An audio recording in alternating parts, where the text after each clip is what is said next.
the African savanna. The most unforgiving battlefield. Yet here, life also flourishes in remarkable ways.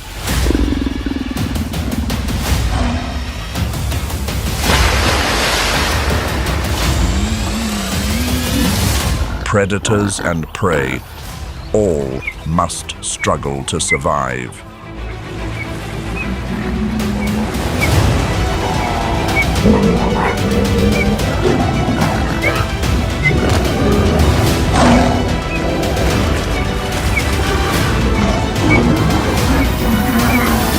Welcome to Lion Kingdom, the brutal rules of survival.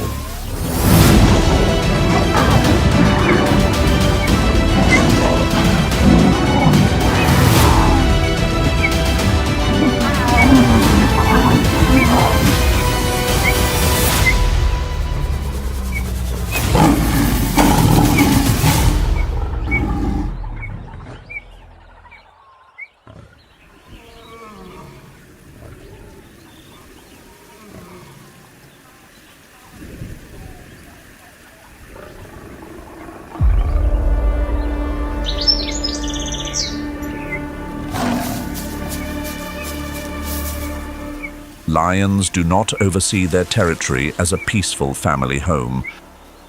They run it like a military corporation. Every square meter of land carries the scent of authority. In the world of the lion, power is set in stone.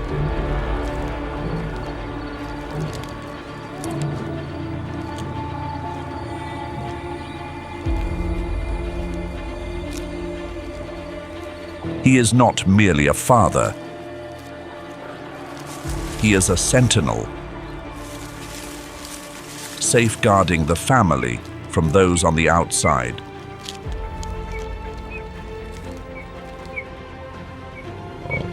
But dominance is often a lonely road filled with pressure.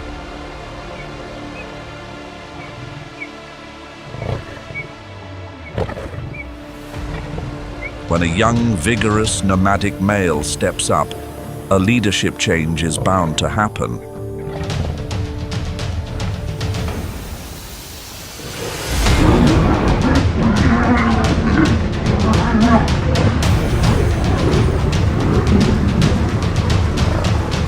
The winner takes the lead, but he soon meets a difficult challenge. The females in the pride are not yet welcoming.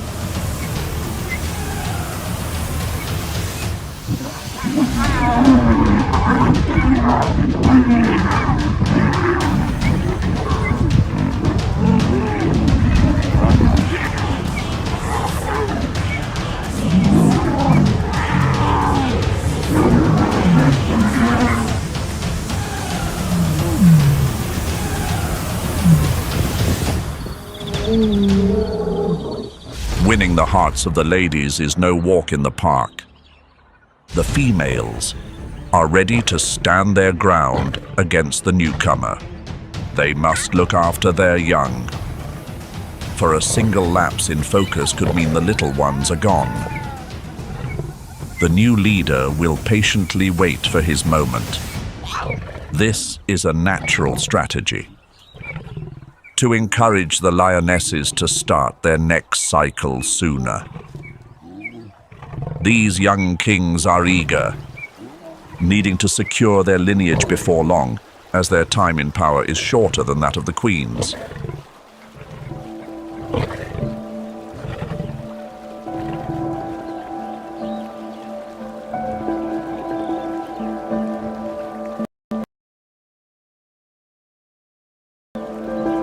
Of the land occupied with their Game of Thrones,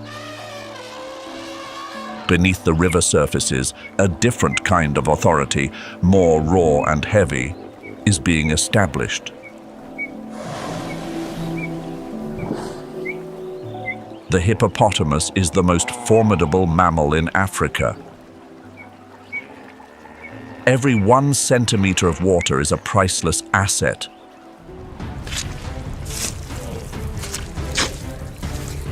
Before those massive jaws lock together, they determine status.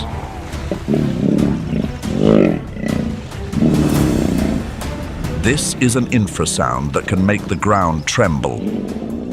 It is deep and lingering, a showcase of lung capacity and prime muscle mass. The deeper the sound, the more formidable the individual. Order at the watering hole is unquestionable, even for uninvited guests. The rhinoceros.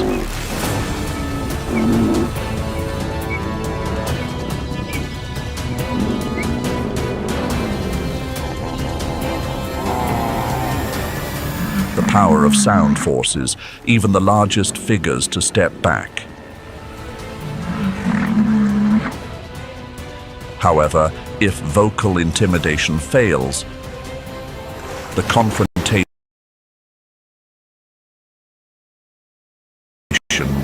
reaches a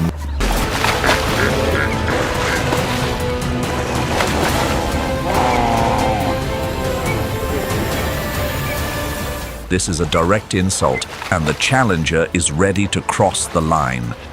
Physical force becomes the only language left.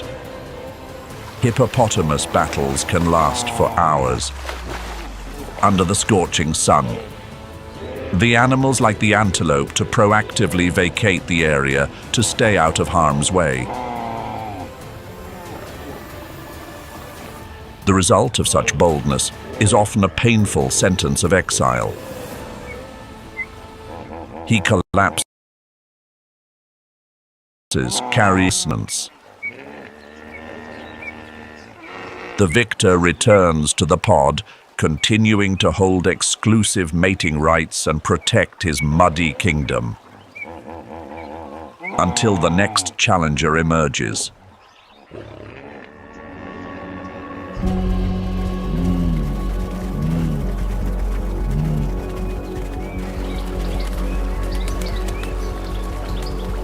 Even in the midst of the Great Migration, the urge to possess never ceases. Male wildebeests set up temporary offices right along the trail. These giants, weighing nearly 300 kilograms, have a unique way of squaring off.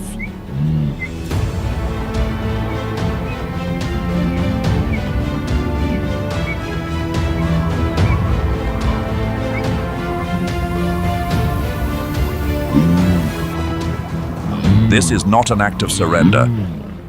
Kneeling helps redistribute the pressure, shielding their slender front joints from harm during the heavy headbutts.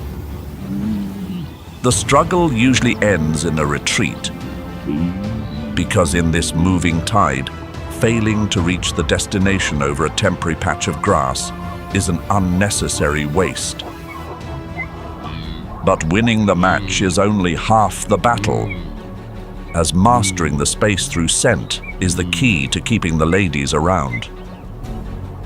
The male begins to weave a scent maze of his own. However, this dominance often meets a cold shoulder from the females, or simply ends when the migratory instinct urges the herd to keep moving. The cycle of competition starts all over again at the next stop, where these wanderers once more take a knee to defend their pride on the savannah.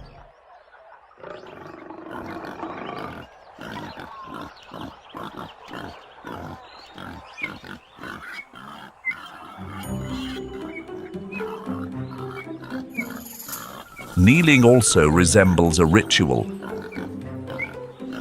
Yet for the warthog, this gesture is not a display of ego. For them, lowering the body is a practical solution to address their most basic requirement: a meal. The warthog possesses fairly long legs, but its neck is short and remarkably stiff. To reach the short tufts of grass or dig for roots, they must fold their front legs and kneel on their wrists. This is certainly not a matter of enduring an unpleasant ordeal. There are incredibly thick and tough calluses located at the warthog's wrist joints. It is a scene that is both quirky and down to business. But while the warthog is preoccupied with the earth, the leopard takes full command of his surroundings. This solitary prowler does not believe in sharing his domain.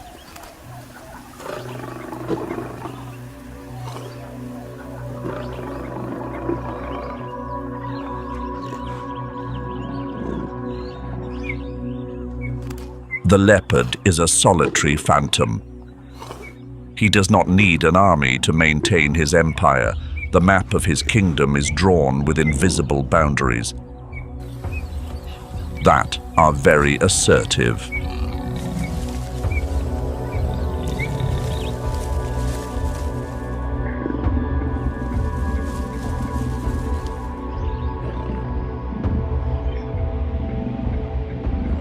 The solitude of this big cat is only broken when the scent of a lady spreads to the edge of his territory. Her domain is smaller and may overlap with his kingdom. They share a brief honeymoon lasting 5 days at most.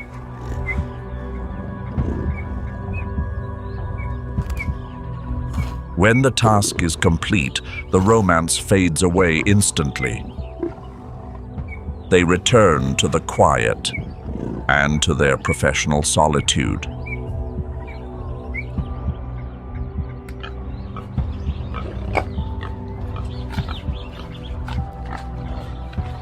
For a young leopard, patience is the most important survival lesson. He aims for the most vulnerable in the boar family.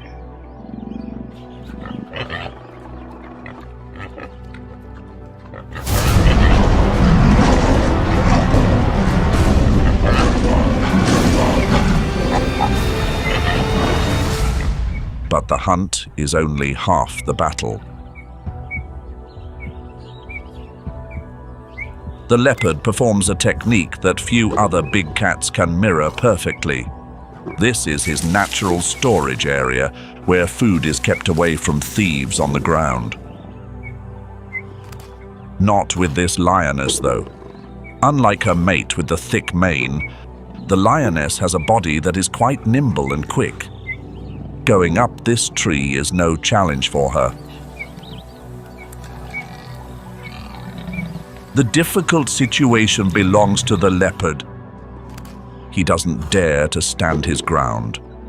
The queen is twice his size and significantly stronger. What could be more unpleasant than this bold claim on his property? The struggle for living space and resources also reaches the forests of Madagascar, where in the absence of the large, assertive cats, smaller creatures are carrying out their own territorial reorganizations.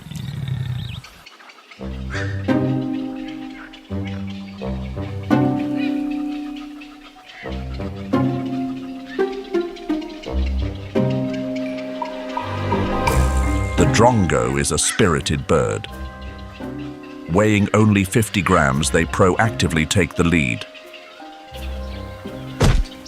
The Drongo is ready to confront the apex predators of the sky like eagles and large owls. Simply for being near their territory, it is the aerial version of the honey badger. When other Drongos enter the territory, the encounter is no longer just a simple disturbance. A clash of beaks and talons, intense. This struggle often continues persistently in another spot, if the challenger has not yet thrown in the towel. However, the Drongo does not stop at challenging its own kind. It acts as a professional enforcer toward the paradise flycatcher.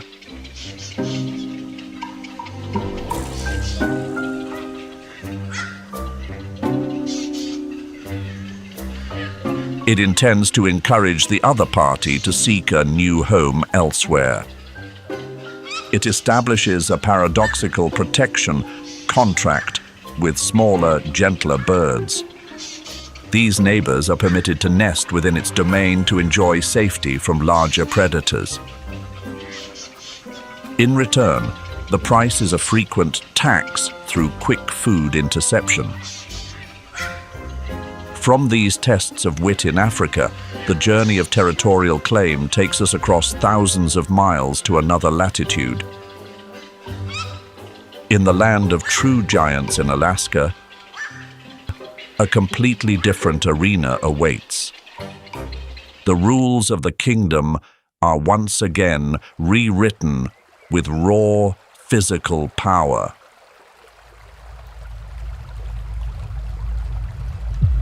The far north of Alaska. As summer arrives, Alaska's wild rivers transform into the planet's greatest energy arena. The Salmon Run. Territorial claims at these river bends aren't as permanent as the leopards, but the intensity is just as fierce. Each sockeye salmon contains about 4,500 calories, and an adult bear must consume at least 30 fish every day. The prime fishing spots become priceless assets. Massive alpha males naturally claim the most rewarding spots. Anyone looking to cross the line faces long claws and powerful jaws.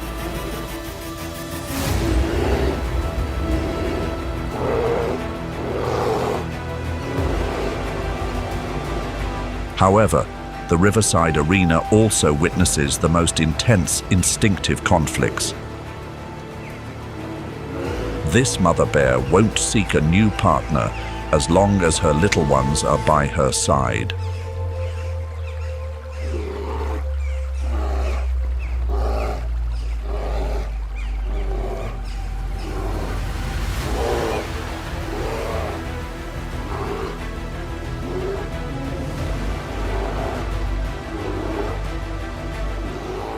A mother's love is an unbreakable biological wall.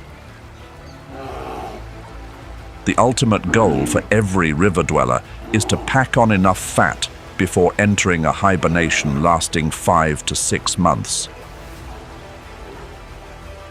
Dominance here is only seasonal, yet it is the only ticket to seeing the sunrise of next spring.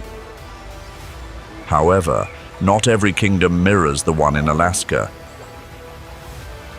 In the jungle borders between Rwanda and Uganda, massive primates are running an unusually calm society.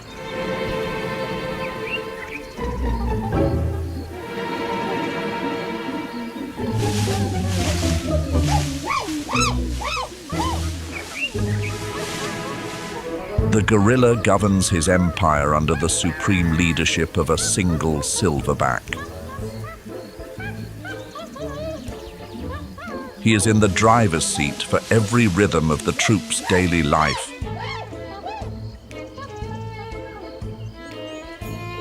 From choosing where to rest to the timing of their botanical feast.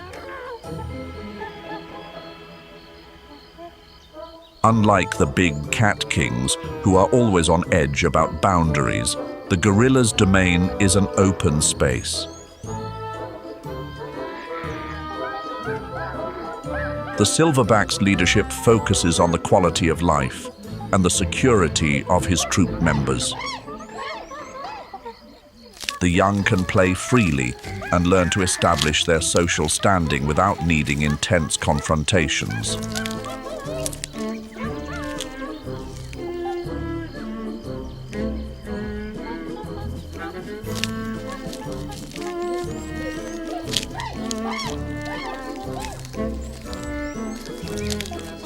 However, this paradise is now feeling the squeeze. Human expansion is tightening natural borders, causing the kingdom of these intelligent primates to shrink.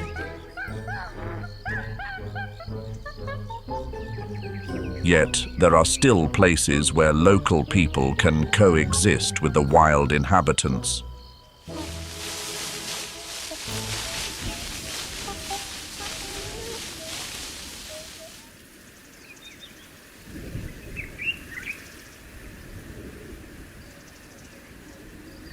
The Masai warrior, those who understand this land and the lions better than anyone else. The bond between human and beast was once extremely strained, but now things have changed.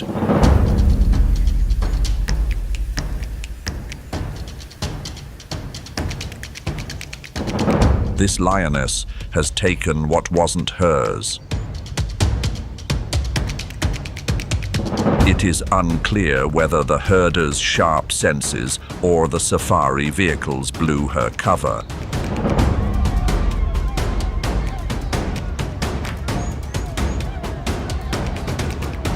The Masai body carries a distinct scent. To the lion, this is the scent of the finality.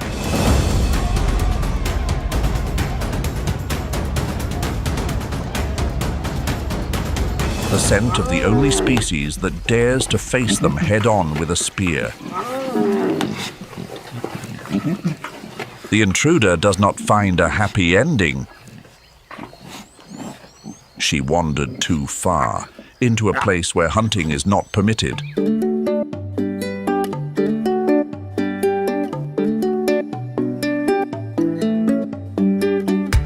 For the Masai, livestock is their livelihood, their wealth, and the measure of a family's social standing. But instead of seeking retribution with poison or firearms, these proud Moran warriors have become protectors. They combine traditional tracking skills with global positioning systems, monitoring the locations of lion prides, and warning herders to avoid guiding their livestock into risky territory.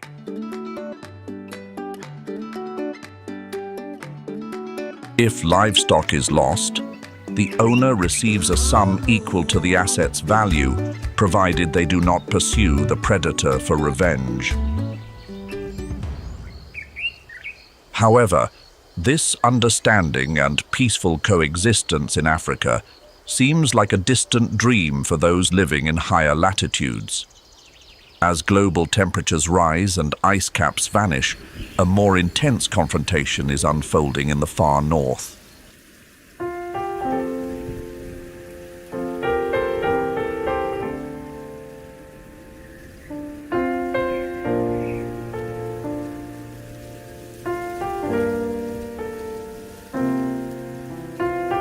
The polar bear species is being pushed into a heart-wrenching predicament by climate change. Svalbard is currently the hottest spot on the planet, warming 4 times faster than the global average. On the western side of the archipelago, sea ice. Once the primary highway for bears hunting seals, has nearly vanished during the summer months.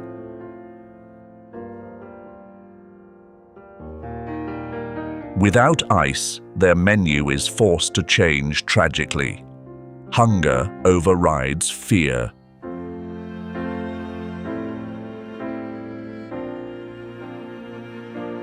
This leads to a peculiar reality in the town of Longyearbyen. This is the only place on Earth where authorities require you to carry a firearm when leaving residential areas.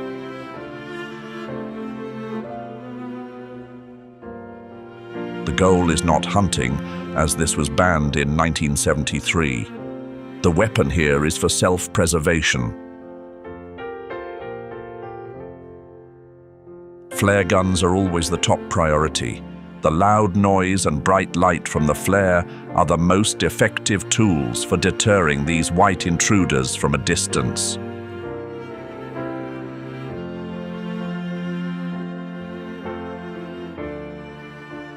For stubborn bears lingering too close to town and showing no fear of humans, the authorities have a special eviction measure.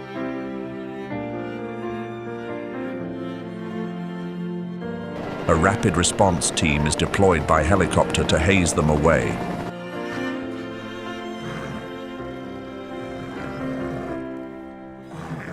If the bear is determined to return, it will be tranquilized and airlifted hundreds of kilometers to the most remote parts of the archipelago.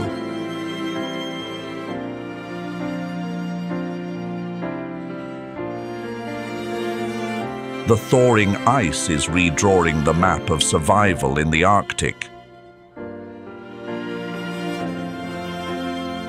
These wild creatures must learn how to adapt.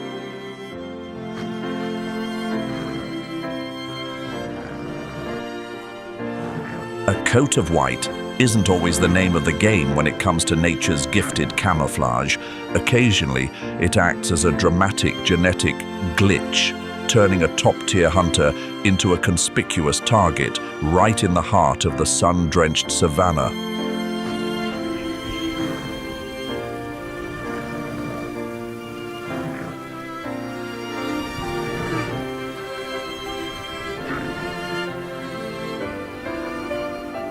Leaving the biting cold of the Arctic behind, we head toward the Timbavati region in South Africa to get a handle on another ghost.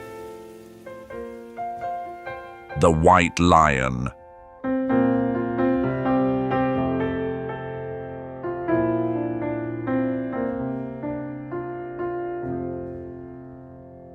White lions wear the appearance of grassland ghosts. Unlike albinism, this snowy look stems from a genetic condition called leucism. A recessive gene reduces fur pigment while preserving the original eye color and characteristic paw pads. This legendary beauty is a double-edged sword in the furnace of survival.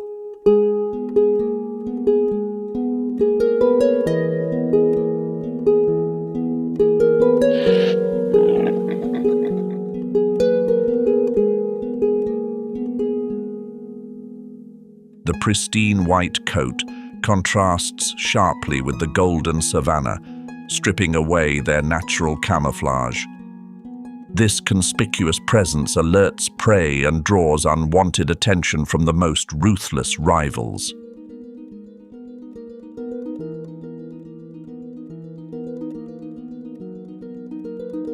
To master these odds, this pale-coated king relies on the ultimate weapon, family.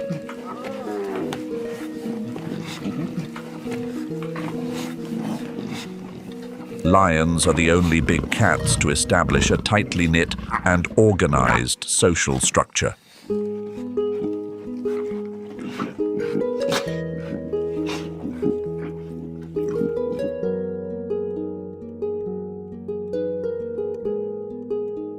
True strength lies in unity, a shield that protects every unique individual under the sun. The instinct to adapt opens new chapters in the most unforgiving borderlands.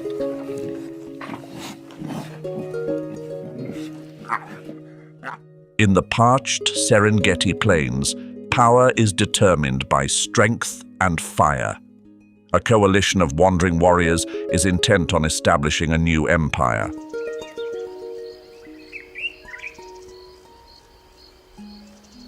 Scars from the past only fuel the leader's desire for a comeback. A silent observer glides through the marshlands while the youngest warrior yearns to prove his mettle. A cool, calculating mind stands behind every move, missing no shift on the savanna.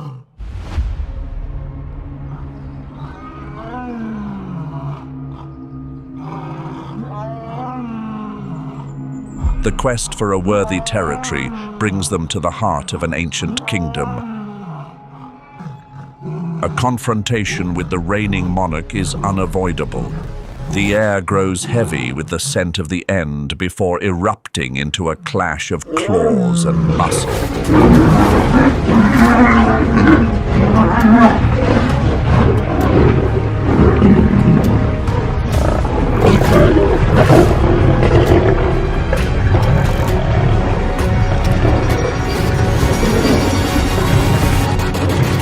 Amidst the thick dust and crimson, the challenger unseats the former ruler to claim the throne.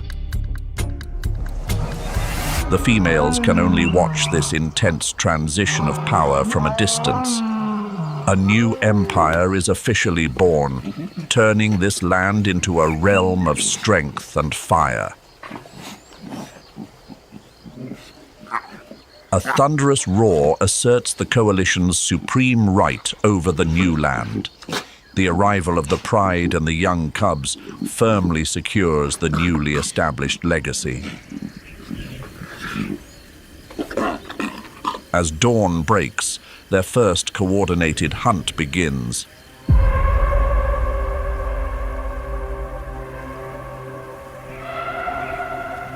Their target is not a fragile prey, but the massive and courageous African buffalo.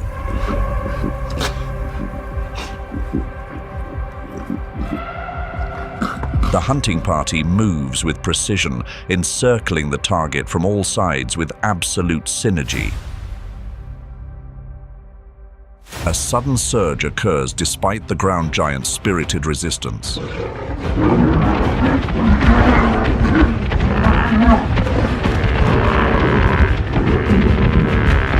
Collective strength soon subdues the prey under the brilliant sun. This meal is a bold declaration of the coalition's tactics and absolute authority.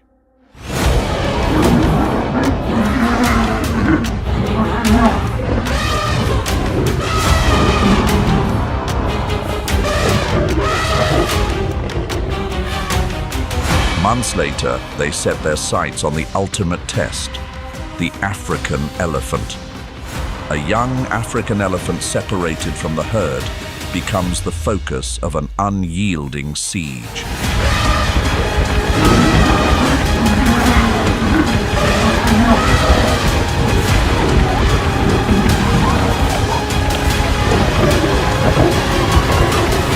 The hunt concludes swiftly, marking the most daring triumph in the coalition's history. The message is sent loud and clear. They are the top dog in the Serengeti.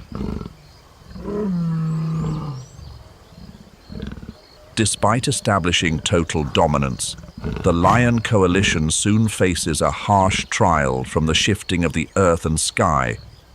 When green pastures turn to dust, millions of creatures begin a grand journey across thousands of kilometers of hardship.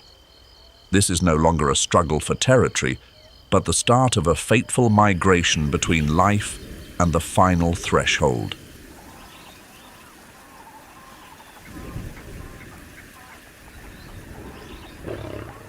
Migration is no walk in the park.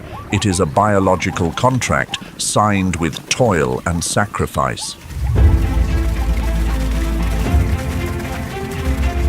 Millions of years of evolution have encoded into the deoxyribonucleic acid of these species a mandatory command. Keep moving or lose your place in this world. Within the realm of physical laws, this represents the most massive redistribution of energy on the planet. Each step the herd takes is a high-stakes gamble of energy trade-offs. Yet, as millions of living muscles converge on a single point, they unintentionally create a massive banquet. An invitation that those who follow the trail simply cannot turn a blind eye to. Amidst the symphony of pounding hooves, the final transition makes its presence known with great finesse.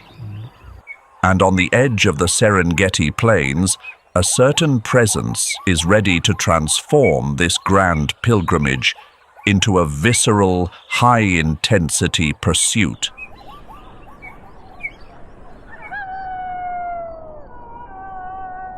Leaving behind the dust and the lightning-fast encounters of the Serengeti plains, where existence is measured in seconds, we move toward the Arctic to face a challenge on a completely different scale. A marathon stretching 5,000 kilometers across frozen expanses, where endurance is the sole measure of the chance to thrive. The journey of the caribou is a race against hunger and the freezing elements. Every footfall of these more than 500,000 individuals involves a rigorous calculation of calories. They must reach the Arctic to take advantage of the fleeting summer, where the delicate vegetation is the only source of life to raise the next generation. However, this trek is not just a test of the terrain. It is a path lined with the world's most patient seekers.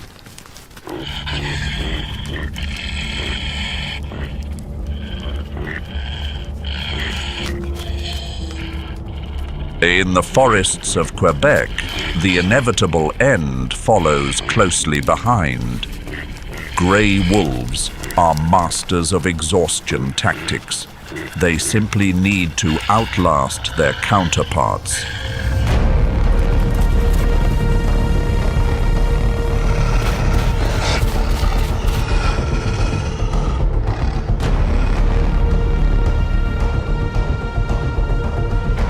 At the river crossings in the Arctic, the intensity reaches a peak.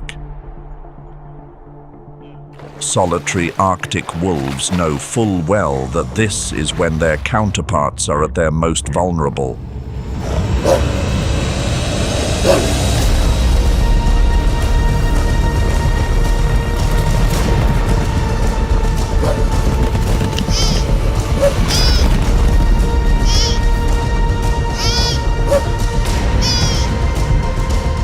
Although science calls it harsh natural selection, from the perspective of a stray caribou, it is an unforgiving reality.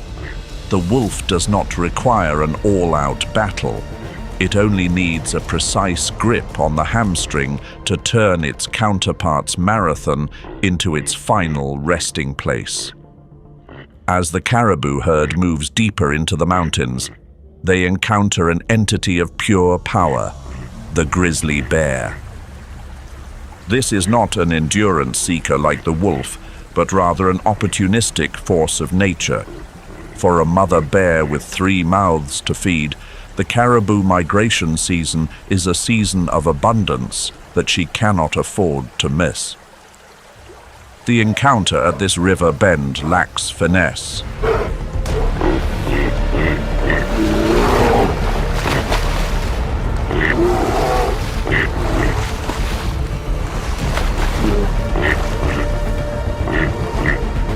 An adult caribou can weigh as much as 180 kilograms, yet the 10-centimeter claws of a mother with young are a presence that commands respect. A grizzly can consume a massive amount of calories from such a sizable harvest to build a fat layer 15 centimeters thick before entering a prolonged winter sleep. However, the rules of this race are being rewritten by an invisible yet stern hand: climate change. For the first time in documented history, scientists have captured striking footage of the polar bear, the icon of the frozen world, actively pursuing adult caribou on land.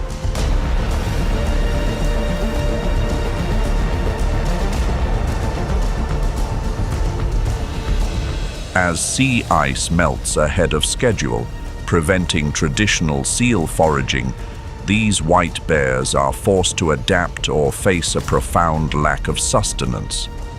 Pursuing an agile creature like the caribou requires significantly more energy than waiting by a seal's breathing hole, but the planet's grandest hunter is between a rock and a hard place. This intersection does not stop at the pursuit. Today, we are witnessing the emergence of the growler bear, a rare hybrid between the grizzly and the polar bear. This is the clearest evidence that biological boundaries are being redrawn. As the environment shifts, caribou now find themselves encountering white phantoms and powerful hybrids. Their marathon is no longer merely a search for green pastures, but a focused effort to avoid vanishing before the new, formidable seekers rising from a warming world.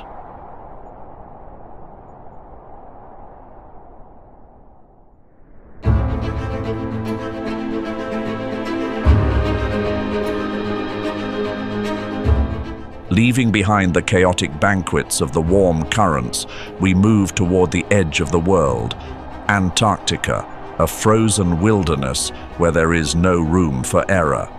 This is where orcas demonstrate an intellectual pursuit far beyond simple instinct to reach their objectives on the drifting ice. Antarctica offers no second chances for even the slightest oversight. For penguins, every step across the fragile ice is a move toward the ultimate threshold of existence. As the brief summer arrives, millions of individuals from the Adelie, Gentoo, and king penguin species begin their pilgrimage toward the shore to sustain their lineage. They must traverse dozens of kilometers of frozen terrain, but the true challenge does not lie within the sub-zero temperatures. The adversary lies in wait just beneath the ledge, where the border between secure ground and the unforgiving ocean becomes thinner than ever. In this vast white world, crimson is the rarest of colors and the only one that signals the conclusion of a journey. On land, penguins appear somewhat uncoordinated, but in South Georgia, that lack of grace can carry a heavy price. The South American sea lion is another persistent presence that lies in wait along these migratory corridors. Unlike the leopard seal, which prefers to wait beneath the surface, the sea lion utilizes its physical advantage directly on the shore. It selects king penguins that have reached a state of depletion after many days navigating the open sea. The encounter unfolds slowly, yet carries a high degree of intensity. The sea lion has no need for absolute velocity. It employs its massive presence to block the path and guide its target into the narrow spaces among the rocks. For the king penguin, this shoreline was meant to be a sanctuary, but now it has become a final arena where options for escape are vanishing. Leopard seal. Biologists refer to it as the predator with a smile that signals a final journey. Reaching lengths of up to 4 meters and weighing more than half a ton, it is the most imposing presence for any penguin. The leopard seal does not waste energy chasing after its prize across the vast ocean. It is a master of patience, effectively playing the long game. It lies in wait, right beneath the edge of the ice, where penguins must leap in to forage or dash out to return to their nests. The skull structure of the leopard seal bears a resemblance to prehistoric reptiles, allowing it to perform captures with tremendous force. When an unfortunate Adelie penguin enters its sights, the encounter concludes before the creature can even realize the presence of its adversary. But the leopard seal is not merely a basic mechanism of the wild.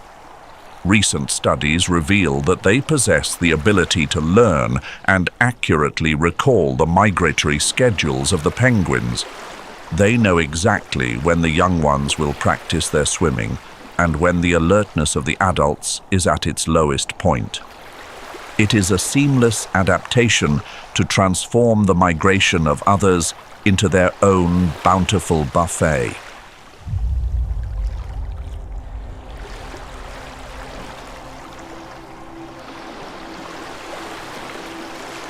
If the leopard seal represents individual intensity, then the orca or killer whale embodies the most relentless collective intelligence in the ocean. They don't just find food, they demonstrate high-level maneuvers, proving they are at the top of their game. These sea wolves have refined a strategy that the scientific community refers to as wave washing, the creation of artificial swells. By swimming in close coordination and striking their tails in unison, they generate a massive wave strong enough to sweep penguins off the ice floe. This is far from pure instinct. It is knowledge that is passed down through the generations, becoming part of their DNA. Each orca pod in Antarctica maintains its own distinct hunting culture. The most recent global positioning system data reveals that orcas are shifting their behaviors to keep pace with the rapid melting of polar ice. They take advantage of small fissures between the ice to funnel their targets into a strategic enclosure. When a penguin enters the water, it encounters not just a single seeker, but an organized unit where every escape route is sealed down to a T. The challenge does not only arise from the ocean. Right in the heart of the colony, a hidden adversary is always present. The skua, the pirate bird of the polar region. They are first-rate opportunists. The skua does not need to engage in high-stakes struggles with the adults. It focuses on the future of the entire group, the eggs and the young chicks. With incredible patience, the skua keeps an eye out for every tiny movement within the colony. With just a second of lost focus or a mother bird reaching a bit too far, the skua will dive down with the speed of light. It secures its prize right then and there, or carries it away while the parents watch, unable to intervene. The presence of the skua transforms the penguin colony into a psychological obstacle course. The penguins must navigate two fronts, safeguarding themselves from adversaries in the water and protecting their lineage from those watching from the sky. It is a pressure for survival that never lets up. Every individual that reaches their journey's end is a lesson for those who stay, and a precious source of energy for the predator to carry on in the most challenging place on Earth. At this final boundary, life is not measured by the number of years, but by every breath, every stroke of the flipper, and every time one manages to dodge a bullet when facing a final fate. The White Symphony continues to play, relentless and cold, yet full of pride.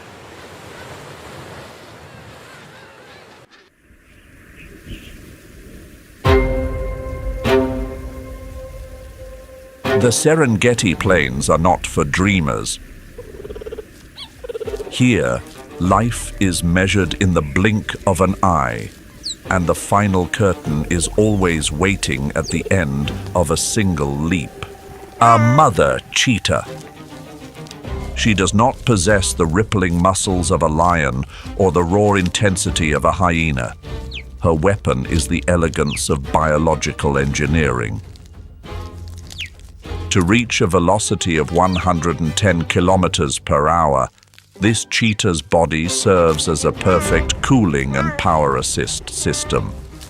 A flexible spine acts like a spring, allowing for a stride that spans as far as 7 meters. Non-retractable claws serve as the cleats of a track athlete, gripping firmly into the scorching African soil. Today's objective is a gazelle. This chase is a game where the mother cheetah is playing for keeps. If she falls short, she will have squandered a massive amount of calories, and her cubs might face the onset of severe exhaustion.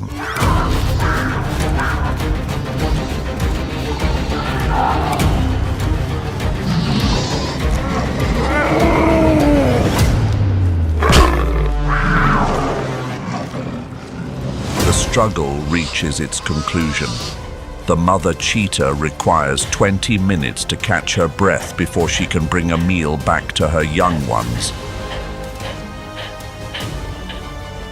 But in this world, 20 minutes is more than enough time for scavengers to catch wind of the harvest. The mother cheetah's hunt is merely a single note in the grand symphony of survival known as the Great Migration. Over 1,500,000 wildebeests, 200,000 zebras, and thousands of gazelles are engaged in a massive exodus.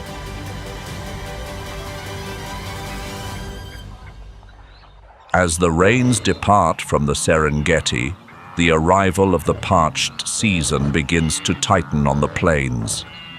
The herds must journey 800 kilometers to find the lush green pastures of the Masai Mara. However, this trek is like a roll of the dice, where the stakes are their very survival. This year, the migration route has changed significantly. The unpredictability of the weather has left traditional paths dry as a bone, forcing the herds into narrow corridors where others are waiting with flawless strategies. They are not streamed into the heart of the final threshold. Welcome to the ultimate proving ground of the Great Migration, the Mara River. For the wildebeest herd, this water represents hope. Yet beneath the surface lie armored machines, the Nile crocodile.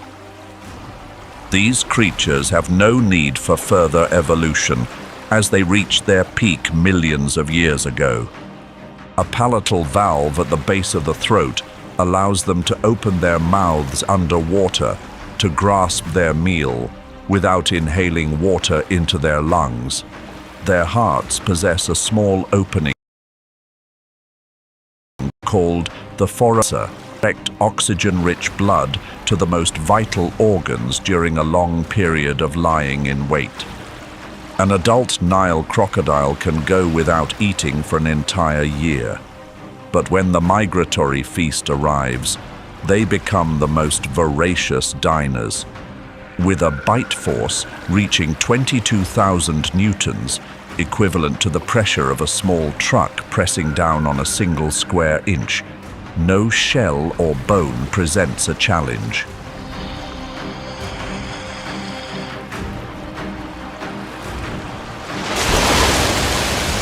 This bushbuck is perhaps the luckiest individual today. But for the thousands of gazelles preparing to brave the river, luck is a luxury.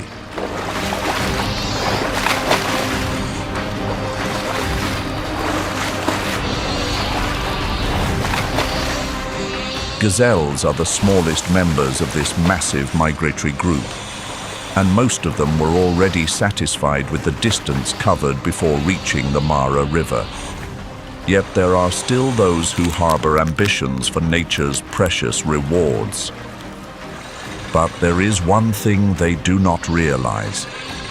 Here, the river flows with desperation.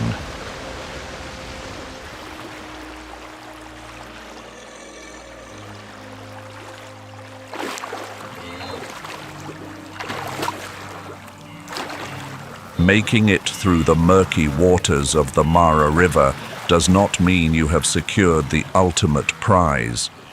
In truth, it is merely a transition from the cold storage of the Nile crocodile to the open larder of the lion. Here, the male lions, majestic rulers weighing nearly 230 kilograms, are lying in wait, We are typically accustomed to the females handling the provider role, but at the river crossings during migration season, these gentlemen are ready to set aside tradition to perform powerful maneuvers. The sheer exhaustion of the wildebeest herd after struggling against the swift current has already completed 90% of the work for them.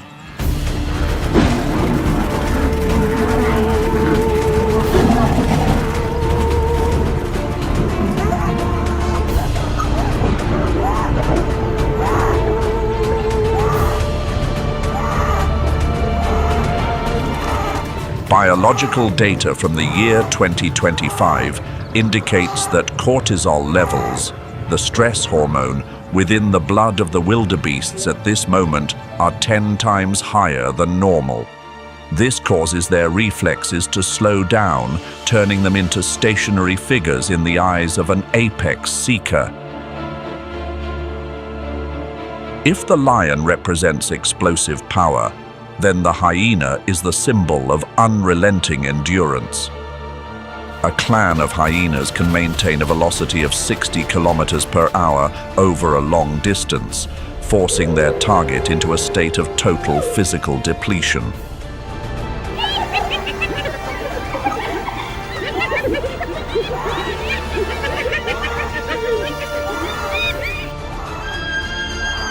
The tactical coordination of hyenas is equivalent to, or even surpasses, that of certain primates.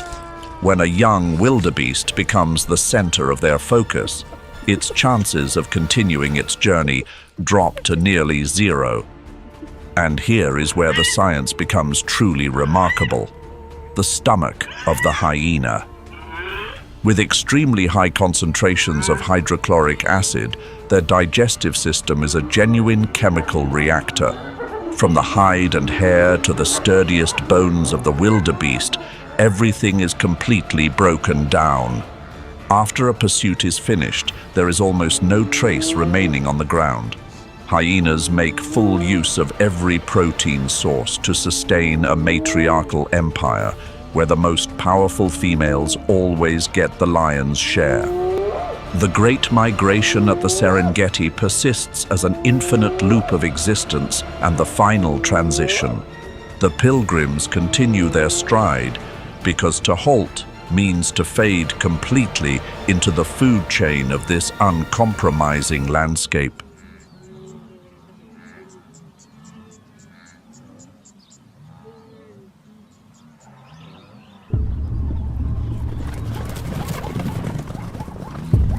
Moving away from the South American beaches, we return to Africa, but not to gaze upon the spectacle of the Great Migration, rather to uncover a secret migratory route of the zebra.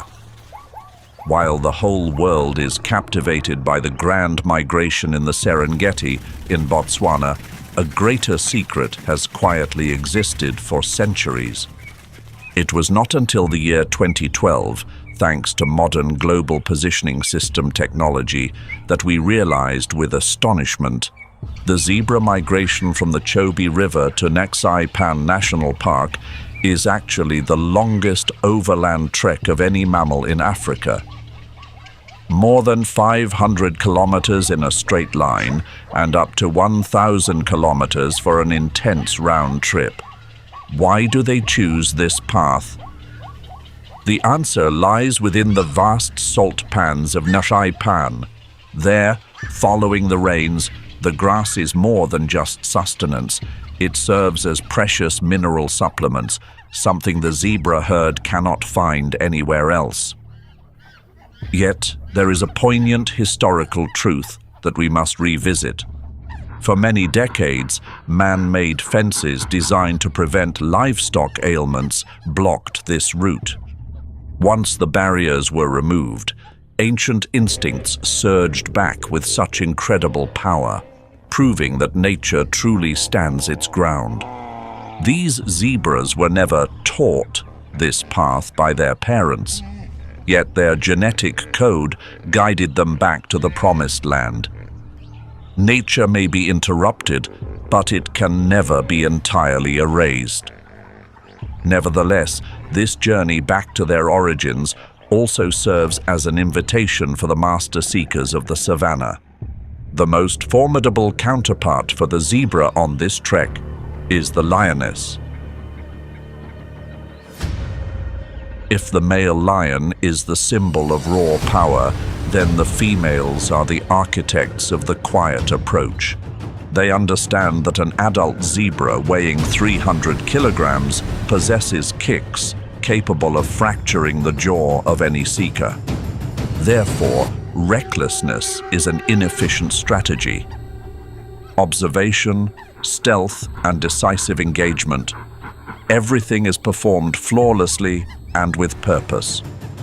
The lioness chooses the method of breath restriction.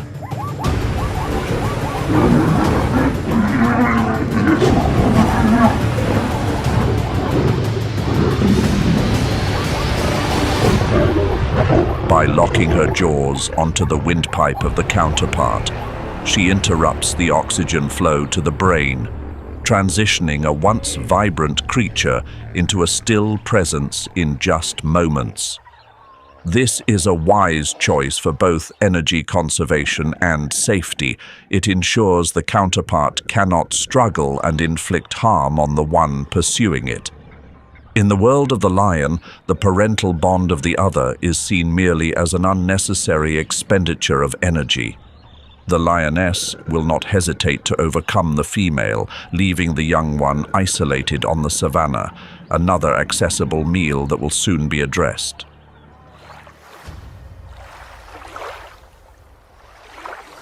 But the time has come for the migration to the salt pans to make its return journey.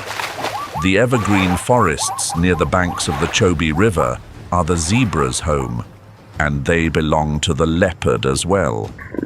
If the lioness relies on collective strength, the leopard is a solitary phantom with an entirely different philosophy for its pursuits. It never engages in encounters where it is not certain of a successful outcome. An adult zebra may be too substantial for a leopard weighing 60 kilograms, yet this feline is a master of selecting a target of the appropriate scale. The leopard will wait patiently for hours. This might be a juvenile or an adult carrying an ailment within. The leopard is an invisible presence. After securing its harvest, the leopard must face its greatest challenge, safeguarding its gains from those seeking an easy meal. The leopard's intellect allows it to memorize secure locations in trees along the migratory corridor, creating a network of secret supply stations. The 1,000-kilometer journey concludes in silence. The zebras that have moved past the focus of the lioness and the stealth of the leopard are now being rewarded with the most abundant nourishment on the planet. Yet this tranquility is only temporary. To thrive, one must remain in constant motion, and to mature, one must be prepared to face the final threshold every day. The zebra migration in Botswana is a symbol of the enduring persistence of life.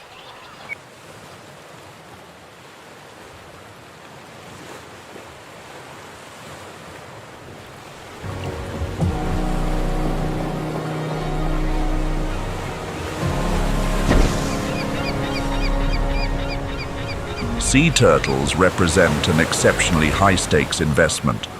A mother turtle can lay hundreds of eggs, but their future has already been set by an uncompromising statistic: 1 in 1,000. A pure race for survival. But let's return to the time when the mother turtle worked tirelessly to bring them into the world on the beautiful beaches of Costa Rica. Kong Ko Noi Dung.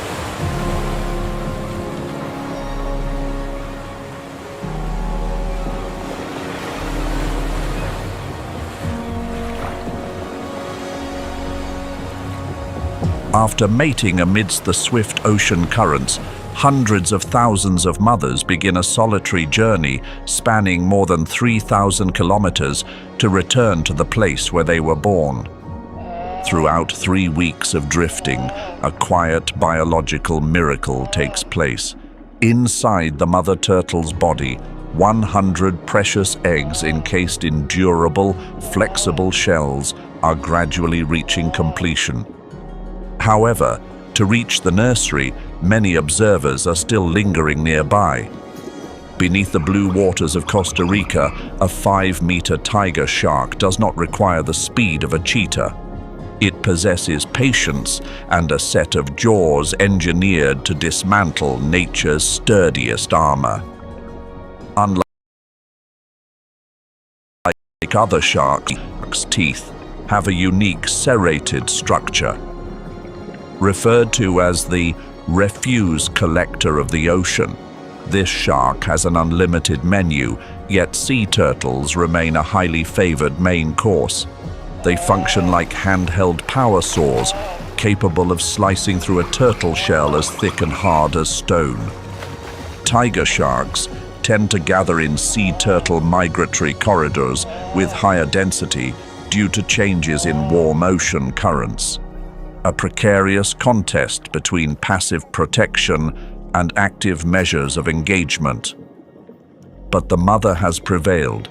She will carry her precious gems onto the shore.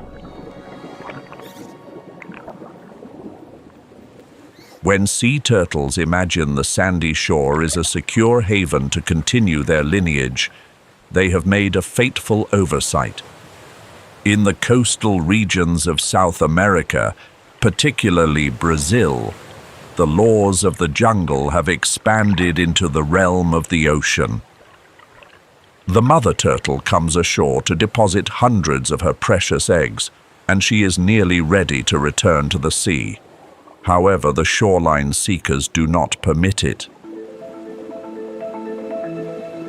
The jaguar is the only member of the feline family that considers reptiles an essential part of its daily nourishment.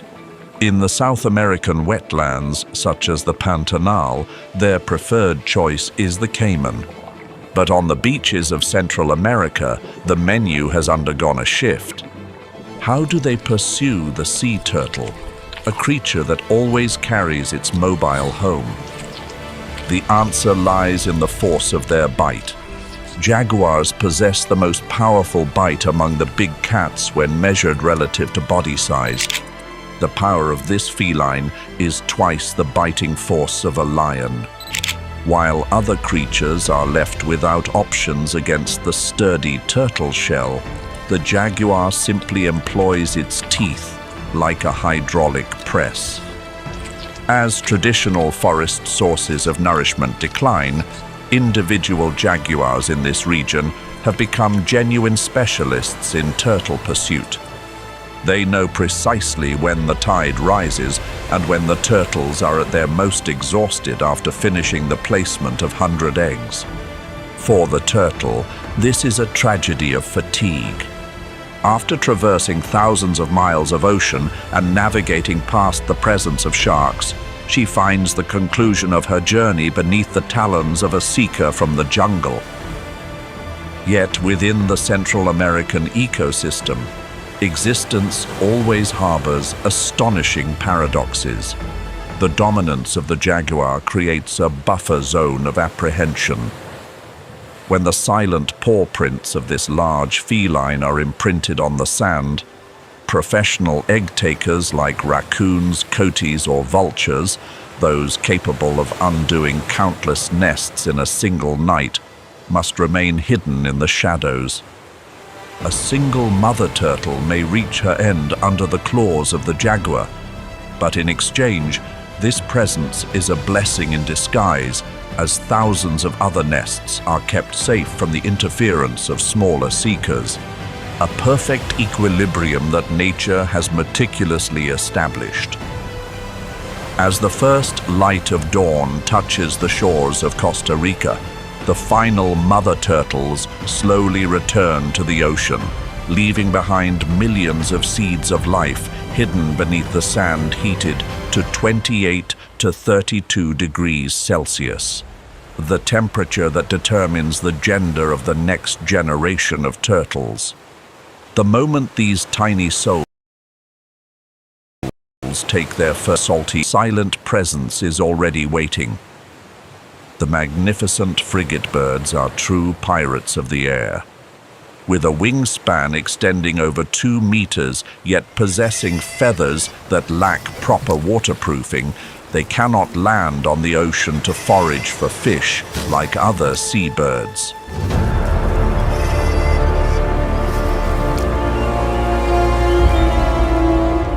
These birds are capable of continuous flight for weeks due to their ultra-light hollow bone structure and the ability to rest while airborne.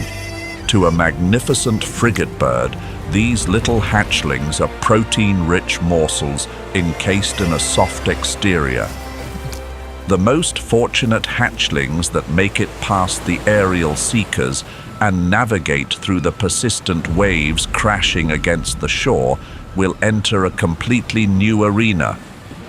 They will refine themselves through various ocean regions, solitary and transforming with each passing day. Once they reach full maturity, they will return to the very place they were born to continue writing the most captivating stories of endurance.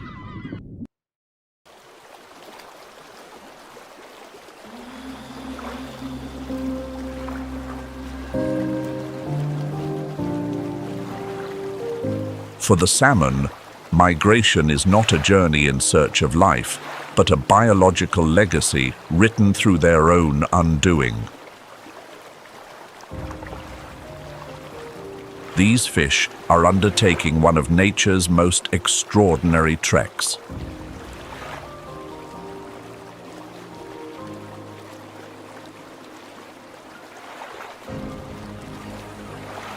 Swimming upstream to return to their place of birth, solely to complete a final mission of continuing their lineage before reaching their journey's end there.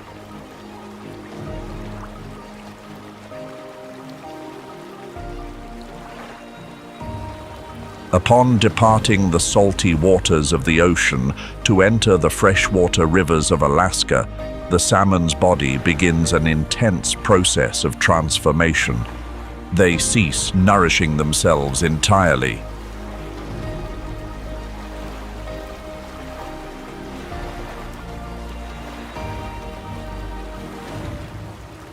The digestive system breaks down to make room for swelling deposits of eggs and milt. To overcome thousands of kilometers upstream, they burn through 4,000 calories of reserves, equivalent to a marathon athlete running continuously while running on empty for several weeks. From a scientific standpoint, they are effectively moving remnants of their former selves.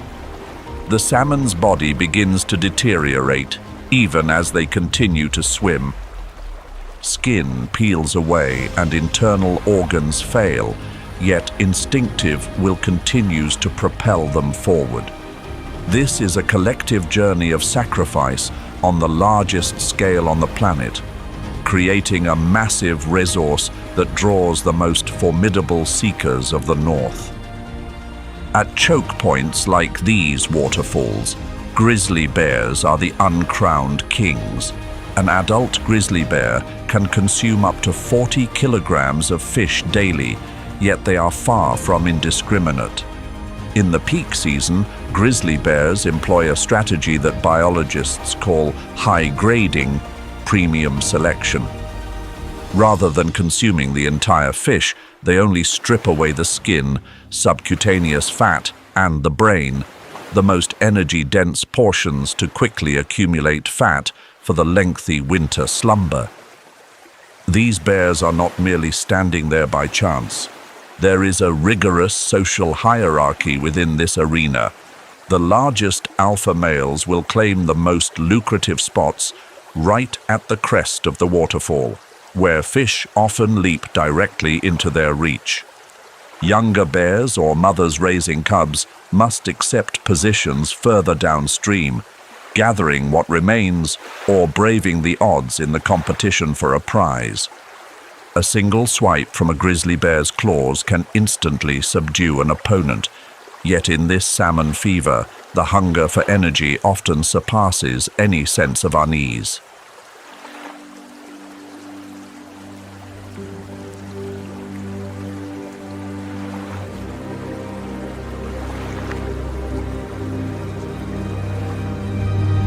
Once the grizzly bears have reached their fill, the opportunistic seekers begin to take their turn. From the towering pine tops, the bald eagle observes every movement below with eyes that possess a visual range 4 times that of a human. They do not need to expend as much effort as the bears. With an incredibly sensitive ability to distinguish colors, the eagle easily spots the vibrant crimson hue of the salmon amidst the crystal-clear water. The talons of the bald eagle feature a specialized structure to maintain a firm grip on slippery targets. However, the intensity often arises from mid-air encounters. These eagles frequently engage in claiming resources from one another, ripe-paced maneuvers. For them, this is the prime window to accumulate energy before the challenging winter transforms this entire region into a frozen wilderness.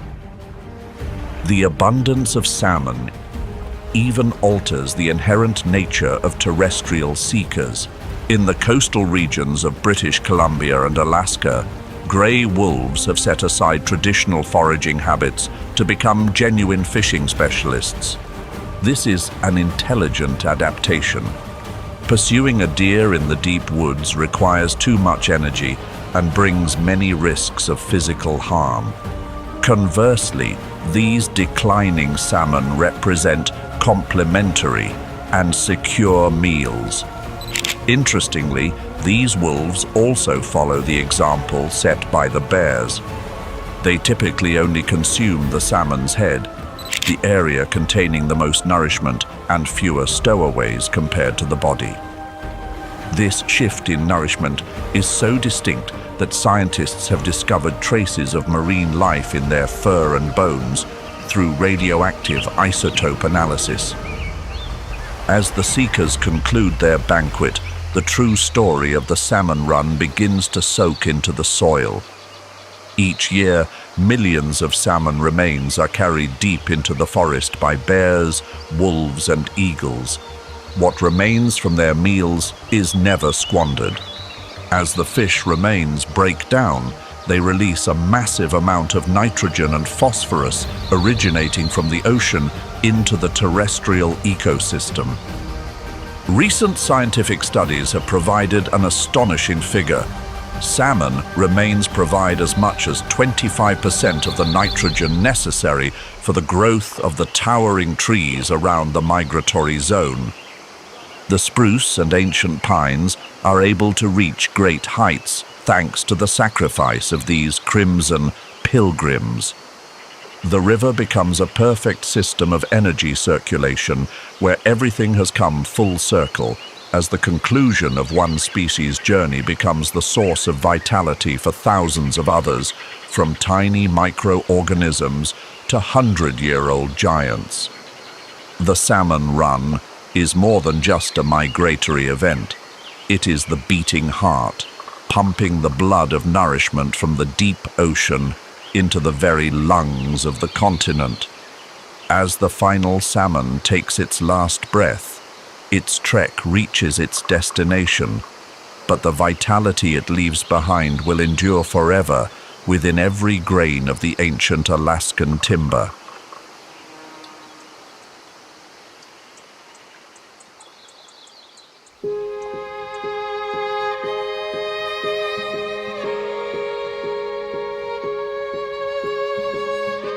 This is no pleasure cruise, it is a 6-month fasting marathon. Throughout this trek, the adult whales barely consume a single calorie.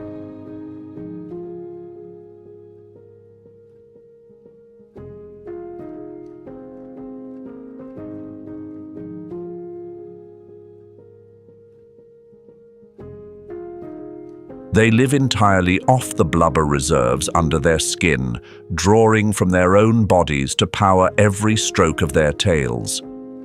For a female who is pregnant or nursing, this pressure is a heavy lift.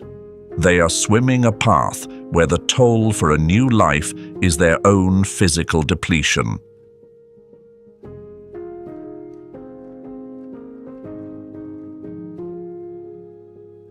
The humpback whale calves are born in warm equatorial waters where they are safe from the chill, but lack a source of nourishment. The mother whale's mission is to bring her young back to the polar regions before her fat stores run dry. The calves need to drink up to 500 liters of milk every day to grow quickly, building a layer of fat substantial enough for life in cold waters.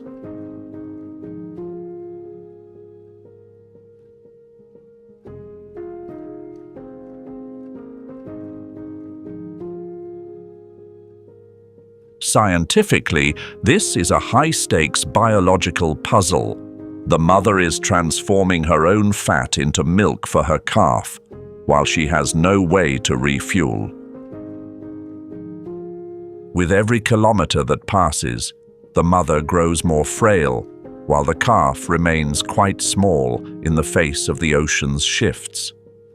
But hunger is not the only adversary. Within the narrow migratory corridors along the continental shelf, the ocean's most calculating hunters have taken their positions. The orca are the dominant predator of the sea, while the humpback whale is a symbol of pure physical strength. The orca represents the pinnacle of collective intelligence. They lack the size to go head-to-head with a 40-ton adult whale, but they have a plan. Orca pods do not patrol at random. They have memorized and mapped out the exact migration paths of the humpback whale over centuries. They adjust their hunting routes to intercept at geographic choke points where the mother and calf are forced to run the gauntlet. This is no longer raw predatory instinct. This is tactical analysis based on real-world intelligence.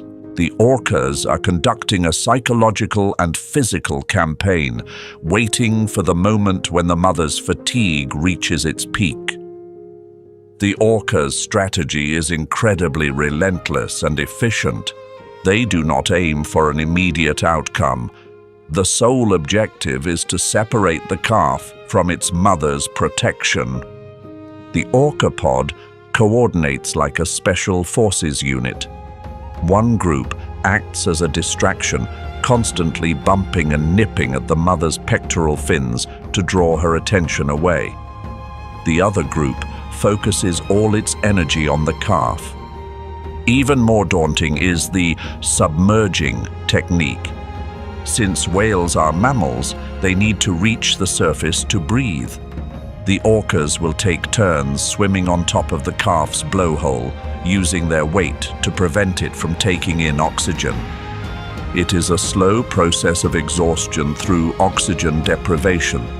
The mother whale, now drained after 6 months of fasting, faces a heavy choice. Continue to struggle until both reach their limit, or leave her young behind to preserve her own life. In the world of ocean giants, empathy is not found in the dictionary of survival. The orcas take what they need to sustain the pod and maintain their collective wisdom. For the humpback whale, this loss is part of the toll for making the longest migration on the planet. Those whales that endure will carry the lesson of vigilance and pass it on to the next generation. The ocean is a generous mother, but also a relentless referee. The adaptation of the orca shows that nature never stands still. It ups the ante to find new ways to exploit the vulnerabilities of life. The migration continues, an unceasing flow of survival instincts and perilous traps programmed into the genetic code of every species.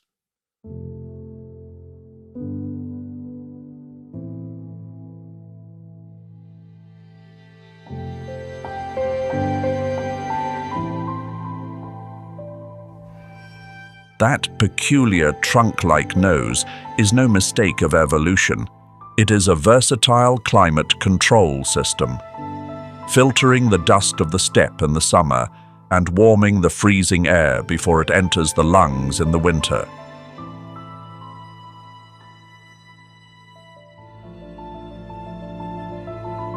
Just 10 years ago, this species seemed to have reached the end of the line after a mass loss of life caused by the Pasteurella multicida bacteria in 2015. But nature always holds surprises. With a miraculous recovery, the saiga population reached a record number of more than 1,300,000 individuals at the beginning of 2024.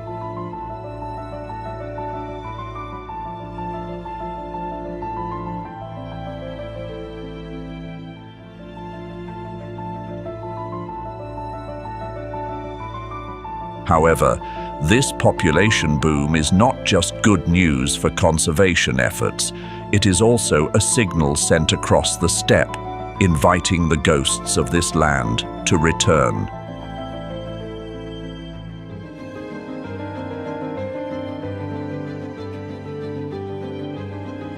In the world of the saiga, high numbers are both a shield and a focal point. On this steppe, with no place to hide, hunting strategies do not rely on surprise.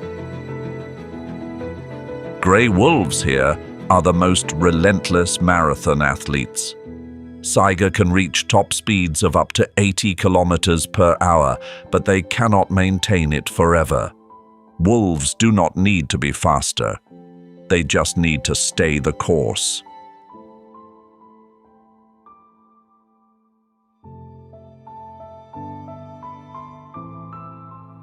The pursuit can last for hours, even days. The grey wolf targets those who fall behind. Males exhausted after the mating season, or females weakened by illness.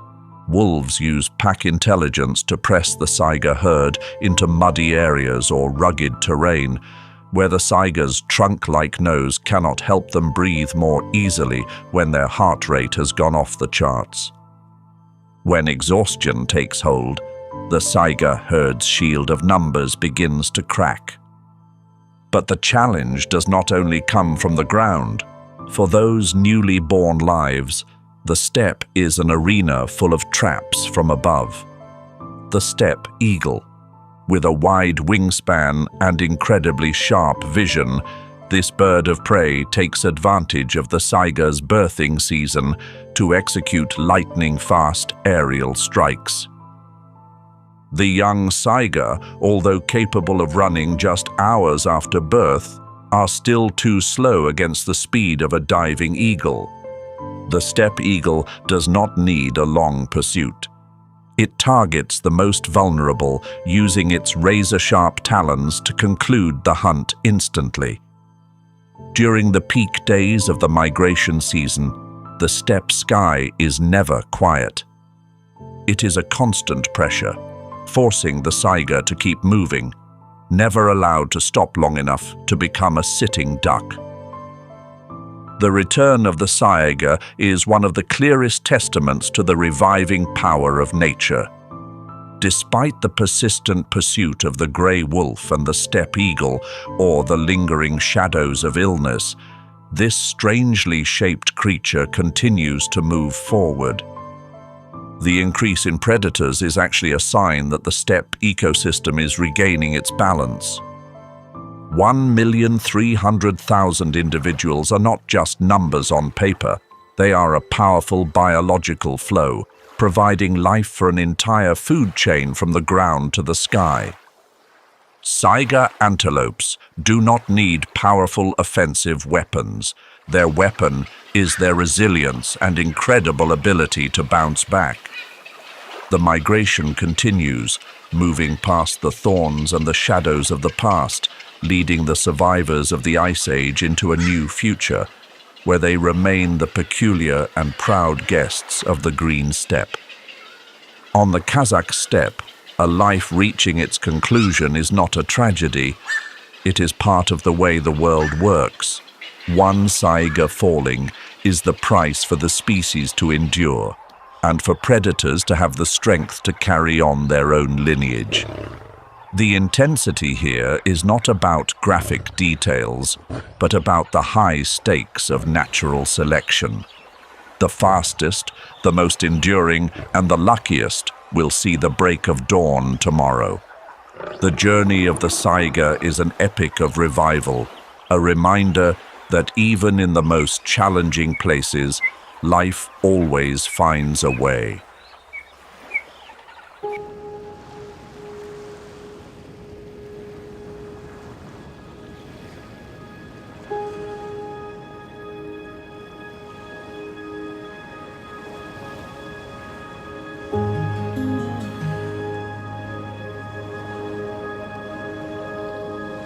For the red crab, the tides and the moon cycles are the supreme commanders.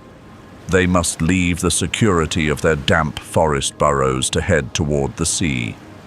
The sole objective: to carry on the lineage. This is a march of an army in vibrant red armor, transforming every road and cliff into a moving red carpet. But do not let this overwhelming scale lead you astray.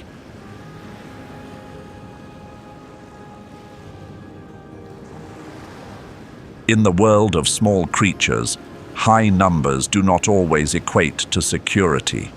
A new presence, an uninvited guest, is turning this path toward life into a daunting chemical obstacle course.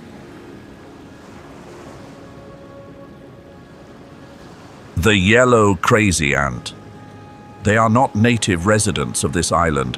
They are newcomers, accidentally brought by humans, and now establishing a harsh new order.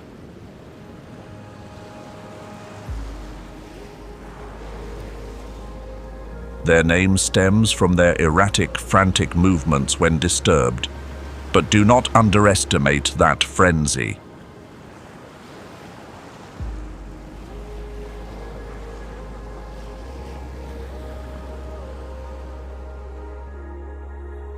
Instead of using jaws to bite like other ants, the yellow crazy ant utilizes a sophisticated form of chemical strategy. They do not possess traditional stingers. Instead, they carry formic acid, an organic acid capable of causing severe chemical irritation. Over the past few decades, these massive ant colonies have completely altered the ecosystem of Christmas Island. For a lone red crab, entering the ant's territory is much like a tank entering quicksand. The crab's biological armor can withstand predatory birds, but it is completely ineffective against tens of thousands of microscopic acid applications aimed straight at vital points. The encounter is without hesitation. The yellow crazy ant targets with frightening precision. They spray formic acid directly into the red crab's eyes, causing the creature to lose its sight immediately. Then they focus on the soft joints between the layers of leg armor. The acid passes through the thin membrane, impacting the nervous system and causing the motor muscles to go still. This is a slow process of chemical immobilization. The crab, once a resilient traveler that could swim oceans and scale cliffs, now becomes a prisoner within its own shell. It is blinded still and feels the heat from within. Researchers have noted areas where millions of red crabs have been removed from the landscape in just a few seasons by these chemical encounters. The yellow crazy ant does not consume the crab right away. They only need to make it stop moving. Once the tank has been decommissioned, the entire ant colony will move in to utilize this massive bounty. Despite the staggering losses, the drive for life cannot be dampened. Those who manage to navigate through the chemical sweep finally reach the destination of their lives. Under the light of the high tide moon, millions of female red crabs perform their final ritual in unison. They release eggs into the ocean, where tiny larvae will begin a new journey in the salt water before returning to the shore to continue the vibrant red cycle. The resilience of the red crab is a testament to the power of migration. Even when facing chemical-laden newcomers like the yellow crazy ant, their lineage finds a way to weather the storm. Nature always seeks to bring back balance where it has been disturbed. Conservation programs are working diligently to manage the ant population and protect the red treasure of Christmas Island. The struggle between the native residents and the newcomers continues, an intense new chapter in the survival chronicles of this island.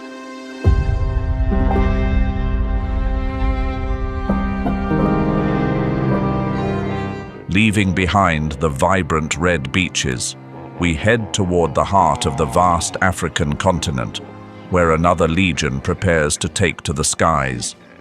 Here, strength is not found in hard shells or toxic acids, but in an older and more relentless strategy: absolute strength in numbers.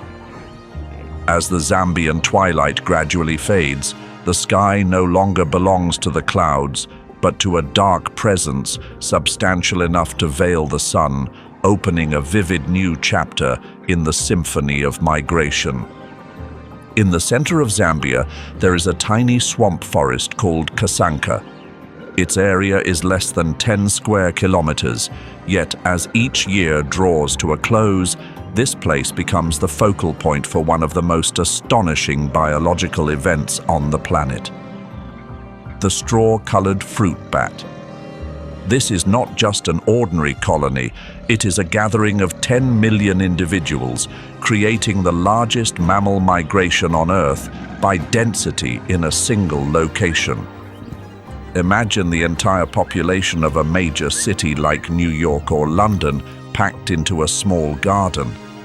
The straw-colored fruit bat does not come here for privacy. They come for the massive bounty, the ripe forest fruits that are in season. These creatures are known as the gardeners of the sky. With the ability to fly up to 100 kilometers every night to forage, they scatter seeds across the African wilderness through their waste.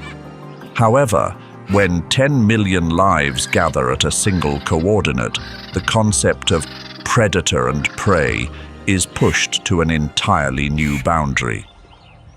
A buffet, extending from the atmosphere down to the vegetation below, is ready for service. For birds of prey, this event is nothing short of a luxury dream. The martial eagle, Africa's largest and most powerful eagle, typically prefers ground-dwelling targets like rabbits or young antelopes. In Kasanka, it becomes a professional high-altitude interceptor. It does not need overly complex ambush techniques.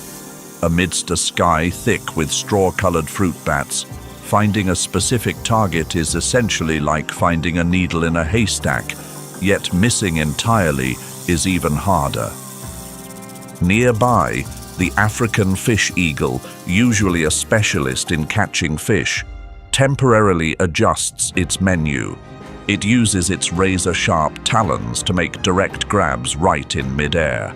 Interestingly, recent studies show these eagles have learned to position themselves in the air currents from millions of bat wings to save energy while climbing high. They are not just foraging, they are riding a massive wave of biological energy. However, the chaos in the sky is only half the story. Beneath the dense canopy, a more unusual hunting scenario is being rewritten by one of the most intelligent big cats. Usually, leopards are ghosts of the ground and sturdy branches, but in Kasanka, the rules of physics seem to bend to accommodate their hunger. Leopards have learned to climb the smallest branches, risking their own well-being to reach the dark treasure hanging above. This is a classic example of behavioral adaptation. Instead of stalking a swift impala for hours, a leopard only needs to reach out and harvest the slumbering bats, which are truly low-hanging fruit in this forest. Sometimes, a misplaced move can send the leopard straight into the swamp below, but the temptation of thousands of calories hanging right in front of its nose is too great. It makes lightning-fast swipes, moving through the dense clusters of bats. Why does the straw-colored fruit bat accept such a precarious situation by gathering in such crowds? The answer lies in a cool-headed survival strategy: overwhelming numbers. In the natural world, mathematics is the strongest defensive weapon. When 10 million individuals appear at the same coordinate, the probability of a specific bat being selected as a meal for a leopard or a martial eagle is 1 in 10 million. Scientifically, this is a coin toss where the odds are always in the bat's favor. No matter how hard the predators try, they cannot consume more than 1% of the bat population during the migration season. This is a calculated collective sacrifice to ensure the persistence of the majority. Each bat that falls is a safety ballot for the others. This concentration not only helps them maintain temperature and social interaction during the mating process. The chaos we see is actually a sophisticated defense system where the conclusion of life for a few individuals is a small price to keep the lineage of the species strong. When the migration season concludes, 10 million straw-colored fruit bats will depart, carrying seeds to regenerate distant lands. Kasanka will return to its natural stillness, but the mark of this massive gathering will remain forever in the new forests quietly growing from the north to the south of the vast African continent. This migration is a reminder that in nature, greatness often comes with intensity, and a life reaching its end is always fertilizer for new life. The straw-colored fruit bat has navigated vertical arenas, from the presence of the leopard below to the talons of the martial eagle above, to complete its biological mission. They are not just refugees of the night, they are the sowing giants, the ones who keep the heartbeat of the African ecosystem pulsing. The struggle at Kasanka draws to a close, but the great wheel of migration on this planet will never stop. On the harsh African savanna, life is not granted, it must be earned. Every animals, from the prey to the predator, all must fight to survive.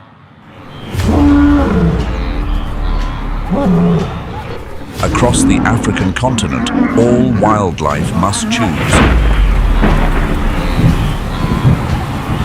Adapt or surrender to fate.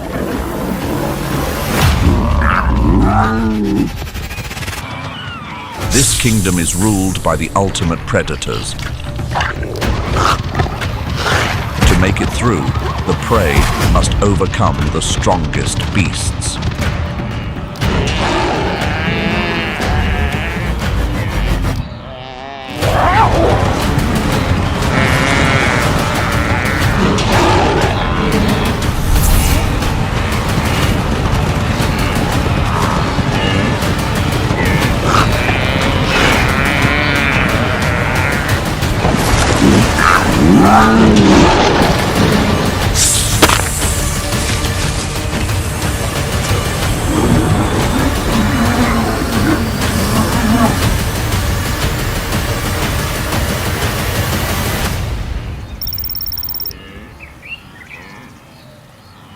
Spanning a vast expanse of nearly 20,000 square kilometers in northeastern South Africa, Kruger National Park remains a vibrant living monument of the ancient world, larger than several sovereign nations.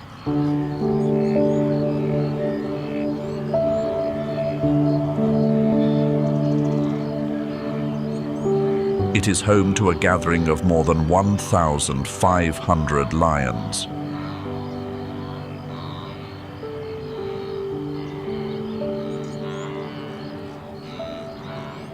But venturing deep into Timbavati, this is the sacred dwelling of the star lions, according to the oral traditions of the native Shangaan people, the celestial descendants of the sky.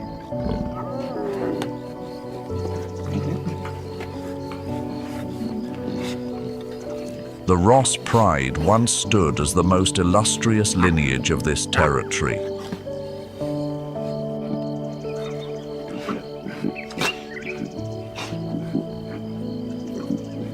Until the passing of the original dominant males after the year 2010. Now, with the arrival of new life and two formidable protectors,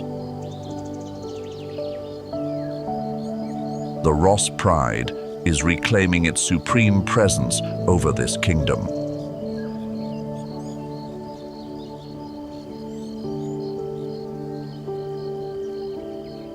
Science observes that the ivory coat of these lions is the result of leucism.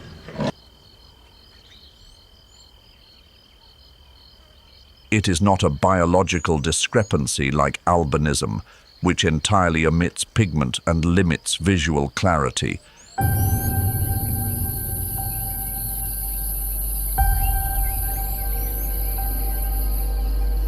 But the radiant beauty of these star lions has unintentionally diminished the natural grace of blending into the amber horizon.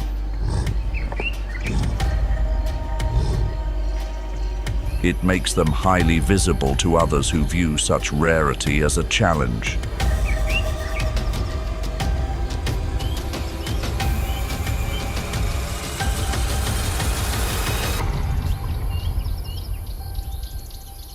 Their counterparts are the giraffe pride.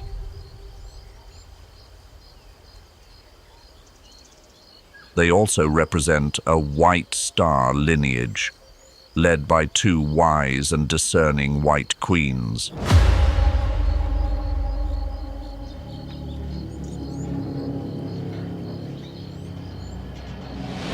One among them ventured to follow a young member of the Ross Pride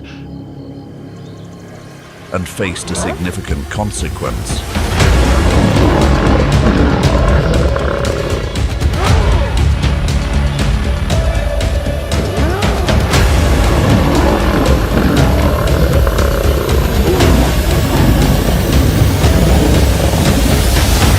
Fortunately, the energized barrier marked the final limit for the white lioness, serving as a protective boundary between her and the members of the Ross Pride. A meaningful lesson on the consequence of prominence and the fragile line between influence and the conclusion of an era across the ever-shifting landscape of Kruger.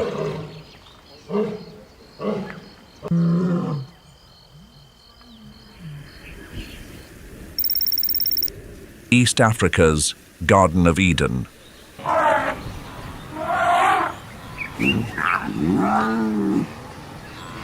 Ngorongoro crater. It is the world's largest intact, inactive volcanic caldera.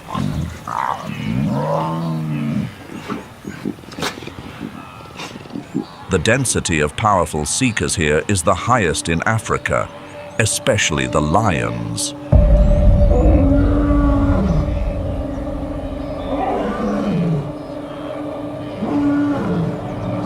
Specialized paw pads enable these giants to glide across dry grass without making a single sound.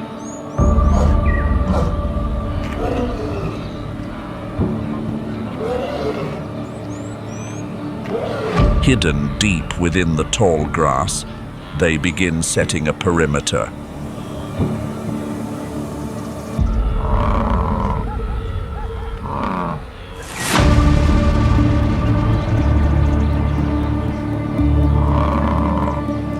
Lions understand that to overcome an opponent 5 times their weight, they must shatter the buffalo herd's unity to gain the upper hand.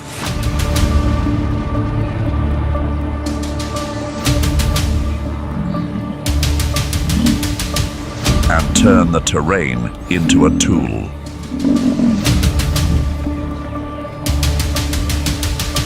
While one lioness targets the hind legs, others leverage explosive muscle power to bring the target down.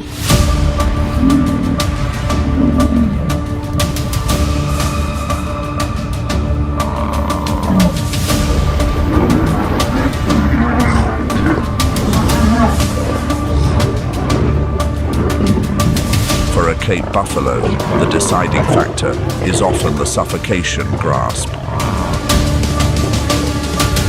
It takes several minutes for the powerful opponent to yield. One life fades to sustain a dynasty, continuing nature's unrelenting cycle.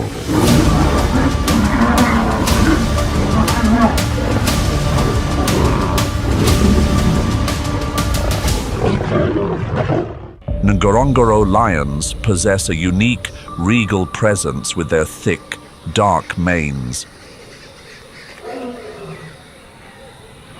This is the result of elevated testosterone levels and a biological response to the cool temperatures inside the basin, which helps them stay warm. However, secluded by walls reaching 600 meters, the current lion population has emerged from a very narrow genetic circle. Because of this, the high-stakes showdowns to guard their territory unfold with a frequency and intensity that is off the charts, surpassing any other place on the planet.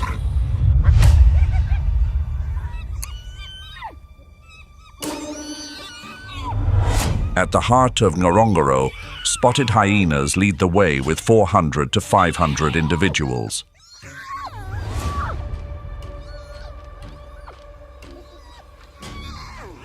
Lions number a modest 65 to 75.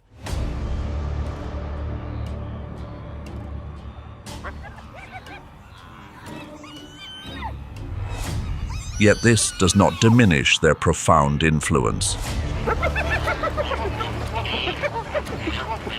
Research here indicates that hyenas secure 80% of their meals through elite teamwork to bring down both zebra and buffalo.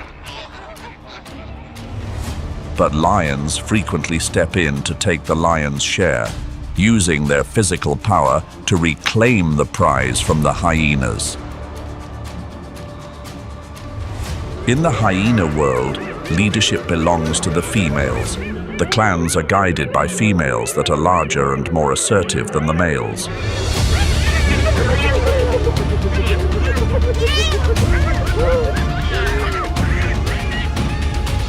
A group of hyenas can surround and reclaim 100% of the spoils from lionesses.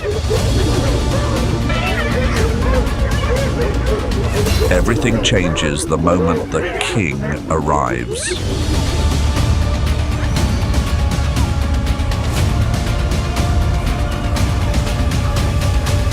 It is a deep-seated instinct, for they know that a single heavy blow is enough to bring a swift conclusion to a hyena instantly.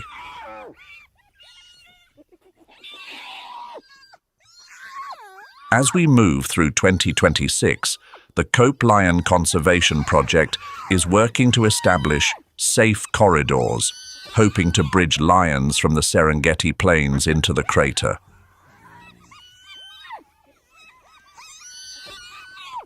The goal is to introduce new genetic variety to protect the lion population from biological decline.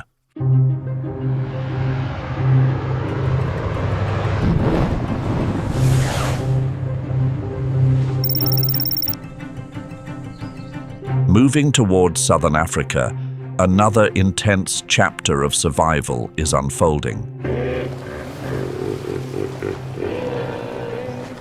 South Luangwa, the crown jewel of African safaris.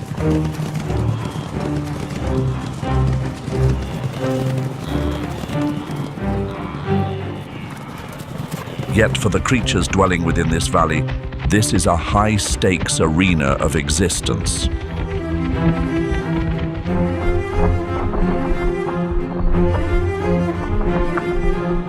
This valley serves as a sanctuary for unique species. Thornycroft's giraffes display intricate, leaf-like patterns. Crawshay's zebras wear coats of fine, dense stripes. And the Cooksan's wildebeest, a solitary wanderer, exclusive to these lands.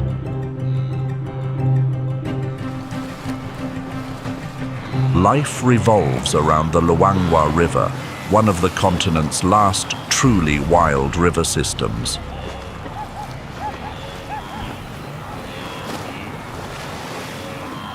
On the open plains of South Luangwa, stealth is a luxury. Cheetahs know this well. The cheetah is the savanna's ultimate sprinter, a living being perfectly engineered for high-speed bursts. A small head, flat chest, and long, slender legs minimize air resistance.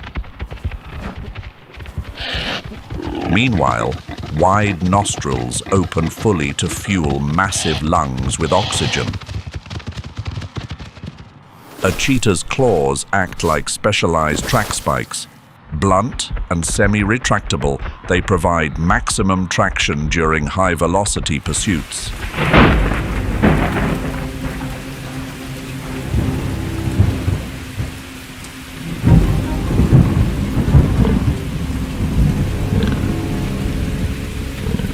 But in this arena, those they follow are definitely not lagging behind. When a cheetah locks onto a target, the world becomes a blur in the blink of an eye.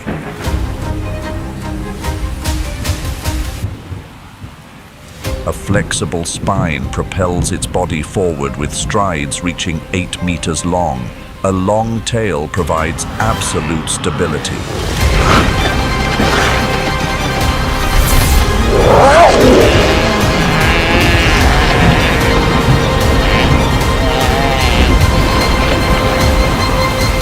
The downpour makes any rescue effort ineffective.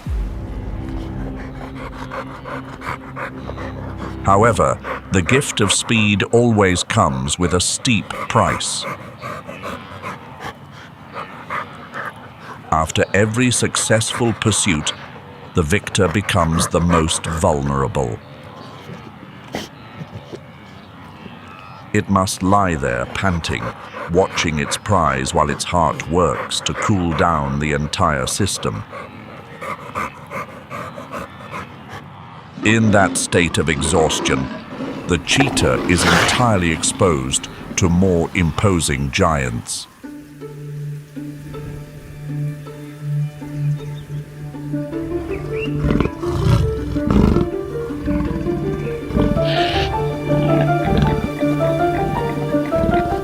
Leopards excel at securing their finds much better than cheetahs.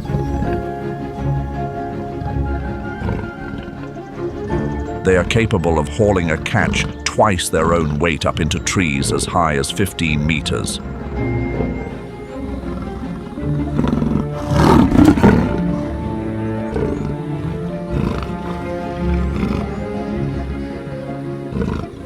They turn these elevated spots into their personal strongholds.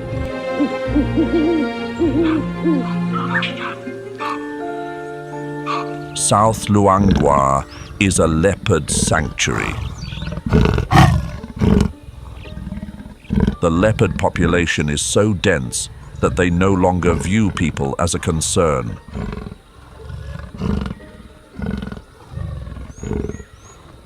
This seeker always begins its mission from the shadows and absolute silence.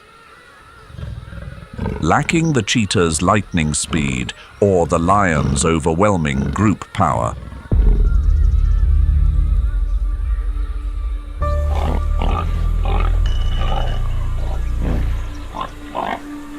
it is a solitary wanderer living by intelligence and patience.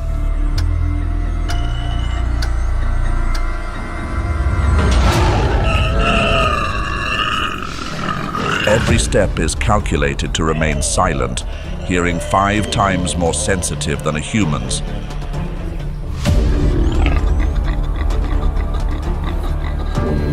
Scanning every breath of the target.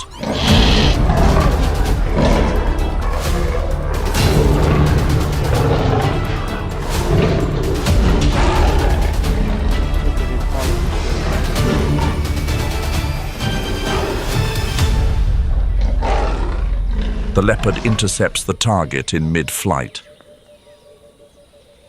A perfect harmony of strength and precision from a master who clearly calls the shots.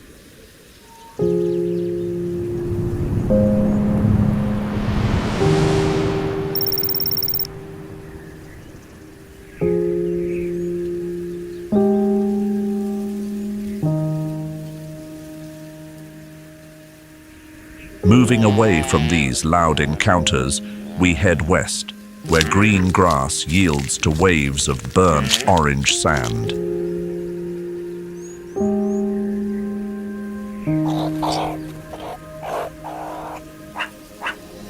The Namib Desert dates back 55 to 80 million years. This land uses time and searing heat to filter existence. Even when giants must bow to the lack of water, the small ones begin their lesson in endurance.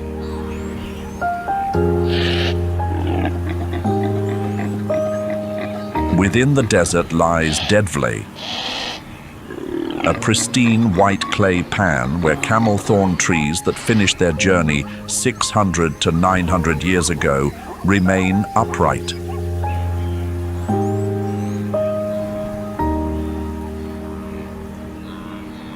In an ecosystem with nearly zero moisture, the idea of breaking down is a foreign concept. Sun-scorched into dark silhouettes, these trees have truly stood the test of time against the vibrant orange dunes and the deep blue sky.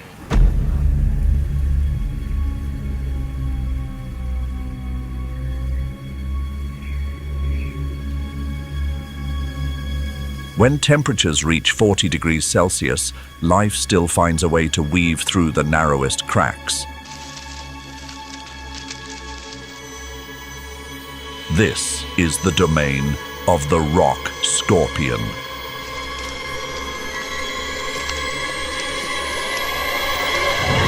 Over the ages, this large arachnid has evolved a sophisticated toolkit. Its extremely flat body lets it slip deep into rock fissures to beat the heat and avoid unwanted attention. Though its venom is among the least potent of its kind, it compensates with sheer physical power.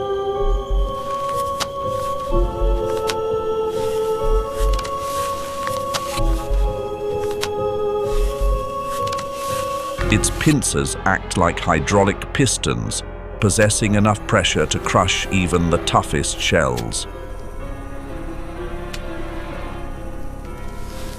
Its strategy for securing a meal relies on sensing vibrations. For a millipede passing by chance, a final chapter emerging from the shadows of the stone is an inevitability.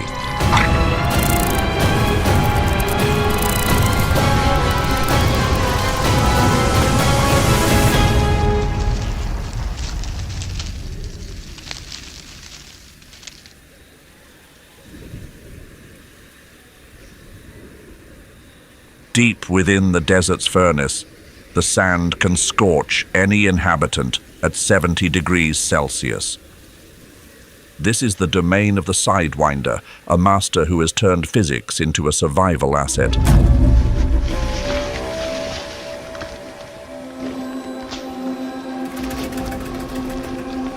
Its name tells the story of its remarkable evolution. By tossing its midsection forward, it keeps contact with the searing surface to a minimum, while creating incredible momentum across the shifting sand. Yet its cleverness shines brightest in the art of concealment. Its eyes are like periscopes set atop its head.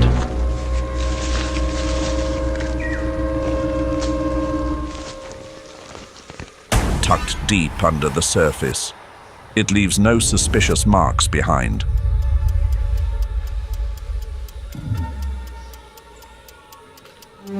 Fully hidden, the Sidewinder reveals a darker tail tip and wiggles it, perfectly imitating a small worm. To a hungry lizard, this looks like a simple catch. But as soon as the target lets its guard down, the trap is sprung.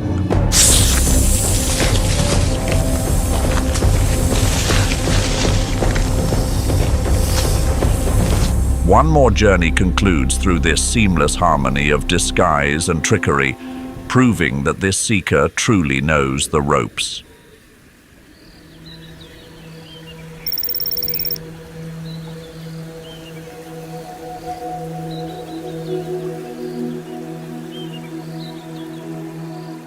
And not far from the unforgiving sands, a life-giving flow emerges.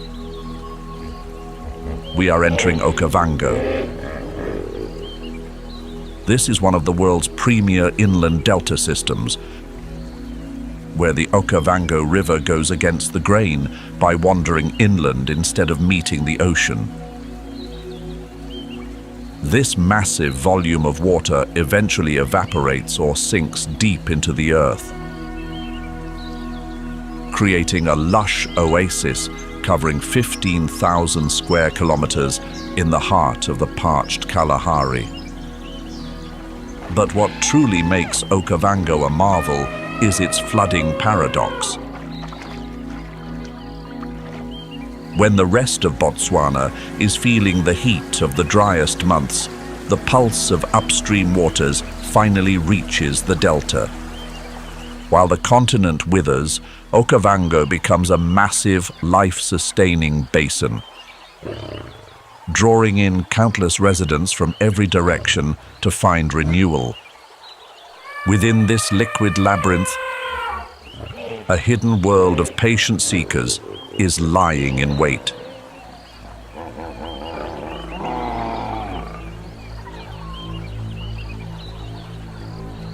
The Nile crocodile holds dominion here through a sense of awe. They possess breathtaking bursts of speed. These massive figures can close the distance to their target without leaving a single ripple behind. Armored scales soak up the sun's warmth to fuel their internal systems. A network of capillaries circulates warmth, priming muscle groups and sharpening their vision. Short, muscular limbs tuck close to the body to minimize drag in the water.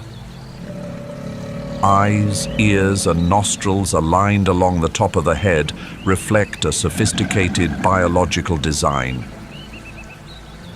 This setup allows a creature spanning 6 meters and weighing up to 1,000 kilograms to completely vanish in water only 30 centimeters deep. As thirsty visitors draw near, the crocodiles descend below the surface. To remain perfectly hidden, they adjust their 4-chambered heart, directing oxygen-rich blood only to the most vital systems. The heart rate slows to a mere 2 beats per minute, allowing them to remain in a submerged wait for up to 2 hours. A heavy stillness settles over the water, masking a master of the craft just centimeters from its goal. The target remains completely unaware that its journey is nearing an end.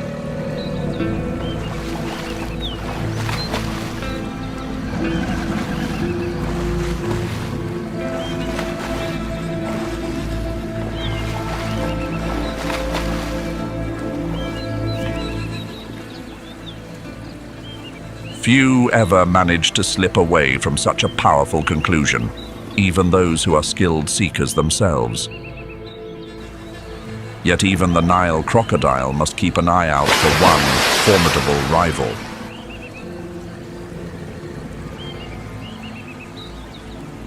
Water is typically a feline's adversary. But in the Okavango Delta, that rule is tossed aside. Lions have mastered these channels. The Duba Plains pride has even transformed into amphibious seekers, ready to swim across the deepest waterways. But beneath that still surface, an ancient ambush specialist from millions of years ago remains concealed. A clash between these two top-tier figures is inevitable.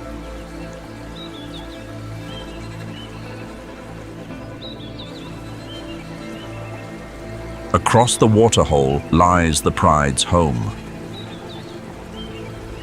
Mothers are leading their young back to meet the extended family. The cubs are full of spirit, experiencing this journey for the first time. They are completely off their guard.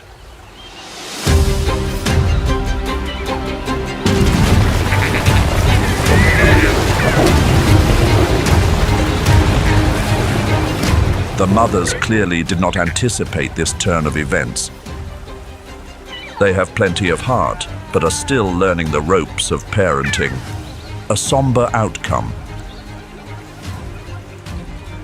When a prize sits on the thin line between wet and dry, respect yields to raw power.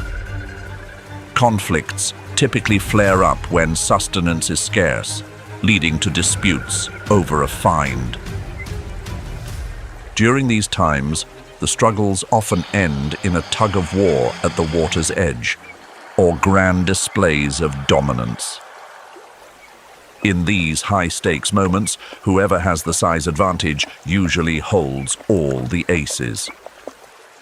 This massive crocodile can crush a lion's femur with a single snap of its jaws.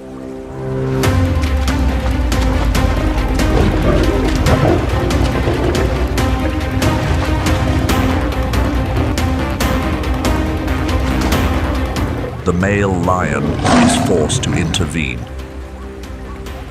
In this arena, a single heartbeat of hesitation can turn a master seeker into a meal on the riverbed.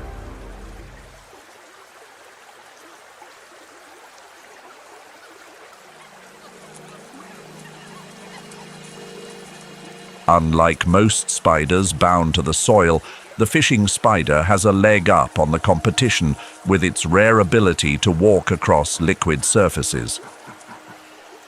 They utilize surface tension, where the cohesive pull of water molecules acts like a powerful thin membrane. With a body weight of less than 1 gram, their long legs are coated in a specialized water-repellent wax. Microscopic hairs at the tips of their feet allow them to stand steady on the water's surface.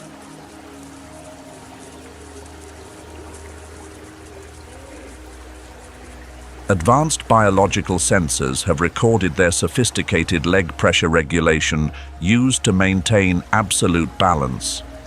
When needing to evade larger seekers below, this spider can dash across the surface with incredible speed. They even employ a deep diving technique by trapping an air bubble within fine hairs, allowing them to breathe underwater for 30 minutes to wait in ambush or find safety. While others are stirring the water, a silent ghost of the sky sweeps through the atmosphere. With vision 5 times sharper than a human with perfect sight, it detects the slightest ripple from nearly 100 meters away. The African fish eagle doesn't need overwhelming force. It truly knows its stuff when it comes to precision from above. Every movement below serves as a stepping stone for a flawless endeavor about to begin.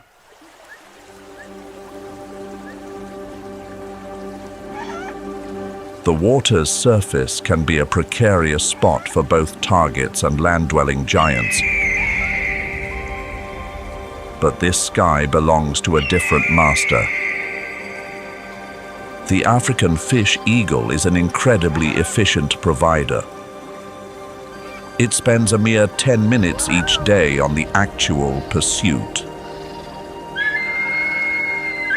Every eagle possesses excellent vision, but this aquatic ruler has an extraordinary optical system. Dual focal points allow it to see forward and to both sides simultaneously without turning its head. Its sight is 5 times sharper than a human with perfect vision. From a distance of nearly 100 meters, it can detect the slightest ripple of a swimming fish. For the African fish eagle, the world below holds no secrets. It spots what the lion or crocodile might have overlooked during their struggles on the muddy banks. Once the target is in its sights, the aerial master moves into action. A 2-meter wingspan spreads wide to maintain balance, while tail feathers adjust fluidly to stabilize its high-speed flight path. The true deciding factor lies in its massive talons with rough pads underneath.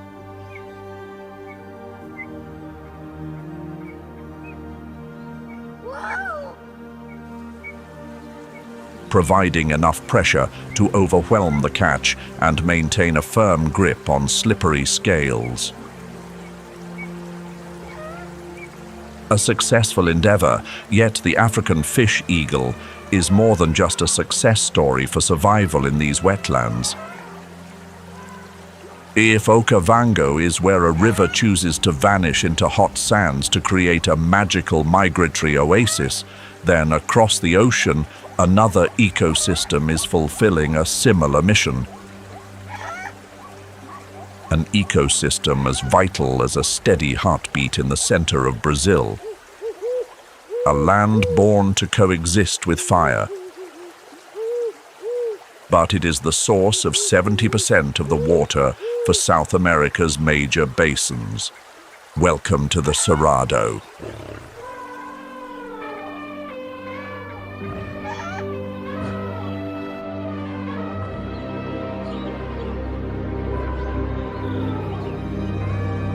The African elephant, a symbol of absolute power. This massive moving powerhouse stands up to 3.96 meters tall and weighs well over 5,443 kilograms. Tough, armor-like skin, along with mighty tusks, grants these giants their majestic status. Guided by a decisive matriarch, the entire clan maintains a deep bond of survival. Memories of lush lands lead the herd across the unforgiving savanna.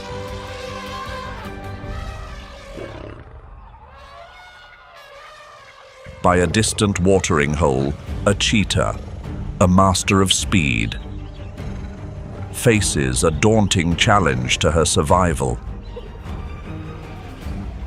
2 days without a meal makes the hope of sustaining her cubs feel more fragile than ever. Seizing a lapse in their alertness, the cheetah closes the distance with silent footsteps. Panic erupts as one individual startles, triggering a high-stakes chase across the field.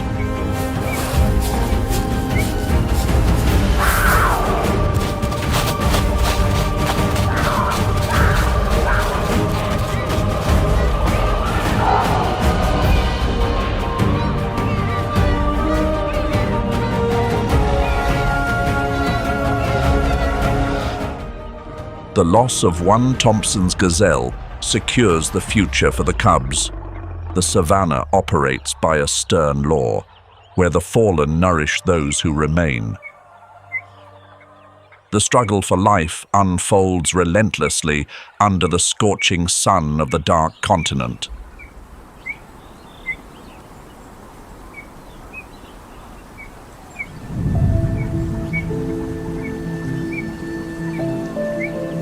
Across the vast ocean, the journey begins in the Amazon rainforest, the deep green heart of South America. This quiet biological arena hides intense struggles for existence beneath the ancient canopy. The Amazon River stretches 6,437 kilometers, serving as the lifeblood that sustains the entire continent. The supreme ruler here is the jaguar, the largest big cat in the Americas, blessed with perfect night vision. Locating targets in the pitch black is second nature for this solitary hunter. Its signature spotted coat turns it into a ghost that blends seamlessly into the surroundings. An explosive and silent hunting style makes the jaguar an invisible presence in the jungle.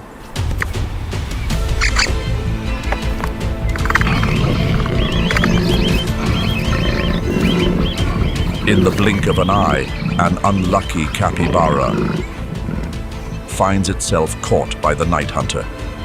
Every movement beneath the thick foliage carries a formidable grace. Every hunt is a risky gamble. The line between hunter and prey is quite thin.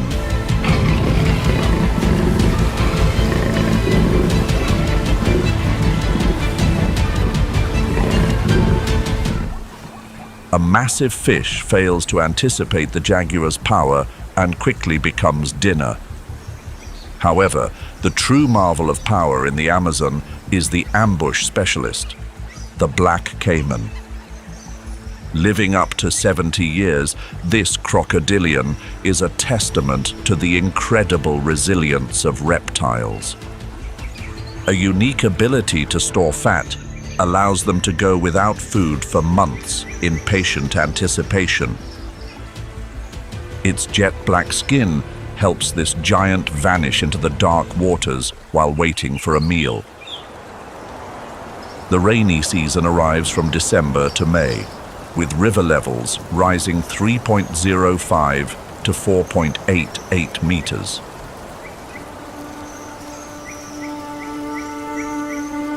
Millions of hectares of forest transform into a vast wetland world. This ecological shift drives a booming reproductive cycle for countless fish species in the region. About 60% of fish species in the Amazon utilize these flooded forests to continue their lineage. In contrast, leafcutter ants must race against the tide to elevate their fungus chambers. A rapidly changing environment forces every creature to adapt quickly to avoid being overwhelmed. An ingenious natural drainage system is established by the leafcutter ants to keep the nest dry. The nutrient-rich humus beneath the Amazon soil acts as a massive energy reservoir. This area holds more than 100 billion tons of carbon, A network of over 2,000 symbiotic fungi species helps roots absorb minerals from the soil most efficiently. The rainy season brings a tough challenge for the giant otter as food sources become scarce. The presence of black caimans and anacondas adds to the constant threats facing this species. Giant otters adapt by mobilizing collective strength in groups of up to 20 members. Cornering fish in shallow waters helps increase their survival rate to 70%. Smooth coordination between individuals is key to overcoming harsh environmental conditions. Beneath the leaf litter on the forest floor lies the domain of over 430 colorful amphibian species. The poison dart frog stands out as a sophisticated hunter of ants, termites, and spiders. Brilliant red and orange hues on their skin signal a warning of a potent chemical weapon. The weapon of the poison dart frog is a toxin capable of paralyzing the nervous system of any challenger. Deep underground, diligent leaf-cutter ant workers transport fresh leaves back to the nest.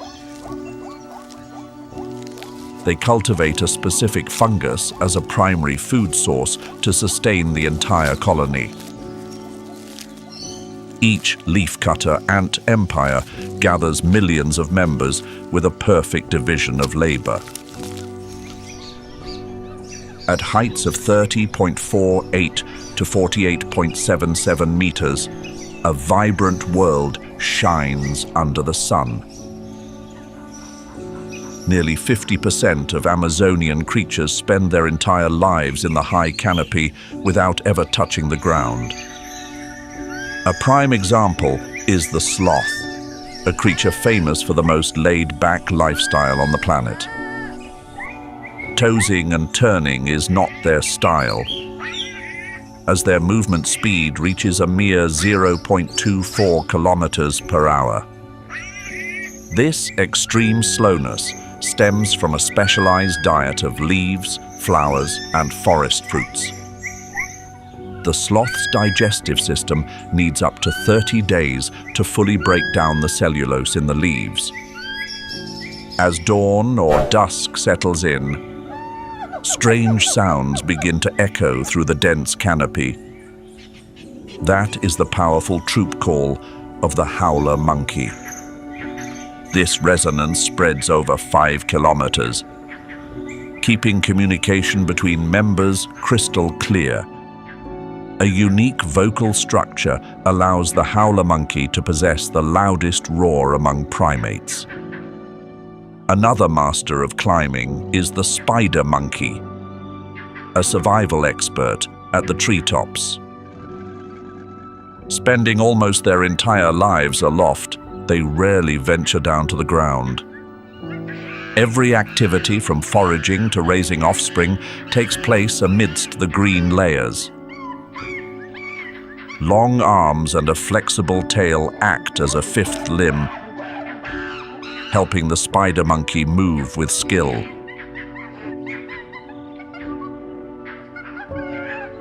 The Amazon also boasts the toucan,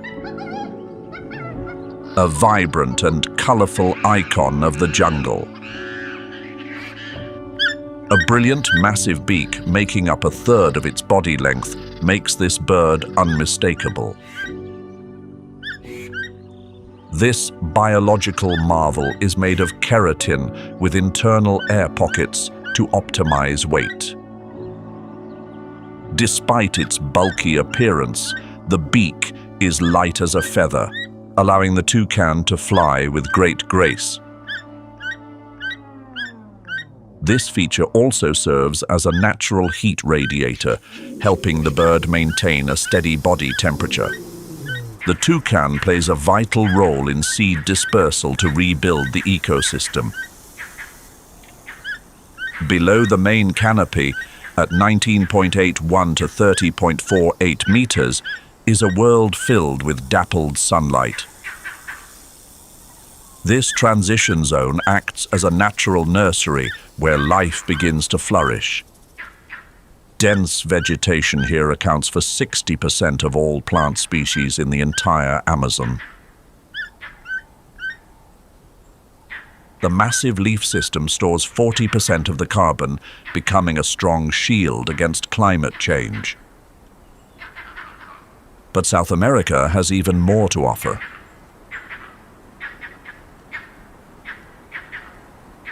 If you've heard of the Amazon but never known about the Cerrado, then you may have just uncovered one of nature's hidden gems.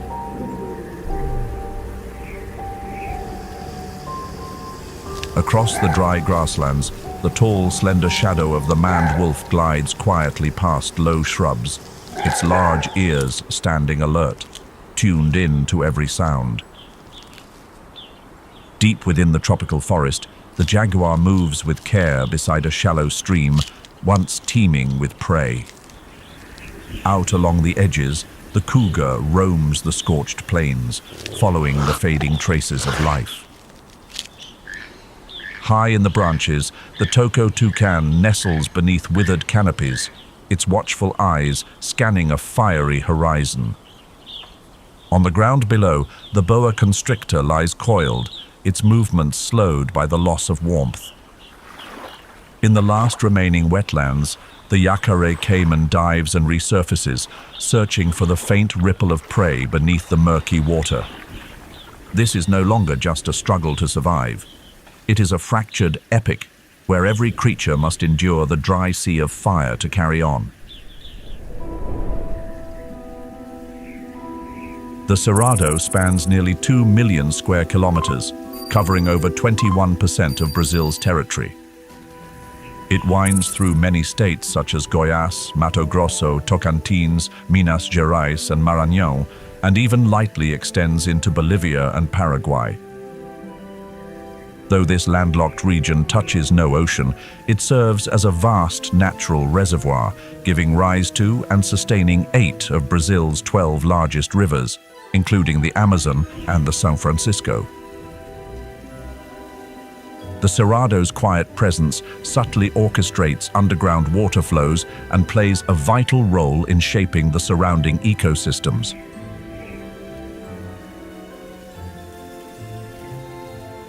Geologically, the Cerrado rests on an ancient plateau called the Planalto Central, formed during the Precambrian era, over 600 million years ago. Its rugged terrain is shaped by weathered granite and metamorphic rock, creating a landscape of rolling hills and dry plains.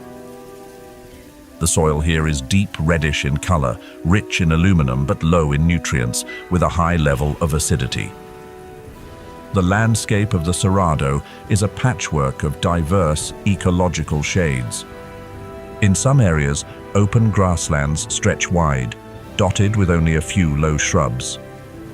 Elsewhere, savanna blends with sparse woodland, where trees have rounded canopies, thick bark, and deep roots, evolved traits designed to withstand drought and recurring wildfires. Since prehistoric times, this region has been home to indigenous communities such as the Crajo, Zavante, Bororo, and Tapirape, whose social structures, rituals, and beliefs are deeply rooted in nature. The Bororo hold their ceremonies at the center of their villages, while the Tapirape preserve spiritual practices and traditional medicine based on medicinal plants. In addition, the Gerais people of Minas Gerais maintain nature-based rituals and celebrate a yearly festival on December 8th in honor of Our Lady of the Immaculate Conception, a vivid example of the blending of Catholicism and indigenous spirituality. Art forms such as dance, music, and handcrafted works among indigenous and Quilombo communities serve as powerful vessels for passing down cultural heritage and folk wisdom. The Cerrado has a tropical semi-humid climate marked by 2 distinct seasons. The rainy season lasts from October to April, bringing an average annual rainfall of about 1,200 to 2,000 millimeters. In contrast, the dry season stretches from May to September, bringing barely a drop of rain, with daytime temperatures soaring above 30 degrees Celsius and nights turning suddenly chilly. This is home to over 10,000 plant species, nearly 50% of which are found nowhere else on Earth. As many as 935 bird species have been recorded here. In addition, the Cerrado shelters around 200 mammal species, more than 270 types of reptiles and amphibians, along with tens of thousands of insect species. Every element, no matter how small, holds an irreplaceable link in this vast web of ecological balance.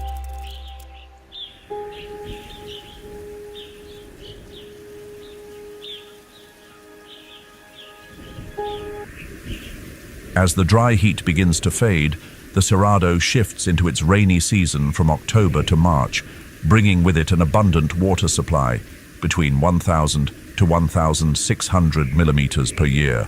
The first rains fall on the cracked earth like a wake-up call to the entire ecosystem, signaling the start of a new cycle of life. The rise in humidity and temperature triggers the germination, flowering, and fruiting of many plant species, providing a rich food source for insects and other wildlife. During the rainy season, Serra da Canastra National Park, covering 197,810 hectares, transforms into a vibrant biological zone with average annual rainfall around 1,250 millimeters. This surge in moisture fuels the lush growth of gallery forests, evergreen riverbank woodlands that flourish along the upper reaches of the São Francisco River. The park includes areas of striking scenic beauty, such as Cascadanta, the first waterfall of the São Francisco River, which stands 186 meters tall. The gallery forests here also serve as vital biological corridors, providing habitat for many endemic and rare species.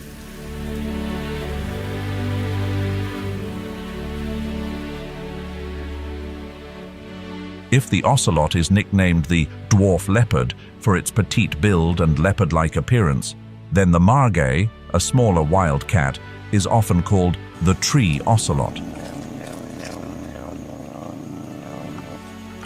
During most of the rainy season, it hides within a leafy maze, where vines, dry branches, and moss weave together into a three-dimensional world.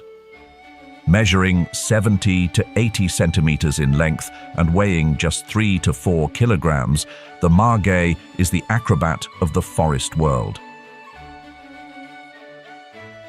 Its tail, making up as much as 70% of its body length, provides perfect balance as it moves along slippery, rain-soaked branches. Remarkably, the margay is one of the very few mammals capable of rotating its hind ankle joints 180 degrees, allowing it to climb down trees head first, more like a squirrel than a cat. It can leap as far as 3.7 meters or as high as 2.4 meters between branches, and can even hang upside down from a limb using just one hind leg. Its large, round eyes, affectionately called button eyes by locals, give it exceptional accuracy when hunting in the dark. The margay lives a solitary life, is mostly active at night, and marks its territory with scent. With a slow reproductive rate, producing only one offspring every 2 years, the margay is highly vulnerable to sudden environmental changes. Serra da Canastra, where intact gallery forests still remain, is becoming a final stronghold for the protection of this species. The rainy season in the rainforest brings an abundance of food. The margay hunts birds, marsupials, squirrels, small monkeys, and even sloths, all of which dwell in the treetops. An astonishing hunting tactic recorded in Brazil shows the margay mimicking the cries of baby monkeys, luring concerned adults close enough to be ambushed from above. Though it lives in the trees, the margay may come down to the ground to hunt rabbits or rodents, but this is a risky choice, as it makes the cat more vulnerable to larger predators. Among the watchful eyes tracking its movements is the cougar.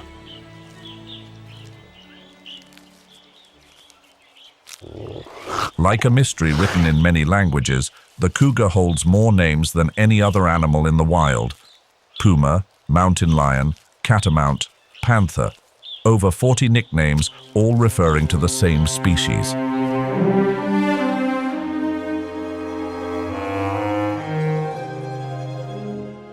It is the terrestrial mammal with the widest range across the Americas, stretching from the icy Yukon in Canada to the arid Andes of southern Peru. And right at the heart of this continent, where the Cerrado sprawls and gallery forests cling to the San Francisco River, the cougar finds a fleeting paradise during the rainy season. During the rainy season, the riverbank forests become rich and chaotic. Migratory birds return, hoofed animals forage, and rodents reproduce rapidly with the rising humidity. For the cougar, this is opportunity. It crouches beneath the forest canopy, golden eyes narrowed, watching as prey slowly moves toward an open clearing. No sound, no heavy breathing, only a deadly patience. Its long, powerful hind legs, the strongest among all wild cats, coil like compressed springs. In a split second, the cougar launches nearly 5.5 meters into the air, soaring over more than 6 meters like a living arrow. Its nearly 1 meter long tail curving gently to steer its body through brush and jagged rocks. The impact lasts only seconds. Canines sink into the neck, claws lock in tight. The prey is pinned to the ground before it has a chance to react. The cougar doesn't rush to feed. Instead, it drags the carcass to the forest's edge, covering it carefully with dry leaves, moss, and branches, stashing it like a reserve stockpile for the unpredictable rain-soaked days ahead. A single large prey can sustain it for 4 to 6 days, reducing the risk of having to hunt frequently. Unlike tigers or lions with their thunderous roars, the cougar communicates through a surprising range of sounds: hisses, growls, howls, and at times an echoing scream that cuts through the night. An adult cougar in this region typically holds a territory spanning 80 to 150 square kilometers, moving in sync with prey patterns and seasonal changes. During the rainy season, their movement shifts south and southeast of the park, where populations of capybaras and armadillos rise significantly. As solitary animals, cougars typically interact only during the mating season. The female, known as a queen, carries her young for about 90 days and gives birth to between 1 and 6 cubs. Dark spots along the cubs' backs help them blend into the forest floor scattered with damp fallen leaves. They stay with their mother for up to 2 years, learning every step of the stalk, how to select prey, read the wind, and avoid other predators like the jaguar and even humans, the most unpredictable of all. In the food chain, the cougar acts as a guardian of natural balance. By keeping herbivore populations in check, it helps the forest regenerate and prevents overgrazing, a pattern confirmed by ecologists at the organization Rede Cerrado through satellite analysis of biomass cover during the 2025 rainy season. In areas where cougars are frequently present, the understory and mid-level vegetation are noticeably healthier compared to regions where they are absent. And as the rain continues to fall over the Cerrado, the faint tracks of a cougar pressed into the wet earth remain, quiet proof that life in the wild never truly stops. High above, the black-tufted marmoset darts in and out of the foliage, while down below, the crested caracara glides silently through the thin mist of the gallery forest.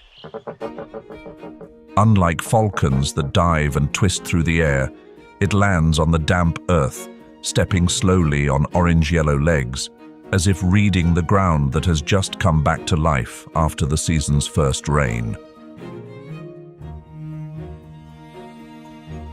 Belonging to the Falconidae family, the caracara doesn't follow the high-speed hunting style of its relatives. Weighing 1.3 kilograms, it is the second heaviest member of the family, surpassed only by the gerfalcon. Rather than ambushing prey, it prowls the ground in search of carrion, insects, lizards, or even fallen fruit. A true opportunistic forager, it acts both as nature's cleanup crew and a quiet agent of renewal after the dry season.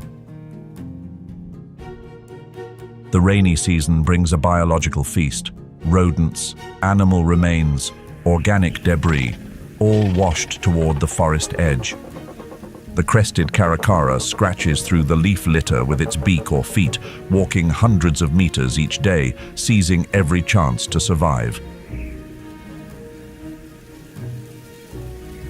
Its bare, orange-red face shifts color with emotion, glowing bright when excited, paling when alert, allowing it to communicate through expression, along with a clucking sound like stones rattling in a bamboo tube, and loud calls sent skyward as it tilts its head back and cries out across the rain-soaked plains.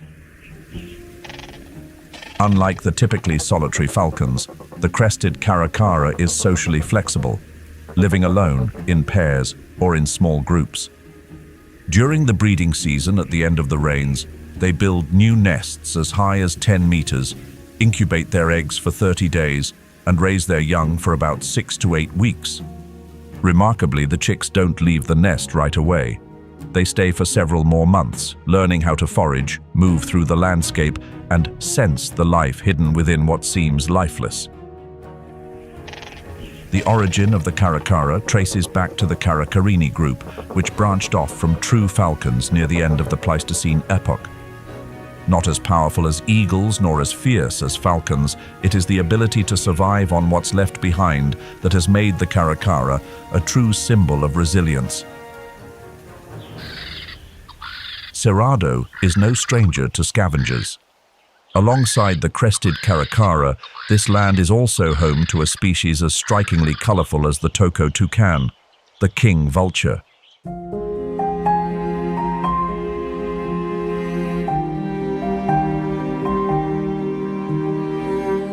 Unlike most vultures with drab gray feathers and a somber appearance, the king vulture is a burst of color. Its body looks like a natural paint palette, as if nature had poured out the last of its rebellious spirit onto this single bird. At the center of its curved orange and black beak sits a fleshy knob called a caruncle, like a soft crown resting on the face of a silent king. Its pale white eyes, rimmed in deep red, gleam with an almost otherworldly gaze. Newborn chicks are covered in jet black down and take nearly 6 years to grow into the dazzling appearance of adulthood. In Serra da Canastra, where gallery forests stretch along the São Francisco River, the rainy season brings more carcasses, more natural accidents, and with them, the peak working season for the king vulture. Unlike raptors such as hawks or eagles, the king vulture doesn't take life to survive. It waits, seeking out opportunity in the quiet ending of another creature's journey. With its large, powerful beak, it is often among the first to open thick-skinned remains, like capybaras, armadillos, or wild pigs, paving the way for smaller vultures that arrive later. This bird lacks a rich vocal range due to the absence of a syrinx, the vocal organ found in most birds. Its sounds are limited to low hisses, faint wheezes, or soft snorts.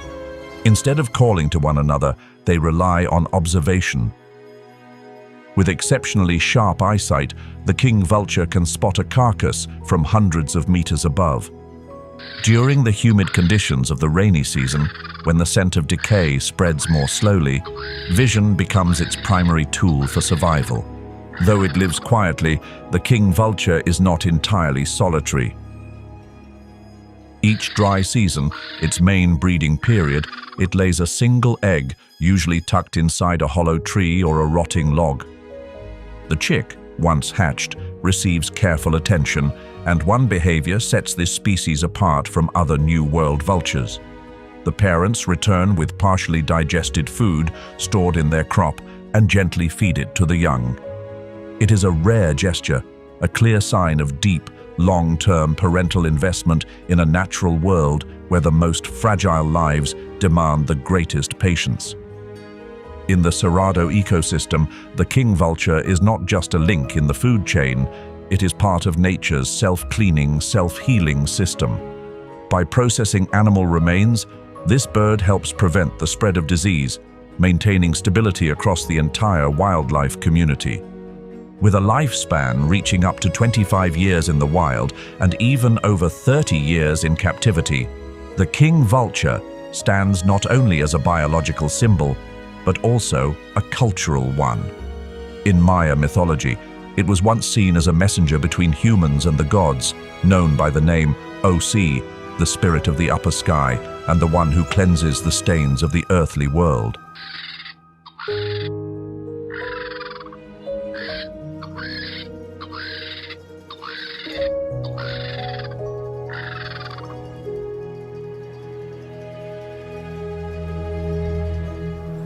Not as graceful as the Seriema, the wood stork leaves a strong impression with its bare, wood-like neck that looks almost sculpted. Standing up to 115 centimeters tall, with a wingspan of 180 centimeters, its body is white, with a featherless head and neck, and a long, curved beak shaped like a sickle. This bird doesn't hunt by sight, but by touch. While standing in water, it holds its beak slightly open. At the slightest movement from a fish, shrimp, or tadpole, the beak snaps shut in just 25 milliseconds. If the water is too still, it gently stirs it with a foot or wing to flush out prey. In the 2025 rainy season, ground-based foraging increased by 14%. Including frogs, lizards, and rodents.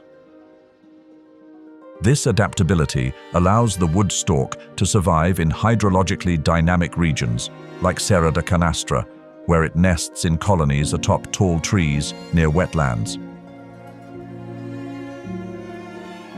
Each colony can hold 20 to 25 nests, with parents taking turns incubating the eggs and feeding the chicks for about 8 weeks.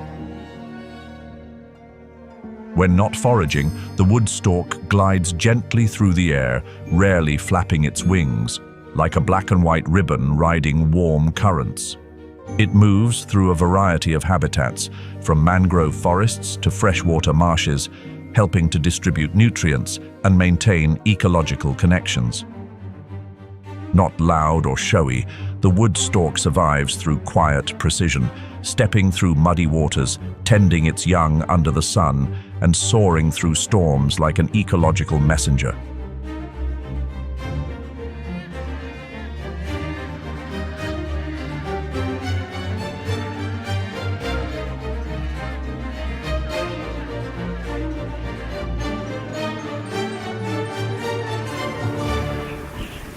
As Cerrado moves deeper into the rainy season, the stretch of land along the Araguaia River, which marks the natural border between the states of Goiás and Tocantins, suddenly comes alive in a strangely vibrant way. This area represents the seasonal wetlands and ephemeral pools that form after rains, lasting only a few weeks to a few months, yet carrying the power to spark entire chains of life. The appearance of ephemeral pools creates ideal breeding conditions for amphibians, free from the presence of predatory fish. Among the standout species is the giant otter, the largest otter on Earth. An adult male can reach up to 1.8 meters in length and weigh as much as 34 kilograms, with a sleek, torpedo-shaped body covered in short, dense, chocolate brown fur that repels water and keeps the skin beneath completely dry. Its tail is flat, long, and powerful, acting like a paddle. Webbed feet between the toes allow for agile movement through murky waters. One often overlooked detail: each individual has a unique white patch on its neck, like a biological signature that helps researchers identify them in the wild. The rainy season triggers a boom in fish populations like catfish and characins, filling out the natural menu for the giant otter. With highly sensitive whiskers, it can detect the slightest movement in murky water. Its ears and nostrils can close while diving, allowing it to fully concentrate on tracking and catching prey. Unlike most other otter species, the giant otter is highly social. It lives in organized family groups, typically made up of a monogamous breeding pair and offspring from multiple years. A group can range from 2 to 20 individuals. They hunt together, play together, and share the responsibility of raising the young. While some individuals go out to hunt, others stay behind to guard the breeding area or train the young in diving and foraging skills. Their coordinated hunting efforts boost the group's overall success rate. Each adult needs to consume around 3 kilograms of fish per day, nearly 10% of its body weight. Fish isn't the only item on their menu. When fish becomes scarce, the giant otter also hunts crabs, snakes, and even small caimans, an impressive display of adaptability for such a skilled apex predator. With their dexterous front paws, they hold down prey and eat right on the water's surface, often floating on their backs, a scene that's both amusing and deeply rooted in survival instinct. They choose to build dens along elevated riverbanks or forest edge marshes. Each den may have multiple entrances, allowing the entire group to move quickly and safely if threatened. The Araguaia River region, especially within Kanto State Park, is considered one of the last places on Earth capable of supporting a naturally reproducing population of giant otters. With over 800 interconnected oxbow lakes and a vast flooded forest ecosystem, this area stands as a final stronghold for this rare otter species. However, even this refuge is gradually coming under threat. Competition with humans, especially local fishermen, has begun to strain the relationship between the giant otter and nearby communities. According to the latest report released by the International Union for Conservation of Nature in 2024, the giant otter remains classified as endangered, with an estimated wild population of fewer than 5,000 individuals. And no clear trend of increase or decline has yet been established. Even so, recent research in the Araguaia region offers a glimmer of hope. The stable presence of large family groups and a rising number of pups suggest that, with proper protection, this species has a real chance at recovery. Larger and more formidable than the giant otter, the Yacare caiman is native to Argentina, Bolivia, Brazil, and Paraguay. Its name, Yacare, comes from the word jacare, which means crocodile in the ancient Tupi language and was later adopted into Portuguese. The body of the Yacare caiman is just bulky enough to appear heavy, but never clumsy. Adult males typically measure between 2 to 3 meters in length, while females are about half that size. They have dark brown to olive-colored skin, scattered with black markings, and a pale yellow belly reminiscent of soft mud along a lakeshore.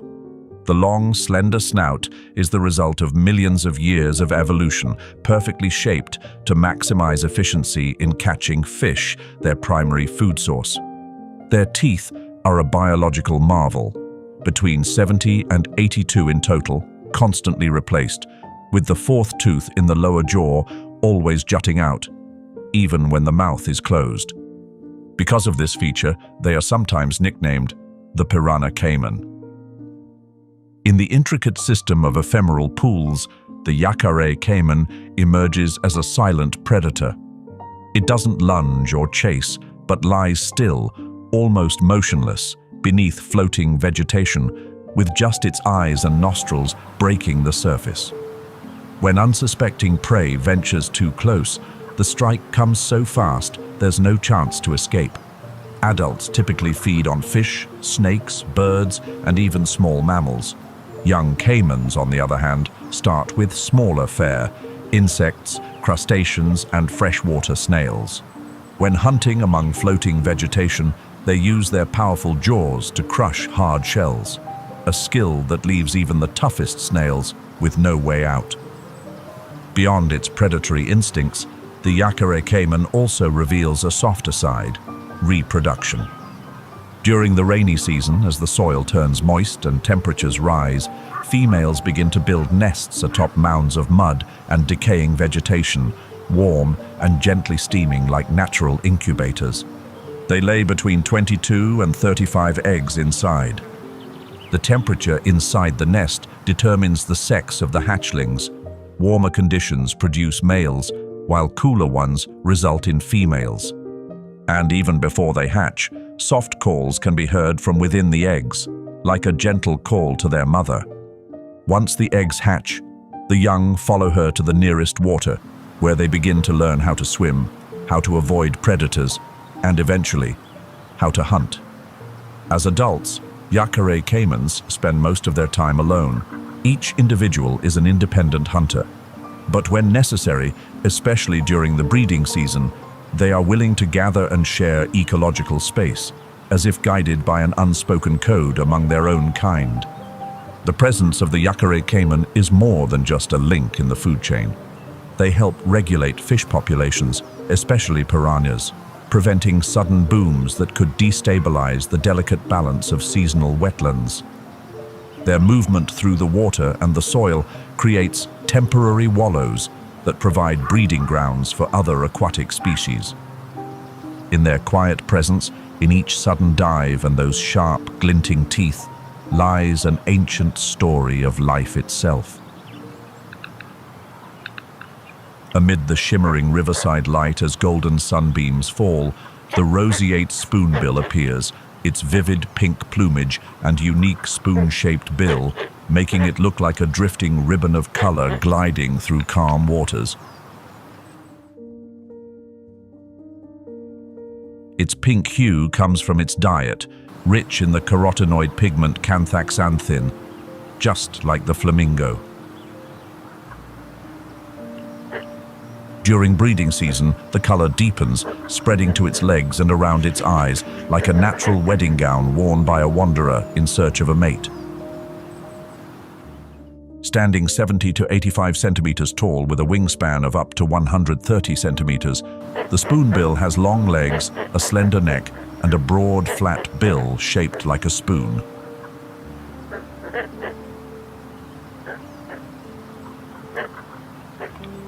Not for tearing flesh, but as a precise sensory tool. As it sweeps its bill gently through the water, even the faintest touch from a fish, insect, or crustacean triggers an instant snap. Thanks to thousands of nerve endings concentrated at the tip. Along the banks of the Araguaia River, shallow pools serve as ideal hunting grounds and nesting sites.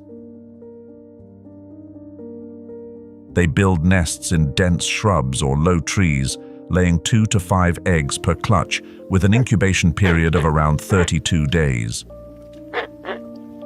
The chicks are fed by both parents, who regurgitate food directly into their still-developing spoon-shaped bills. The spoonbill doesn't migrate far, it follows the water. Wherever rainy season wetlands appear, their footprints are not far behind. Riding thermal currents with neck and legs outstretched, they glide like living kites across the sky God created. Once hunted nearly to extinction in the 19th century for their feathers, used in hats and dresses, the roseate spoonbill has made a comeback thanks to strict conservation efforts. Today, they are considered an indicator species, a sign of wetland health. When spoonbills appear, it means the water is clean, crustaceans are plentiful, and the ecosystem is in balance.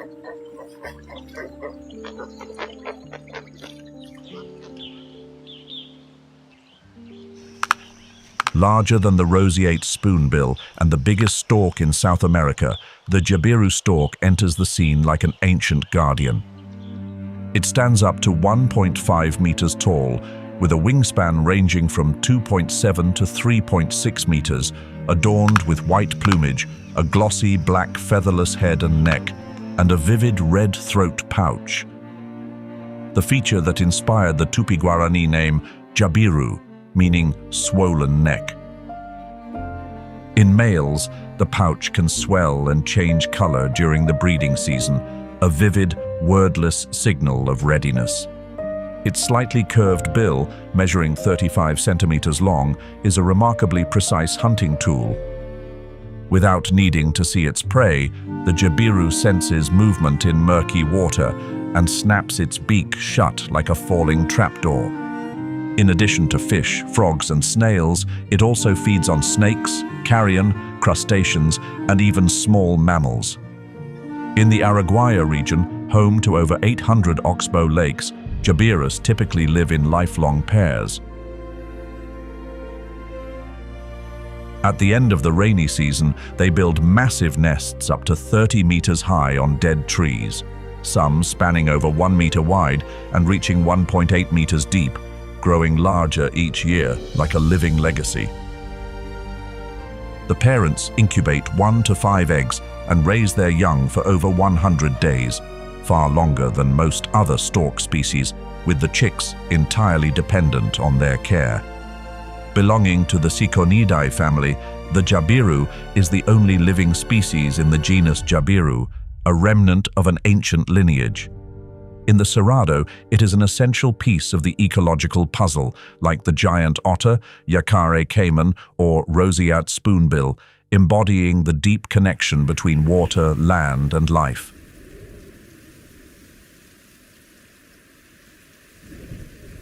Like the beat of a dry, distant drum, the Cerrado enters the dry season with a dramatic yet silent transformation. From May to September, rainfall drops below 50 millimeters per month, humidity falls under 30%, and daytime temperatures often rise above 35 degrees Celsius. Under these conditions, the ecosystem reveals its remarkable adaptations. Plants with thick bark, deep roots, and the ability to regenerate after fire. Wildlife developing distinct survival strategies.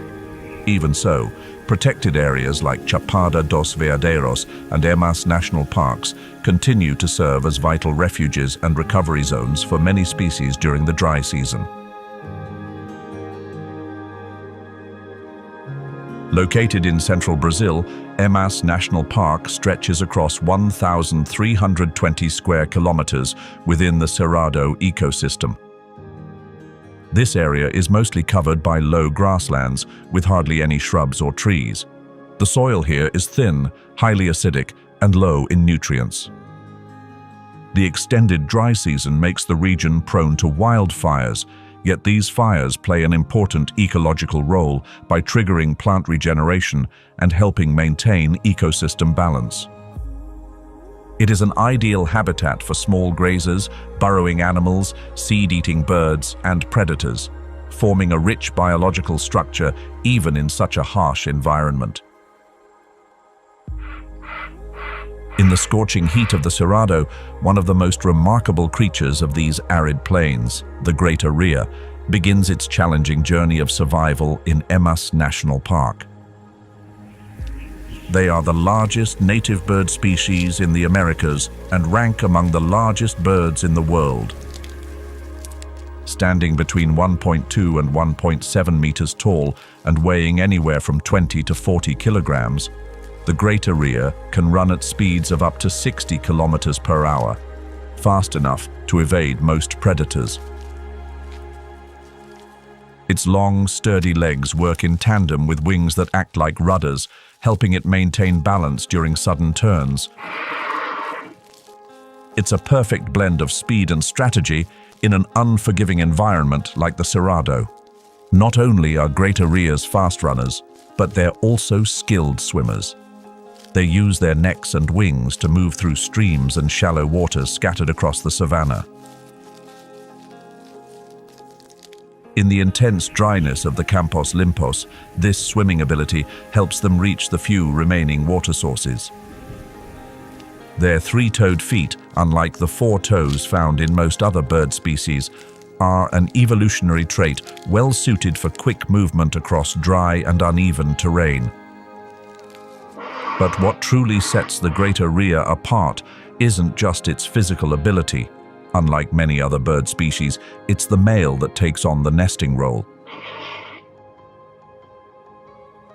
After building a nest on the ground, the male attracts up to 12 females to lay eggs in it, with a single nest holding as many as 50 eggs.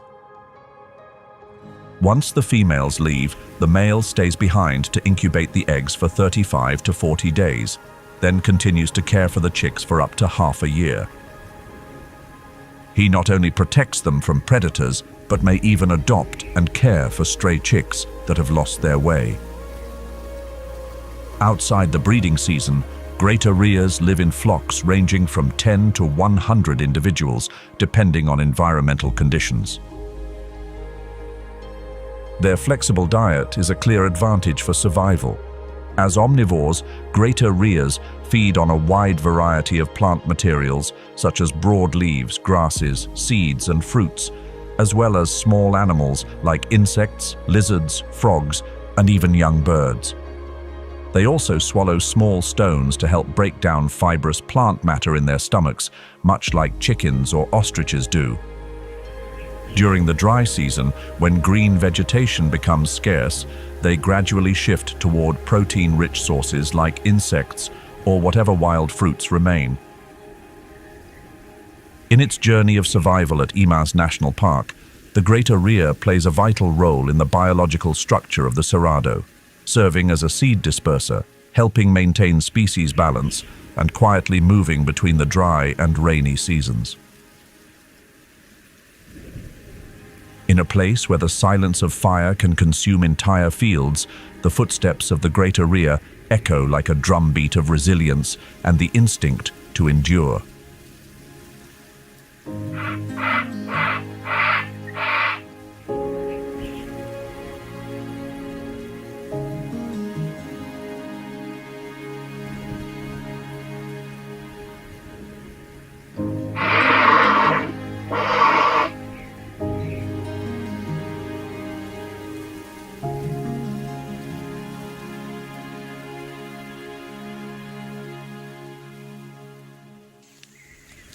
The dry grasslands of Brazil hold more than just the footprints of the greater rhea. The pampas deer, a slender, small-bodied species, still quietly roams the cracked red earth of Imas National Park. Standing only about 70 centimeters tall and weighing between 20 and 30 kilograms, the pampas deer has a golden brown coat that doesn't change with the seasons, allowing it to blend almost perfectly into the sun-scorched grasslands.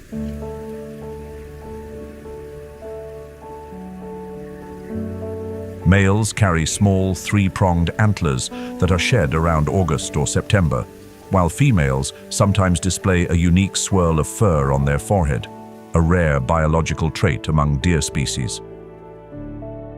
Despite their delicate appearance, they are true survival experts. When vegetation withers, pampas deer don't wait for luck.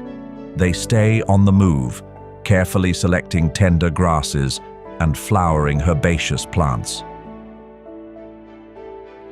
During the rainy season, grasses make up as much as 20% of their diet, but when the dry season hits, they shift to leaves, shoots, and even bark, anything that still holds a trace of moisture, a wise choice in the face of harsh conditions. Instead of retreating into dense forests, this deer chooses to live in open savannas and tall grasslands. When threatened, it lies completely still, a silent prayer offered to the wild. If escape becomes necessary, it can sprint up to 50 kilometers per hour, though it often glances back, a curious reflex rooted in instinct, yet one that can also expose a moment of vulnerability to its predators. The social life of the pampas deer is fluid and ever-changing. During the dry season, they live alone or in pairs. but in the rainy months, they may gather in groups of up to 50 individuals, with males often moving between herds. At Emas National Park, an estimated 1,000 to 1,300 individuals have remained relatively stable over the past 2 decades. The Pampas deer is a living testament to resilience, humility, and quiet grace, a message perhaps whispered by the Creator through each gentle step they take across the heart of the Cerrado.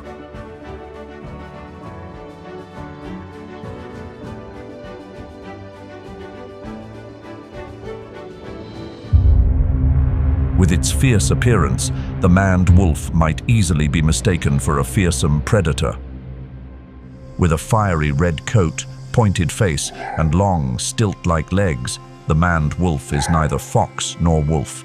In fact, it isn't a true carnivore and tends to live a quiet, solitary life, keeping its distance from humans.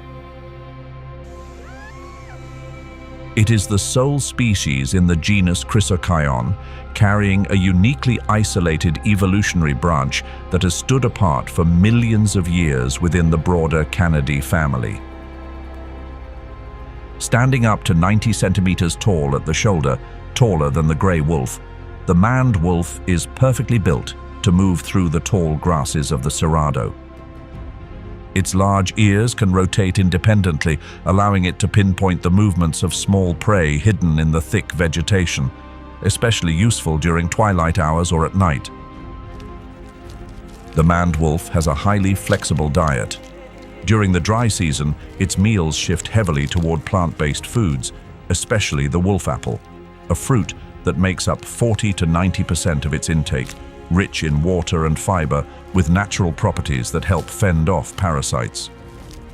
Its fruit-eating habits and long-distance roaming make it a key seed disperser, helping sustain the green heartbeat of the Cerrado. As an opportunistic predator, the maned wolf targets rodents, rabbits, ground-dwelling birds, reptiles, and insects. With its sharp hearing, it can tap the ground lightly to flush out hidden prey, then pounce forward, delivering a quick bite to the neck or back. But every hunt is a gamble of energy.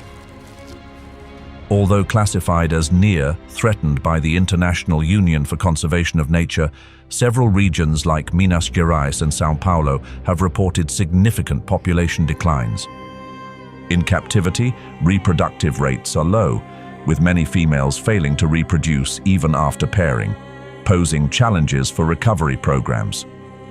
However, at Emas National Park, where individuals are monitored via GPS, maned wolves living in near-pristine habitats are showing stable behaviors and positive interactions with the surrounding ecosystem.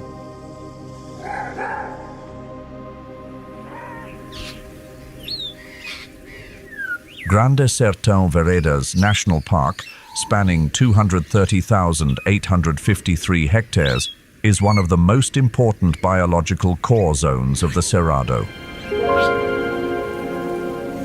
This survival oasis is also home to the ocelot, a wild cat with a striking spotted coat, once nicknamed the dwarf leopard.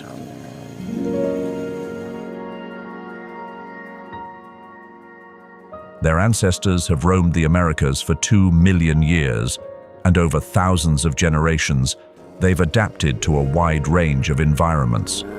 The ocelot has a body length of 70 to 100 centimeters, with a tail measuring 25 to 40 centimeters, and a coat marked by asymmetrical spots and stripes, like a biological fingerprint.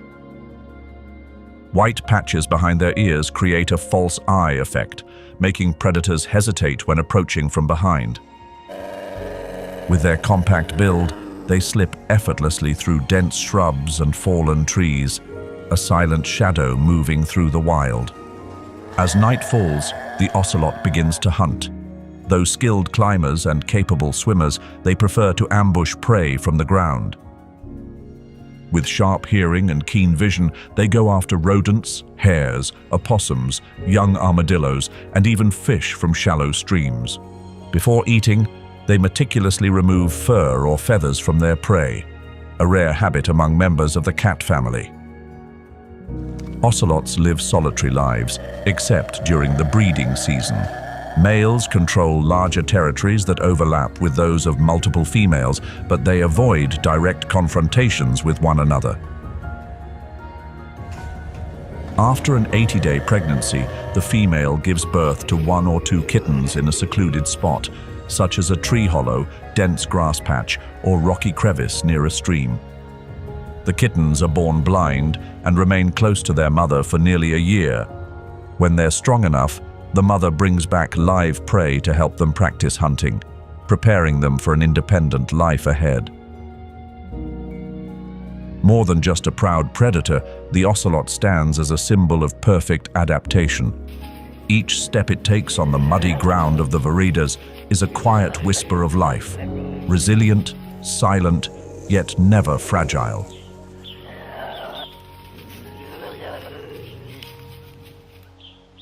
Six times larger than the ocelot, the jaguar is the largest big cat in the Americas.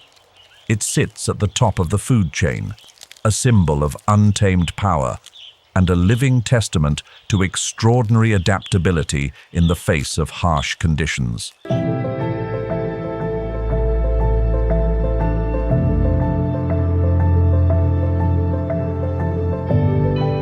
With a powerful build, male jaguars can weigh up to 96 kilograms and reach lengths of 1.7 meters, their compact muscular frame paired with a broad head and short but incredibly strong limbs.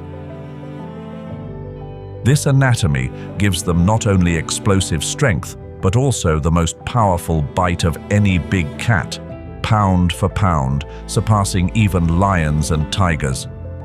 Their jaws are strong enough to pierce the skull of a full-grown capybara or crush the shell of an Amazonian turtle.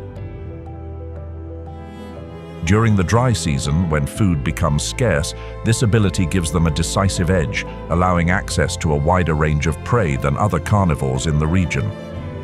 In the hazy glow of dusk along the Cerrado's water's edge, the jaguar presses low to the ground, silent as a shadow.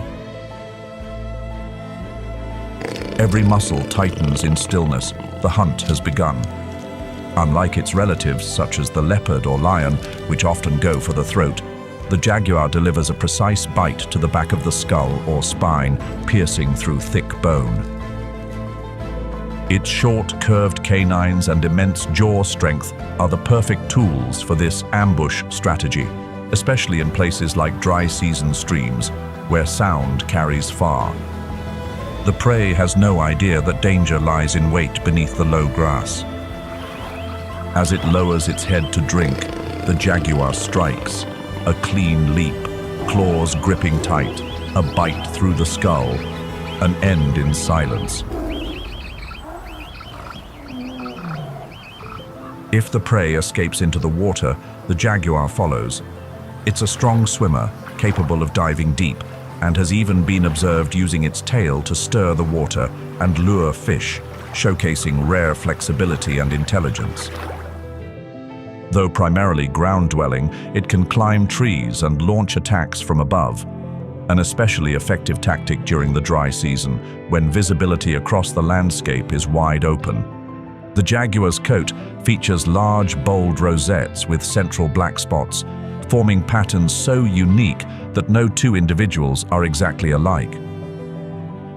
Some jaguars carry a melanistic pigment known as black panthers, which still retain these rosette patterns, visible under angled light or in infrared photography. This reflects the genetic diversity of the species in the Cerrado region, where an unusually high proportion of melanistic individuals, about 40 to 44%, was reported in the latest 2024 data from the organization On Safari. Biologically, jaguars are solitary animals. They rarely encounter one another outside of the mating season. A male's territory can be twice the size of a female's, and often overlaps with the territories of several females, though rarely with those of other males. During the dry months, this spatial arrangement helps minimize conflict and optimize access to dwindling resources. They tend to be most active at dawn and dusk, times of low light, cooler temperatures, and when prey begins to stir. In addition, jaguars have a unique range of vocalizations, from dry, saw-like roars to soft chuffing sounds, often used in close communication, especially between a mother and her cubs or mating pairs. Historically, jaguars ranged from the southwestern United States all the way down to Argentina. However, they have since disappeared from many areas, including El Salvador and Uruguay. Today, they remain in about 19 countries, with strong populations in the Amazon and Pantanal, but still persist at low densities in the Cerrado, a transitional zone rich in biodiversity.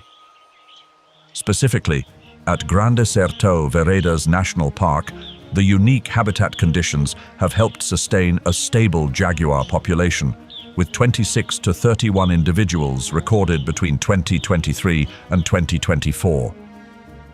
Protecting this species carries meaning far beyond zoological value.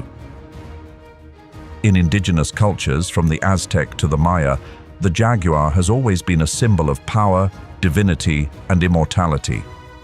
In the Cerrado, the image of a jaguar crossing moonlit waters during the dry season has become a living emblem of balance, a reminder that even in the harshest of landscapes, there exists a deeper order shaped by the Creator's hand.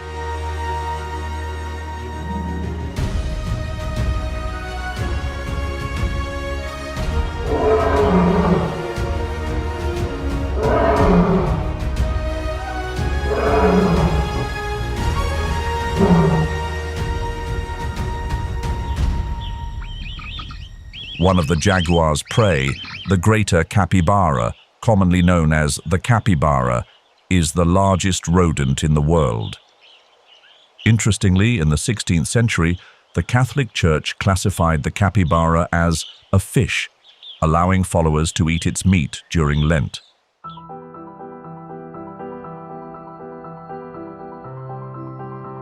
Today, this gentle creature even has its own day of recognition, Capybara Day, celebrated on July 10th, honoring it as a peaceful symbol of the natural world.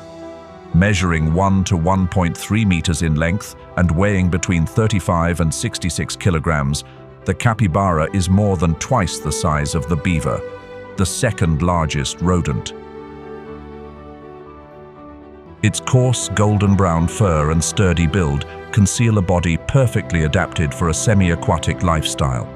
Short, webbed legs and eyes, ears and nostrils positioned high on the head, allowing it to stay submerged while still seeing and breathing. Capybaras can dive for up to 5 minutes, either to evade predators or to cool off when temperatures soar above 35 degrees Celsius. Though closely tied to water, capybaras are surprisingly agile on land, reaching speeds of up to 35 kilometers per hour when escaping danger. Their diet mainly consists of aquatic grasses, plant stems, and reeds, but when food is scarce, they make use of grains, wild squash, and melons. An adult can consume up to 3.6 kilograms of vegetation each day. Their digestive system features an enlarged cecum filled with millions of microorganisms that ferment cellulose.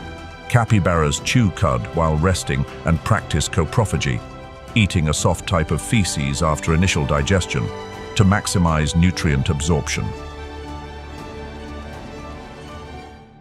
During the dry season, small groups of 10 to 20 capybaras often merge into herds of hundreds, led by a dominant male. Their social hierarchy is maintained through scent glands located on the nose and near the anus, as well as a rich vocal repertoire including whistles, chirps, growls, and even barks. They frequently groom and remove parasites from one another, not just for cleanliness, but as a form of social bonding. Some individuals have even been observed standing on their hind legs and swaying, almost like dancing, after bathing or during positive social interactions. Capybaras are widely distributed across South America, from Colombia to Argentina, and are even found in Panama. In the veredas, they do more than simply survive. They actively support the ecosystem, selectively grazing to promote aquatic plant growth and serving as a key link in the food chain for jaguars, caimans, and snakes. Another large mammal enters the scene, this time the largest land animal in South America, the South American tapir. Also known as the Brazilian tapir in the Tupi language, it's called the Amazonian tapir, maned tapir, or lowland tapir in English, anta in Portuguese, and la sachavaca, literally bush cow, in a blend of Quechua and Spanish. Measuring between 1.8 and 2.5 meters in length and weighing from 150 to 320 kilograms, the tapir is equipped with a flexible trunk-like snout formed from its upper lip and nose that allows it to pluck fruit, forage for leaves in dense underbrush, or even act as a snorkel while submerged. In the sweltering dry season heat, often above 35 degrees Celsius, its ability to dive for minutes and move along riverbeds helps it evade predators and regulate body temperature. Despite its bulky frame, the tapir can move with surprising speed when threatened. This nocturnal animal follows stream banks in search of leaves, tender shoots, and even aquatic plants. Precious food sources when vegetation withers. Known as the gardeners of the rainforest, they help regenerate plant life by dispersing seeds through their droppings, especially throughout the veredas. Though their eyesight is poor, Brazilian tapirs have a highly developed sense of smell and hearing. They communicate and mark territory using scent trails from their bodies, urine, and facial glands. Their vocalizations include whistles, snorts, forceful breaths, and a distinctive clicking sound, a kind of secret language whispered through the forest. Tapirs live solitary lives, coming together only during the breeding season. Females carry a single calf after a pregnancy lasting up to 13 months. The newborn is covered in dark fur with white stripes and spots, like a tiny watermelon, providing natural camouflage under the forest canopy. They stay with their mother for 12 to 18 months, learning to swim, dive, and survive. But this also means the population regenerates slowly and is especially vulnerable to rapid environmental change. According to the International Union for Conservation of Nature, the Brazilian tapir is currently listed as vulnerable, at risk due to deforestation, agricultural expansion, hunting, and habitat fragmentation. In the Cerrado, the conversion of forested land into soybean plantations and grazing pastures over the past 20 years has led to a sharp decline in veredas habitats. However, at Grande Sertão Veredas National Park, this species still has a chance at survival. The park's network of underground springs, wetlands, and year-round green buriti vegetation provides a cool, moist refuge throughout the dry season, an ideal environment for their continued existence.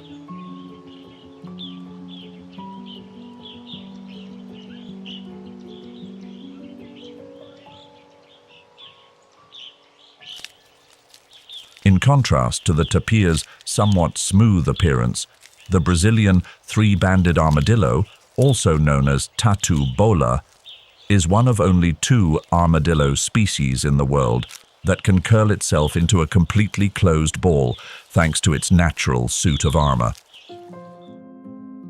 This species unexpectedly stepped into the global spotlight when it became the official mascot of the FIFA World Cup 2014 under the name Fuleco, a blend of the words futebol, meaning soccer, and ecologia, meaning ecology. Measuring only 23 to 27 centimeters in length and weighing between 1 to 1.6 kilograms, about the size of a small watermelon, the tatu bola's biological design is a masterpiece of evolution. 3 flexible bands between 2 tough armor plates allow it to roll itself up, using its short tail to seal off its soft underbelly, transforming into a seamless armored ball. No teeth or claws can easily pierce through it. The tatubola feeds on ants and termites, using its long, sticky tongue and strong claws to break into termite mounds and ant nests. Though its eyesight is poor, its sense of smell is incredibly sharp, helping it sniff out prey and stay clear of hunters like the jaguar and the puma. It is active in the early morning and late afternoon and rests at night in shallow burrows or abandoned dens. Unlike other armadillo relatives, it does not dig deep on its own. According to the International Union for Conservation of Nature in 2024, there are currently only between 1,000 and 1,800 mature individuals remaining in the wild.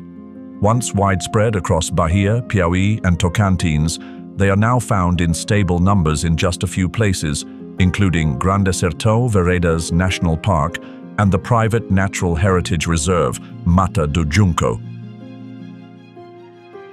Major threats include deforestation, hunting, and domestic dogs. With an extremely low reproductive rate, only one offspring per year, the Brazilian three-banded armadillo cannot rebuild its population fast enough to keep up with its decline. But for that very reason, it serves as a sensitive biological indicator, reflecting the overall health of the ecosystem.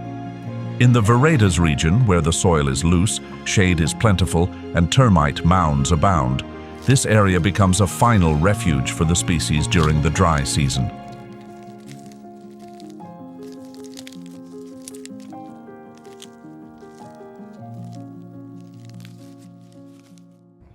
Unlike armadillos that live burrowed underground, the South American coati often climbs trees like a bold little explorer of Grande Sertão Veredas National Park. Also known as the ring-tailed coati or brown-nosed coati, it is a close relative of the raccoon. Measuring about 85 to 113 centimeters in length, with the tail making up nearly half of that, and weighing between 2 to 7.2 kilograms, the coati stands out with its long, curved and flexible snout. Once called coatim, meaning curled nose, in the ancient Tupi-Guarani language. Its curved claws help it dig, pry at roots, flip over stones, and climb with ease. A unique ability to rotate its ankles allows it to descend head first, a rare trait among mammals. The coati is active during the day, foraging when the weather is cooler. With its ultra-sensitive nose, it sweeps the ground like a living detector, searching for scorpions, insects, bird eggs, fallen fruit, and even animal remains. Individuals living near the Veredas streams often climb low trees to pick fruit. Female coatis live in bands of 10 to 30 individuals, usually made up of mothers and their young. Adult males live alone, joining the group only during the mating season before going off on their own again. Within the band, female coatis show a strong spirit of cooperation. They care for the young, keep watch, and share information through sounds and body language. They use clicking noises, soft woofs, and gentle hissing sounds to stay in touch and alert one another to nearby trouble. The breeding season begins at the end of the rainy season, when fruit is most abundant. After a pregnancy of about 77 days, the female coati builds a nest in a tree and gives birth to between 2 and 7 young. The babies stay in the nest for about 5 weeks before rejoining the band. Females usually remain with their mother's group, while males leave around their 3rd year and begin a solitary life from then on.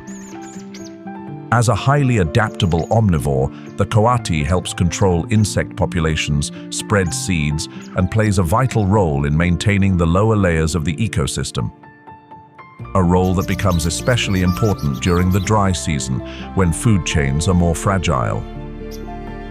Although not yet classified as globally at risk, coatis are declining in southern Brazil due to deforestation and conflicts with humans. If faced with a threat, which strategy would you choose? curling up like the armadillo or climbing a tree like the coati.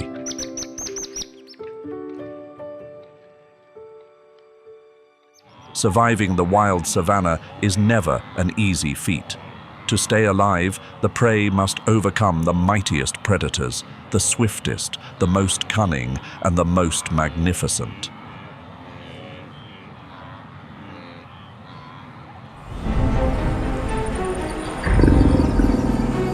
Lioness, the bridge of lineage for kings. Often met with deep affection and respect. But not with these ruthless rulers. 6 of the strongest lions. This competition couldn't decide who would be favored, so they turned their fury toward her.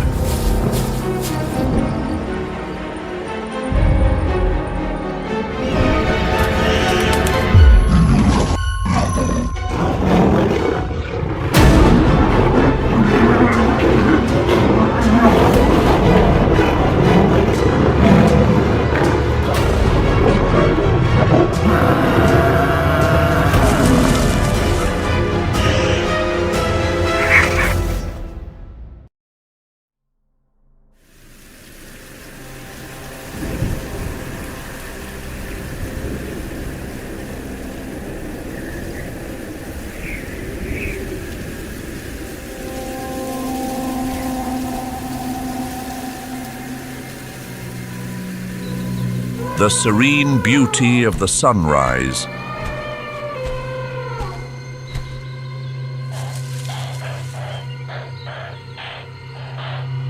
Hides a patient hunter. The line between life and the final sunset here is as thin as a breath. Welcome to Sabi Sand. Located in South Africa, this is one of Africa's most prestigious private reserves. Sabi Sand is an open biological corridor sharing over 50 kilometers of unfenced border with Kruger National Park. Wildlife here enjoys free passage throughout a vibrant ecosystem.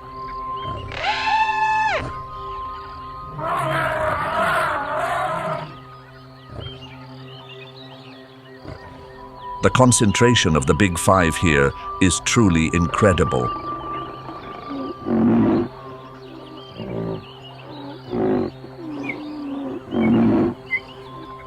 Sabi Sand is a treasure trove of impressive genetic diversity.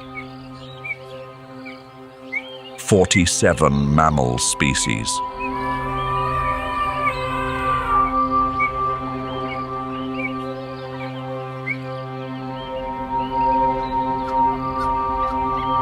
More than 300 bird species, 57 reptile species, and countless amphibians.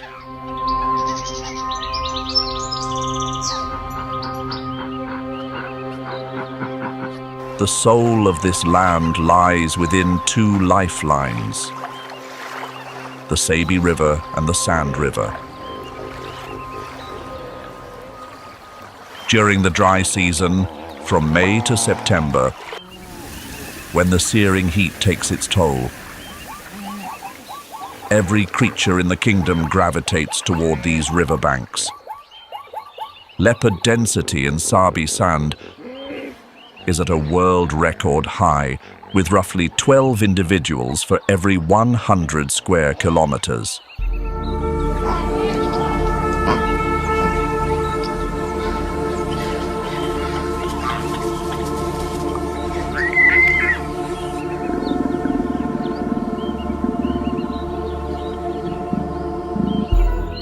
If Sabi Sand is a kingdom of hunters, then the leopard is its most noble and cunning phantom.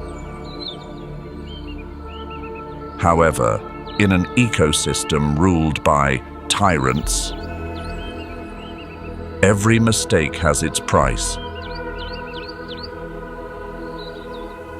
the leopard has elevated survival skills into a fine art.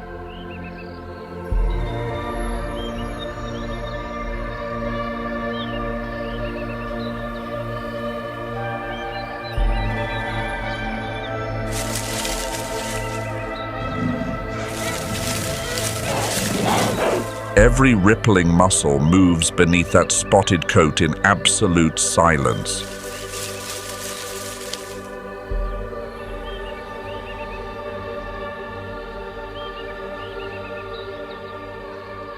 This meal will sustain it for several days. A scent of finality wafts through the breeze.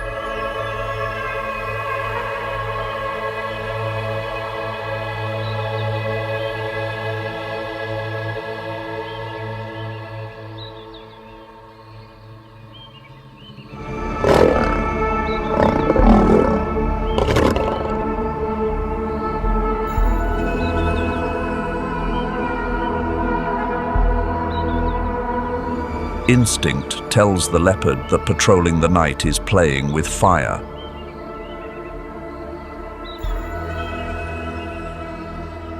In 2001, in the heart of Sabi Sand, the Sparta pride of lionesses gave birth to a generation that would change the history of this land forever.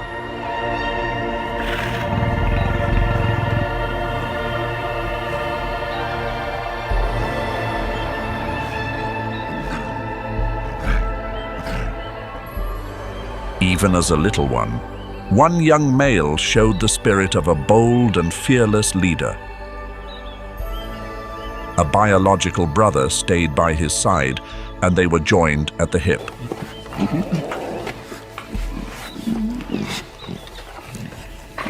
These were the first steps toward a coalition, a blend of wild courage and budding ambition.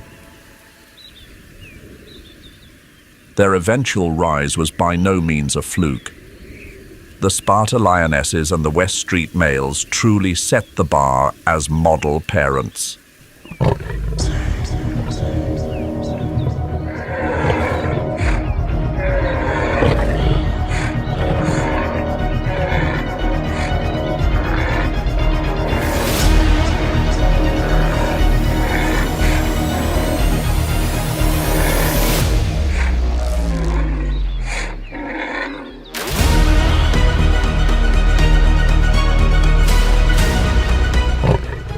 Under the guidance of these kings, they were growing into the bravest adolescents.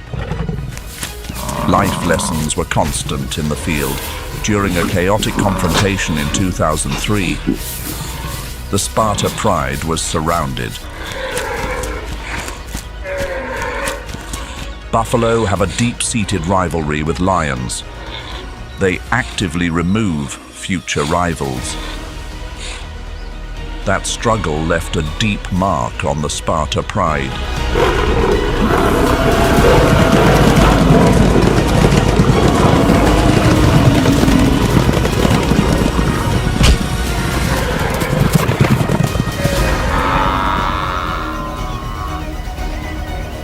Amid the chaos, the five brothers, individuals who would later be known as the Mapogos, managed to avoid the final curtain. This survival was destiny.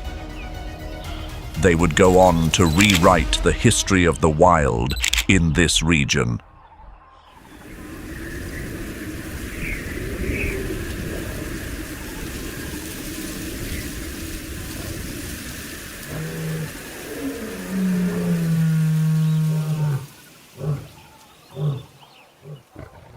Not long after that event, a stranger appeared.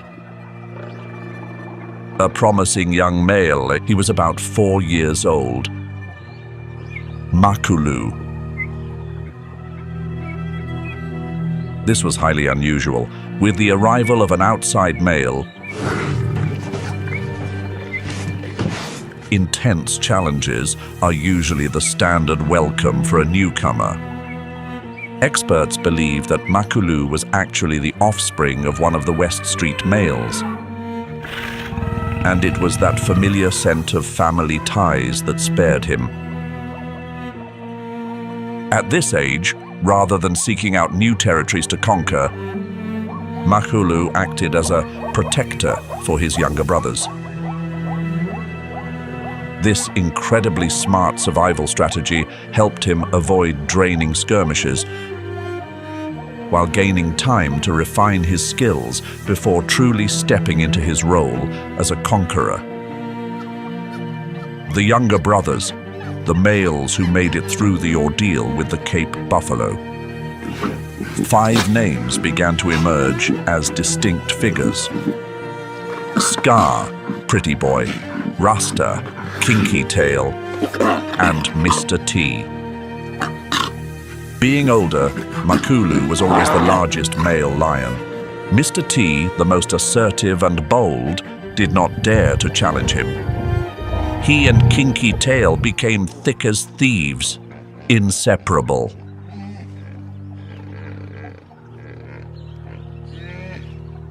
This is a remarkable coalition on the savannah.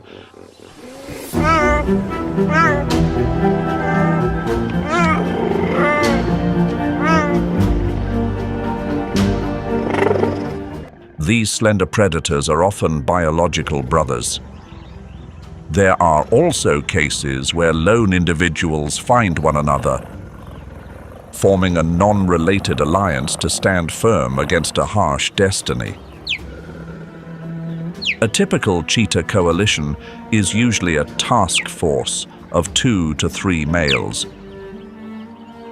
But nature occasionally gets generous and forms squads of up to 4 or 5 members. Teaming up like this is similar to lions, focused on just 2 primary goals: territory and opportunity. A powerful alliance will claim the prime real estate, areas with plentiful water and the highest concentration of prey. It is the perfect calling card to attract passing females. Their favorite meal is the impala, an icon of the African grasslands.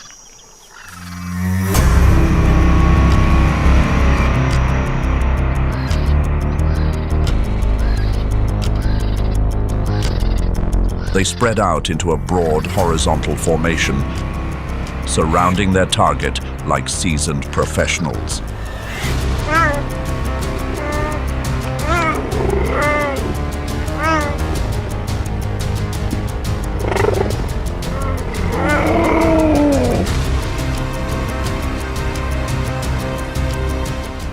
This bond goes far beyond just business. It is a lifelong brotherhood.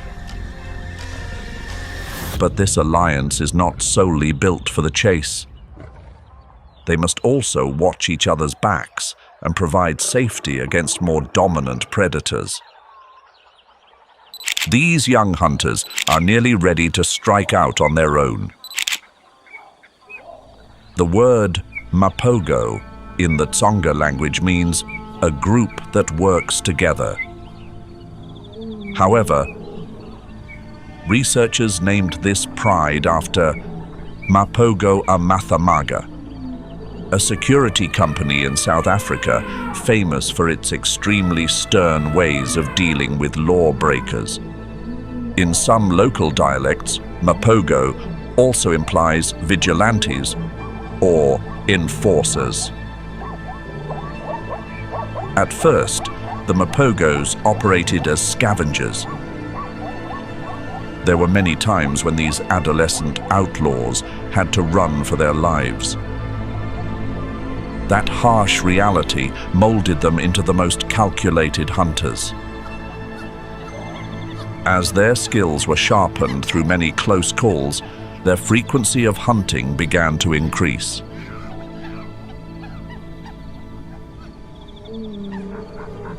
During the early stage of the alliance, the one holding the baton of leadership was none other than Makulu. He was 6 years old at the time. At this age, many other male lions are preparing for their twilight years. But Makulu was just entering his prime. The reason was that staying with the pride longer than usual meant that by the time he entered the most challenging nomadic phase of a male lion's life, Makulu was no frail youth.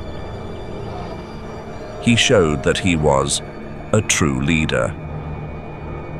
Thanks to the strength and guidance of a seasoned big brother, the Mapogo lions gained a significant advantage much earlier than other males. This super coalition was no longer satisfied with small game. They began targeting massive opponents. From Cape buffalo to hippos, young rhinos, and even adult giraffes. A male giraffe can weigh 1,300 kilograms, more than 6 times the weight of an adult lion. Bringing down such a giant requires high-level tactical coordination. Having 6 male lions grow up together and remain so closely bonded is incredibly rare.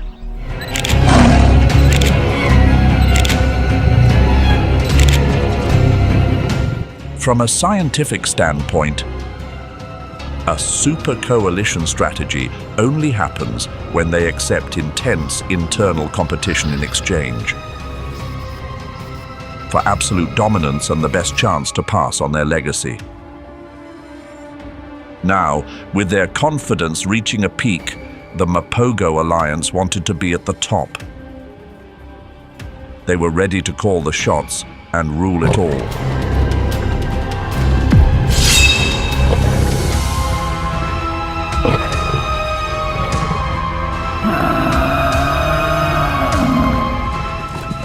With a 50 kilometers open border directly bordering Kruger National Park, Sabi Sand acts as a massive funnel for migrating herds. This is an all-you-can-eat feast for top-tier predators.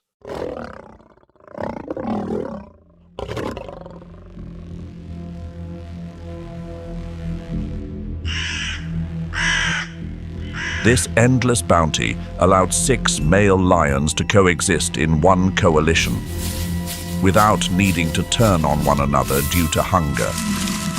But this 6-member super coalition chose a specific fuel: the Cape buffalo. They view these buffalo as the savanna's ultimate survival test. A mature male buffalo can weigh up to 900 kilograms, more than 4 times the weight of a male lion and 6 times that of a female.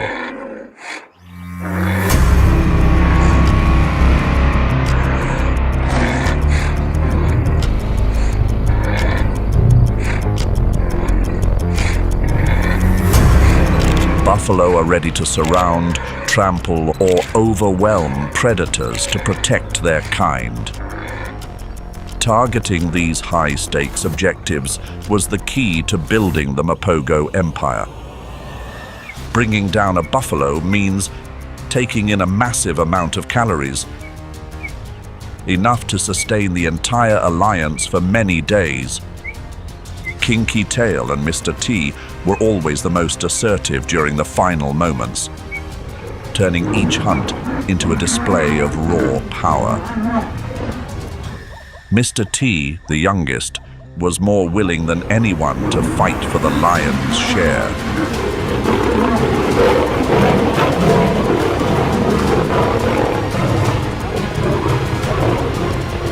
He might be a skilled hunter, but he may not have the true grit to lead.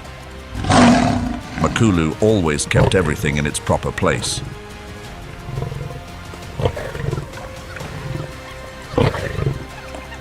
Their coalition was about to embark on a conquest that would shake the savanna to its core.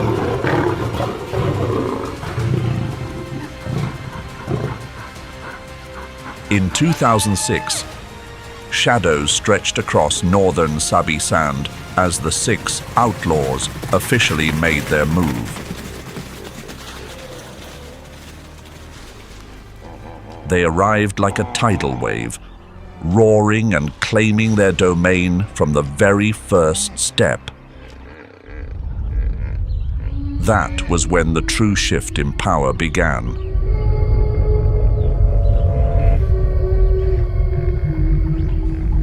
To ensure total control and preserve their lineage, the Mapogos acted on their darkest primal instincts. Most notably, the tragedy of the Ottawa Pride and its 11 cubs.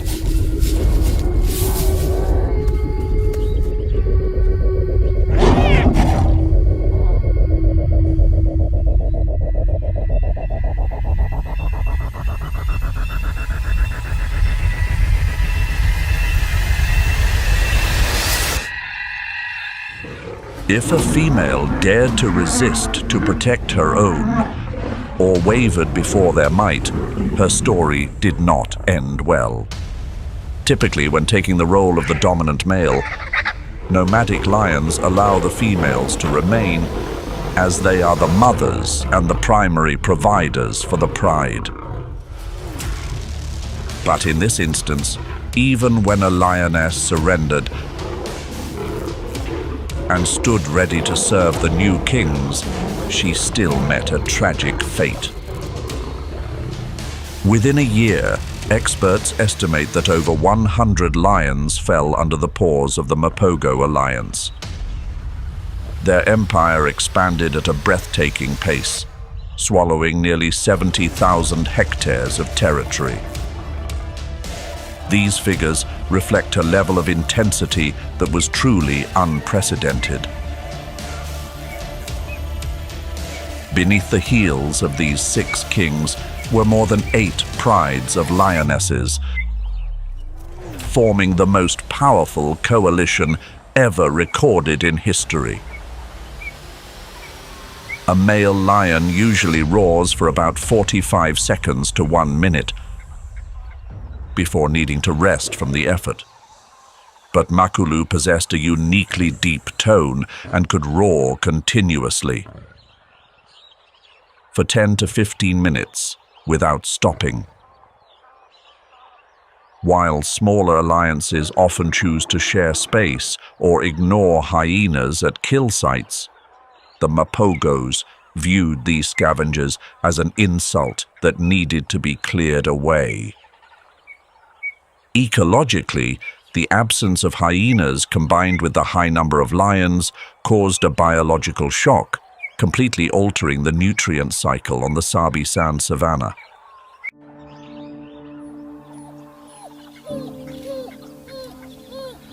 Ironically, the African wild dog reaped the greatest rewards from this unfolding drama. Yet their existence here remains a high-stakes gamble for survival. Lions have a deep-seated disdain for wild dogs. However, a fascinating paradox emerged during the Mapogo reign. Driving away rival prides and hyenas unintentionally carved out a sanctuary for them. To endure in this arena, wild dogs have adapted to a crepuscular lifestyle, often venturing out at twilight or dawn to avoid crossing paths with patrolling lion prides. Their strategy relies not on raw power, but on sheer endurance. The success rate for wild dogs is the highest among Africa's large carnivores. Lions reach about 25 to 30%, which isn't even half of the dog's 70 to 80% mark. Yet what truly sets this species apart isn't their tactical skill, but their incredibly tight-knit social structure. Wild dog society is built on a spirit of unparalleled support. The young are always given the first seat at the table. Adults will regurgitate food to provide for those who are injured, the elderly, or mothers tending to the den. It is a flawless social welfare system in the heart of the unforgiving savanna. They even practice a unique form of democracy. Researchers in the Kruger, Sabi Sand region discovered that. Before deciding whether to head out, the pack holds a vote by sneezing. This acoustic voting system showcases a sophisticated collective intelligence, helping them thrive right under the noses of the dark-maned rulers. In contrast to the African wild dog, the Mapogo lion's sense of unity is beginning to show some cracks in the armor.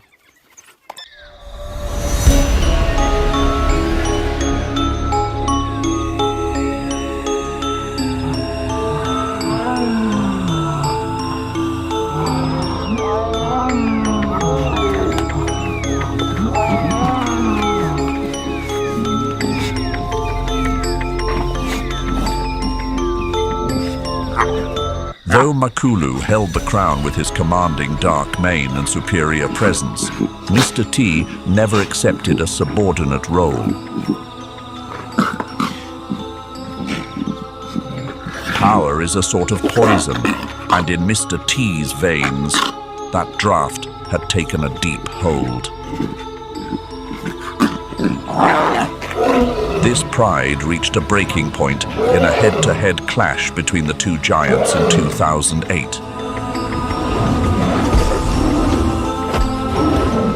Mr. T was thoroughly bested, leaving the pride with a deep injury to his leg and a bruised ego. This wild streak had actually been foreshadowed since his days as a cub.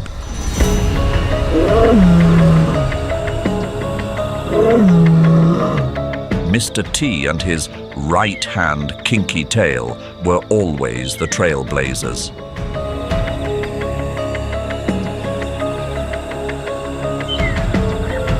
The injury from the struggle with Makulu eventually led to a historic geopolitical shift in Sabi Sand.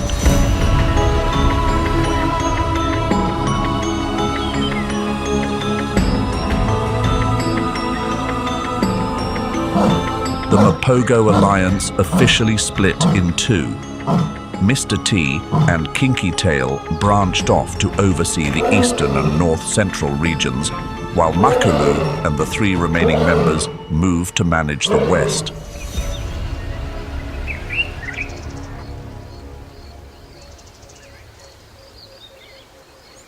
This division created two completely different worlds. In the west, under Makulu's reign, a rare era of tranquility emerged. The dark-maned king proved to be an unusually patient father.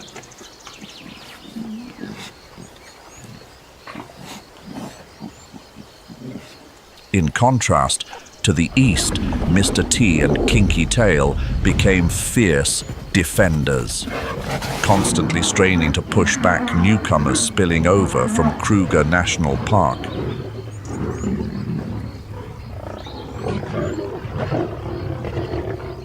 The Mapogo Alliance's division into two groups in 2008 was the first time in history a male coalition didn't simply fall apart, but instead actively divided the land. Remarkably, they continued to respect each other's borders and occasionally shared peaceful moments in the frontier regions. The two brothers in the east held the line against any wandering forces from Kruger National Park looking to move into the western heartland.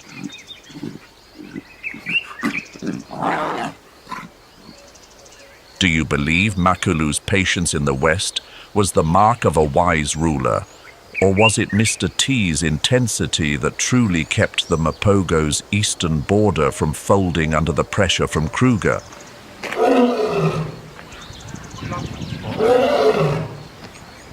In this land, every choice carries a weight.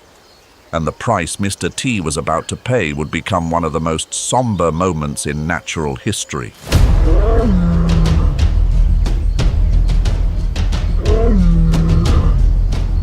Every great empire is built on sacrifice, and the Mapogo kingdom was no exception.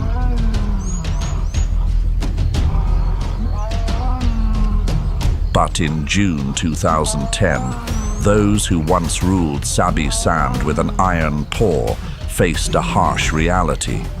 They were no longer the only ones who knew how to dominate.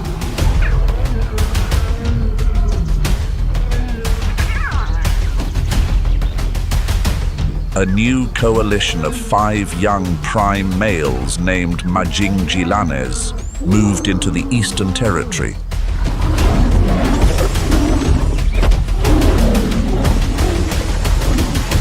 Initially, Mr. T and Kinky Tail wounded one intruder, but that was to be their final triumph and the start of a legendary pursuit for justice. In the shadows of that night, the 4 remaining Majingilanes carried out a calculated strike.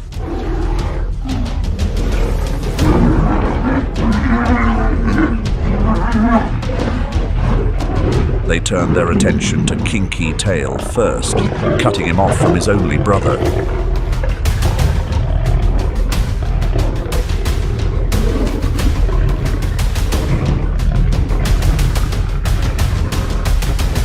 Facing the overwhelming force of 4 rivals in their prime, Mr. T was forced to make a heartbreaking choice.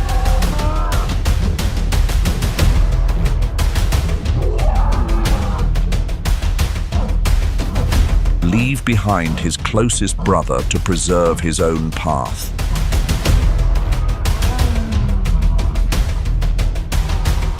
As soon as Kinky Tail was gone, the unyielding laws of the wild took hold.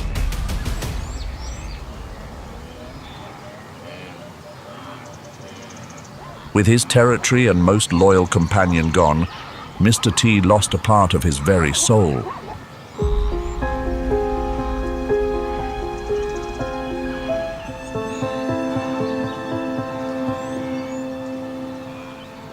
Wandering west, he was forced to seek shelter within his former coalition.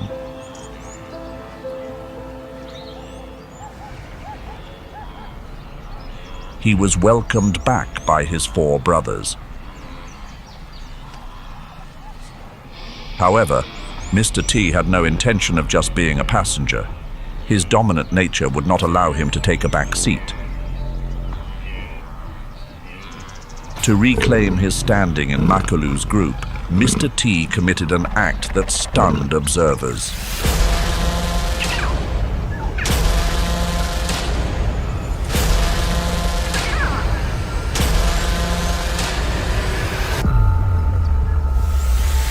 This went beyond simple survival.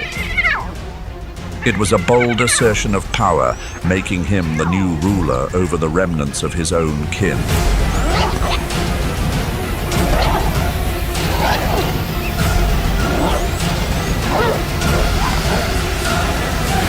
Strangely, his brothers did not step in to stop him. Physically, the other male lions were just as capable as Mr. T. In terms of numbers, they held all the cards, especially since the eldest, Makulu, had bested Mr. T in a one-on-one encounter back in 2008.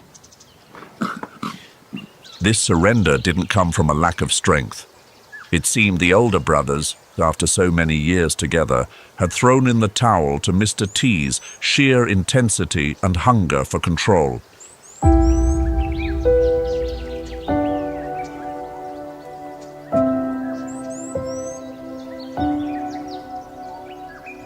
Time is a force that no claw can overcome. Over the next 2 years, the Mapogo Empire began to fade under the steady pressure of the Majingilanes.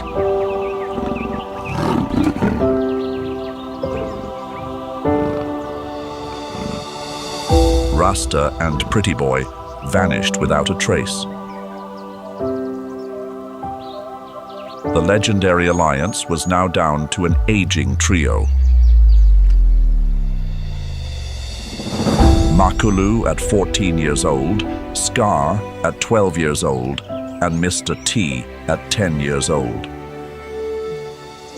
The final chapter for the ruler began on March 16, 2012. A coalition of 5 young males called the Salatis moved in, focusing their efforts on Mr. T.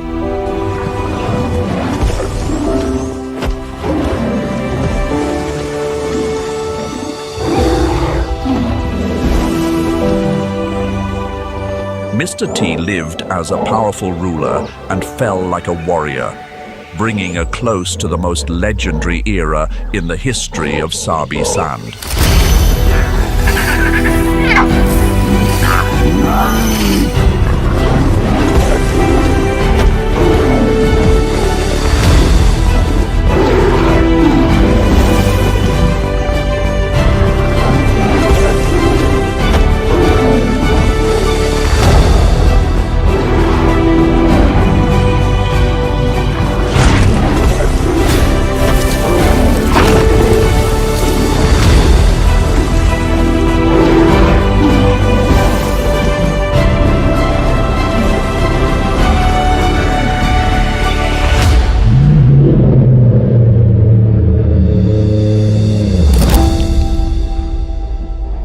Their legacy is more than just a memory of strength. It is a vivid testament to how far the most capable can push the boundaries of survival and influence.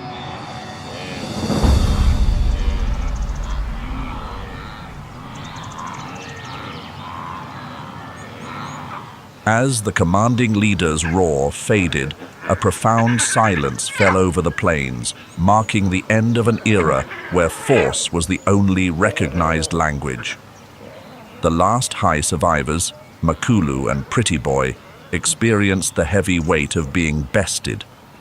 They lost everything: territory, pride, and influence, drifting into Kruger National Park like shadows of the past. Pretty Boy reached his journey's end shortly after, but Makulu, the dark-maned king with superior lineage, survived Chogen 2013. At 15, this veteran became a living biological marvel, as it is rare for a male lion in the wild to reach such a milestone amidst constant struggle.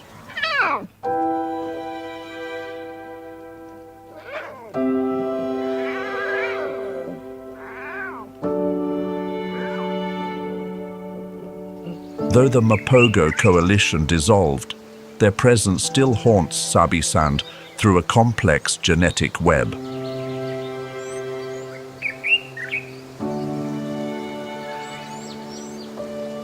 Their intense reign left behind a massive ecological void.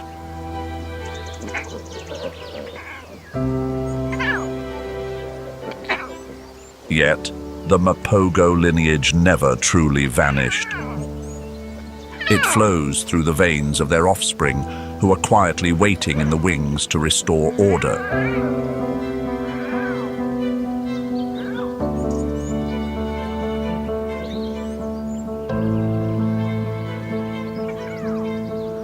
This bloodline is most visible in the Ottawa Pride, Noiba adult lionesses. Makulu's own daughters steadfastly carry on the legacy. Biologists see this as nature's balance, where those who made it through the upheaval are the ones keeping the fire burning.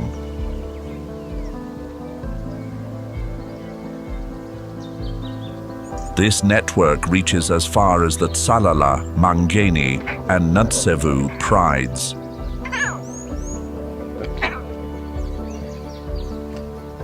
Tsalala is a rare pride that preserved the Mapogo genes since the empire's early transition. Splitting from the Mangeni Pride in 2012, Sao young lionesses formed the Ntsevu Pride, expert hunters whose buffalo handling skills rival their legendary fathers. Today, the Nsavu breakaways with Bon young males are growing rapidly. They possess confident, dark manes.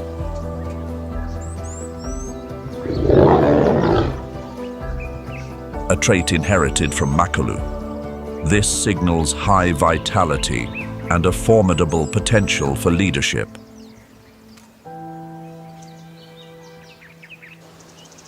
Finally, one must mention the Kambula males. Though they are sons of the Birmingham Coalition, their mothers are from the Ntsevu pride, meaning they carry the renowned Mapogo blood. These males live a nomadic but ambitious life, carrying physical strength and a bold nature programmed into their DNA. They are genetic mirrors, waiting for the right moment to embark on their own territorial conquests. The era of the Sao Kings has passed, yet Sabi Sand still echoes with roars from the past. Mapogo genetics are more than just biological markers. They represent an unquenchable instinct to lead. The struggle for the throne in this wild kingdom will never conclude, as the blood of the strongest flows silently, preparing for the next great rise. The Mapogo legacy proves how strength and intensity can redefine an entire realm. But the savannah still holds stranger secrets, kings who defy the odds or rewrite the rules of survival. Discover the stories of these extraordinary individuals in Wildest Lions, when the kings defy nature.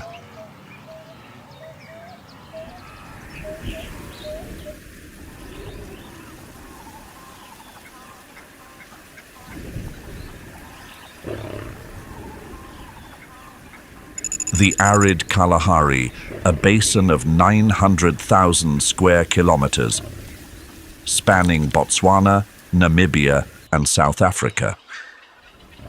It bears witness to a grand paradox of nature, named the Okavango Delta, the only river on Earth that chooses to die amidst the desert rather than seek the sea, and also the 1,000th site to be recognized as a UNESCO World Heritage Site.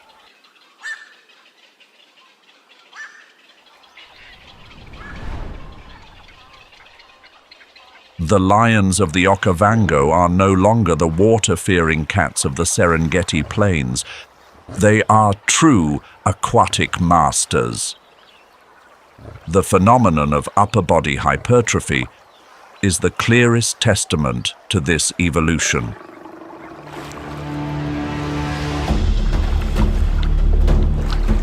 Continuous movement through chest-deep water acts as a natural resistance workout.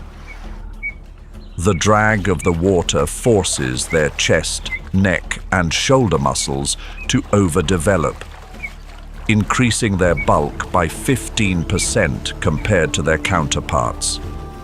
They have also developed a characteristic high-stepping gait.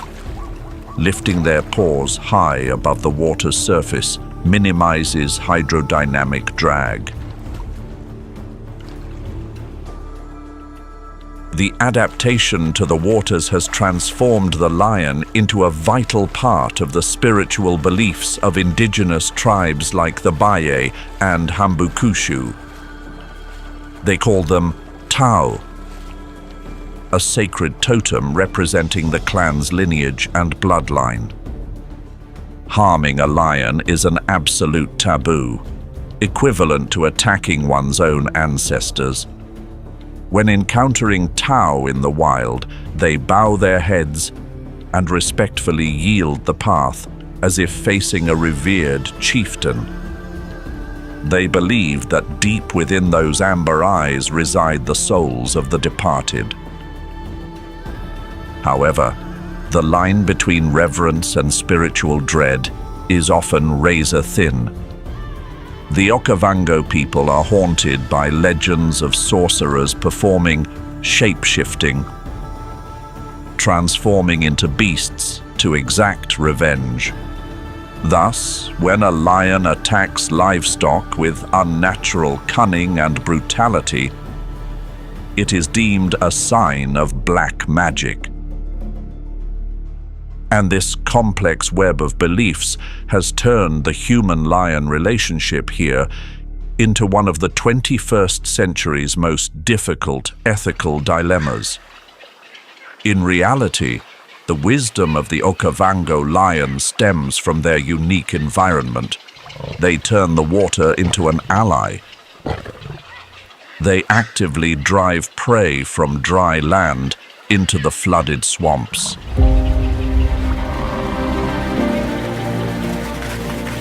The prey's small hooves sink deep into the mud under the water's pressure.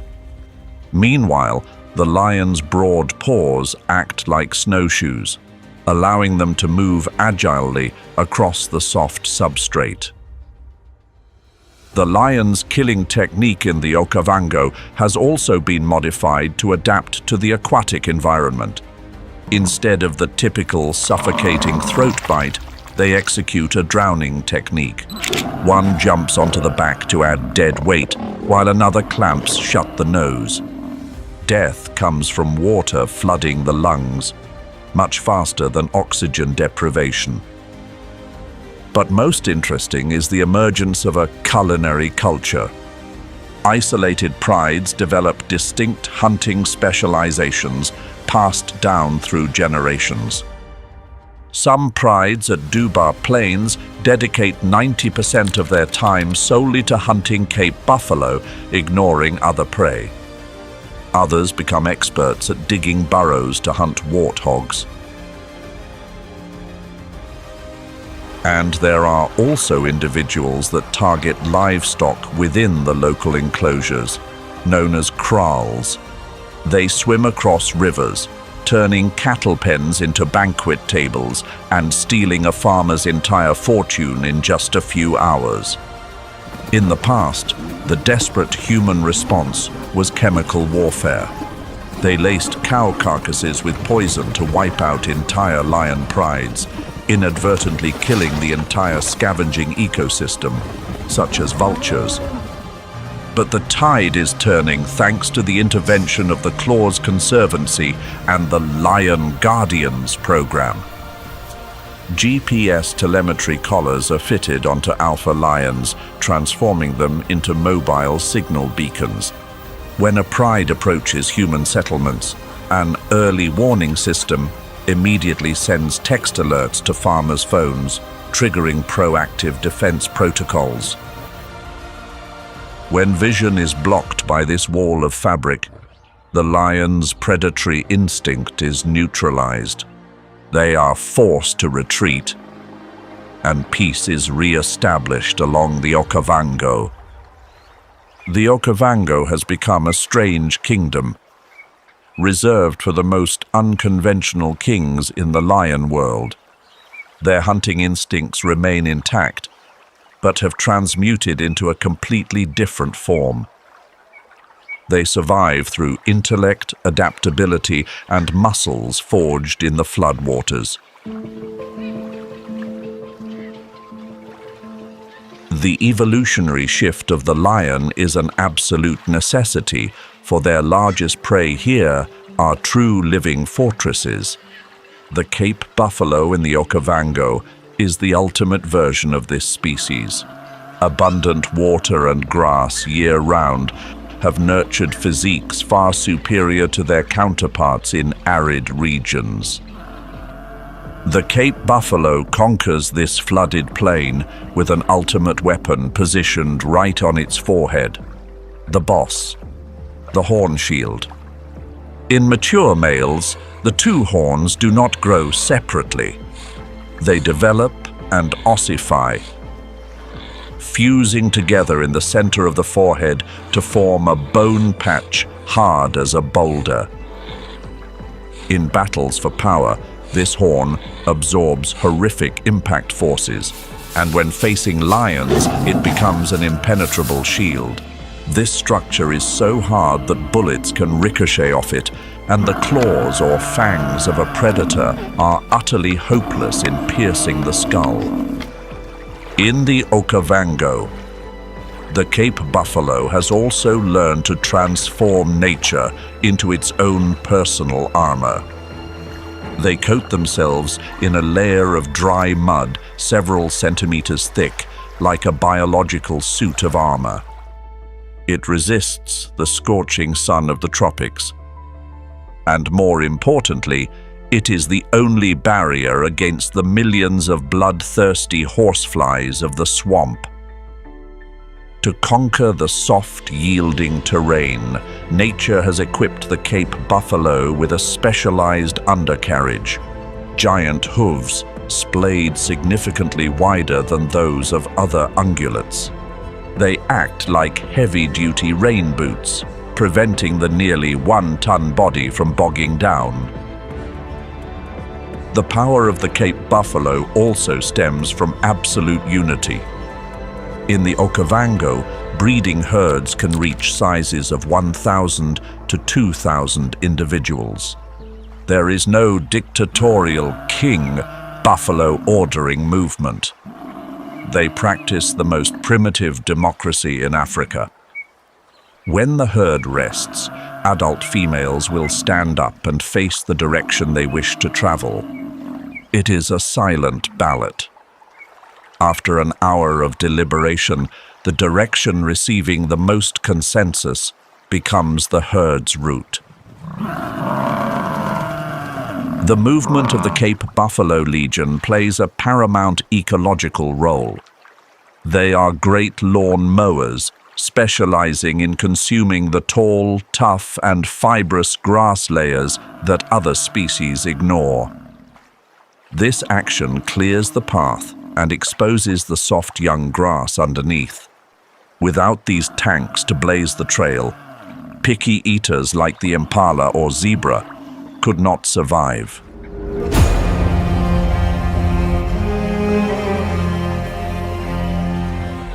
But the Cape buffalo's pathfinding journey is not always smooth. The lions are always lurking by the water's edge. In the Okavango, the rules of hide-and-seek are abolished. There is no tall grass for cover like in the Serengeti, forcing the predator to use psychological warfare. They make their presence openly known in broad daylight. A pride of 10 to 20 lions lines up abreast and brazenly approaches the buffalo herd. The hunt begins with the lions' bluff charges. This is how they test the reaction of the buffalo. Those that stand their ground and stare back will be tough targets. Conversely, those that flinch or panic will be the weakest link. When chaos erupts, the lions actively drive the target into flooded channels. They hope the deep mud will lock the legs of the 900-kilogram prey. The moment the target is isolated, the tactical formation is deployed like a professional rugby team. One locks the legs, another locks the jaws, and the strongest, weighing up to 200 kilograms, will ride the prey's back.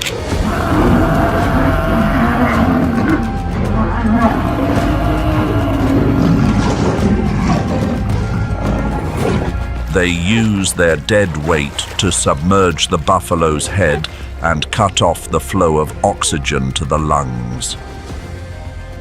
In many parts of Africa, water serves as an effective shield to deter lions. But the Okavango has shattered that strategy. Here, the kings of the savannah have completely mastered the aquatic domain. They refuse to allow nature to stand in the way of their path to the apex of the food chain.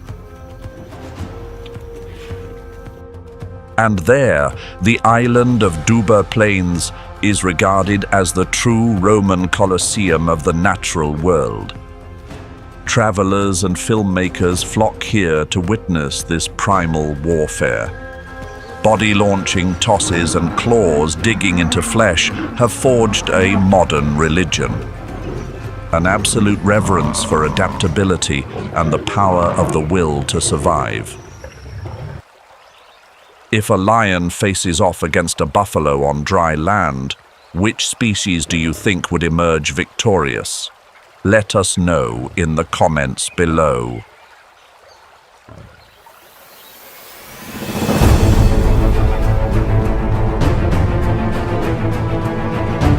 But the hippo remains a force not to be trifled with. Even the Nile crocodile, a hunting machine armed to the teeth with cutting-edge weaponry, must be wary. These two species often bask in the sun side by side. It is a deceptive piece. A mature hippo can snap a 3-meter crocodile in half, like breaking a dry twig. So the crocodile chooses forbearance to reap the benefits of commensalism. Hippos churn up the mud and defecate, attracting schools of fish to feed. The crocodile simply lies there, and the food delivers itself right to its mouth. Occasionally, lions also become targets of the Nile crocodile. Underwater, they are clumsy creatures. Many majestic pride males have been dragged forever into the darkness by those cold jaws.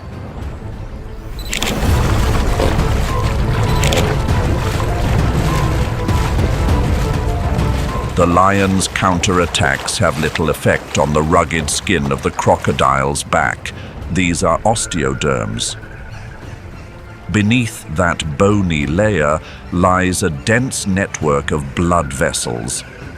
They function like living solar panels, absorbing heat to warm their cold blood, helping them withstand the icy floodwaters of the Okavango winter. But the Nile crocodile's true weapon lies in the tiny black dots along its jawline. Integumentary sensory organs. They are 10 times more sensitive than a human fingertip. In the pitch-black water of the swamp, they easily detect vibrations in the water from a distance. And deep in their bellies lies a heavy secret. Gastroliths, stomach stones. They do not swallow stones out of hunger. These stones act as ballast, making their center of gravity heavier so they can lie motionless at the bottom of fast currents without expending energy swimming. But the Nile crocodile does not always pursue protein. The 2013 study Frugivory and Seed Dispersal by Crocodilians, an overlooked form of sororicori, revealed that they also practice a fruit-based diet. They are one of 13 crocodilian species that actively seek out waterberries or sausage tree fruits to replenish glucose and minerals. This is groundbreaking research on the ecological role of crocodiles. They become great gardeners through the mechanism of sororicori, seed dispersal by reptiles. Hardy seeds survive the pool of stomach acid, hitching a ride on migration journeys spanning tens of kilometers to be planted in a layer of nutrient-rich organic fertilizer. They silently construct the green architecture of the entire Okavango Delta. But this does not imply that the lion is the undisputed ruler of the Okavango's rivers. Every time they plunge into the water, they face a multitude of grave risks, and one of them is the hippo. Nature has endowed them with a periscope design.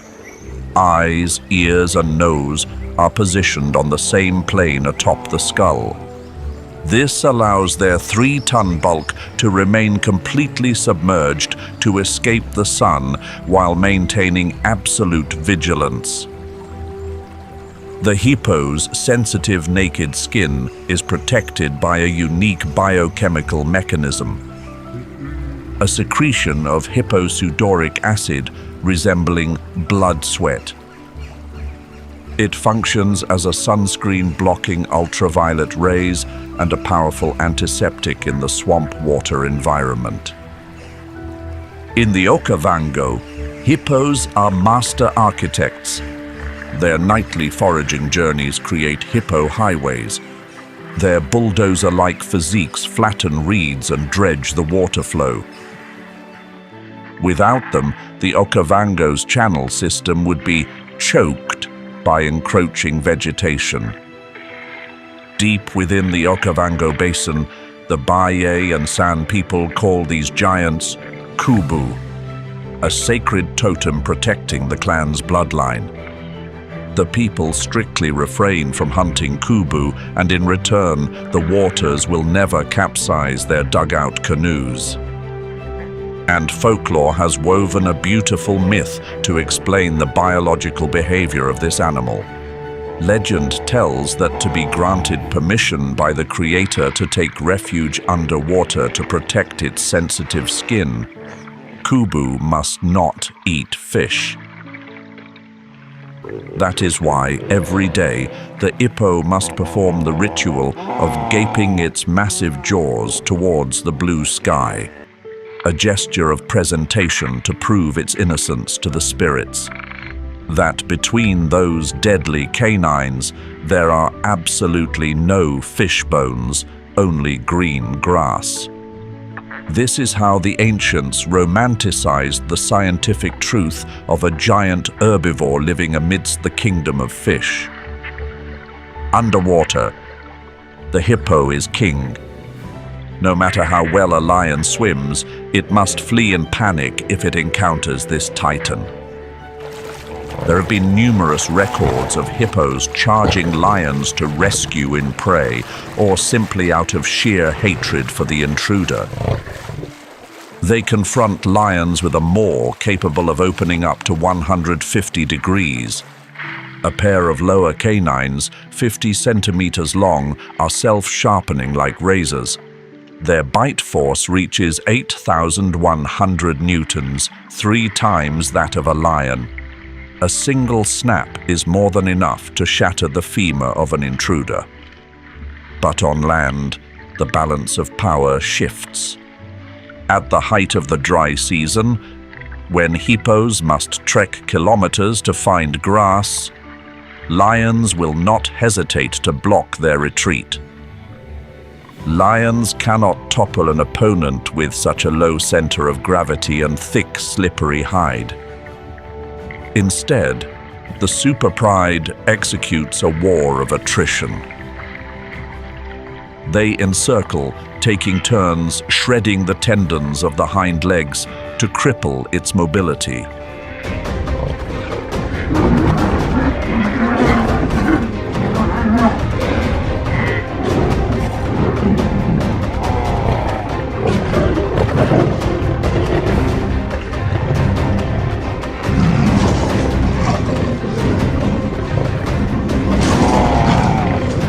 A life-or-death gamble, where a single turn of the hippo's head can cost a lion its life, and a single misstep by the hippo will transform it into a grand feast for the entire kingdom. Beside the lions, another invisible enemy is tightening its grip on the throat of the Okavango hippos: climate change. As the life-giving floodwaters from Angola dwindle, the watery paradise transforms into the mud trap. Deadly pits of sludge. Hundreds of tons of flesh and muscle are crammed into stagnant pools where population density exceeding critical limits triggers extreme levels of stress and aggression. But the true tragedy lies at the microbial level. The polluted environment becomes a perfect petri dish for Bacillus anthracis. Outbreaks sweep through the population like a storm, turning the kings of the swamp into floating corpses, poisoning the water source for the entire ecosystem.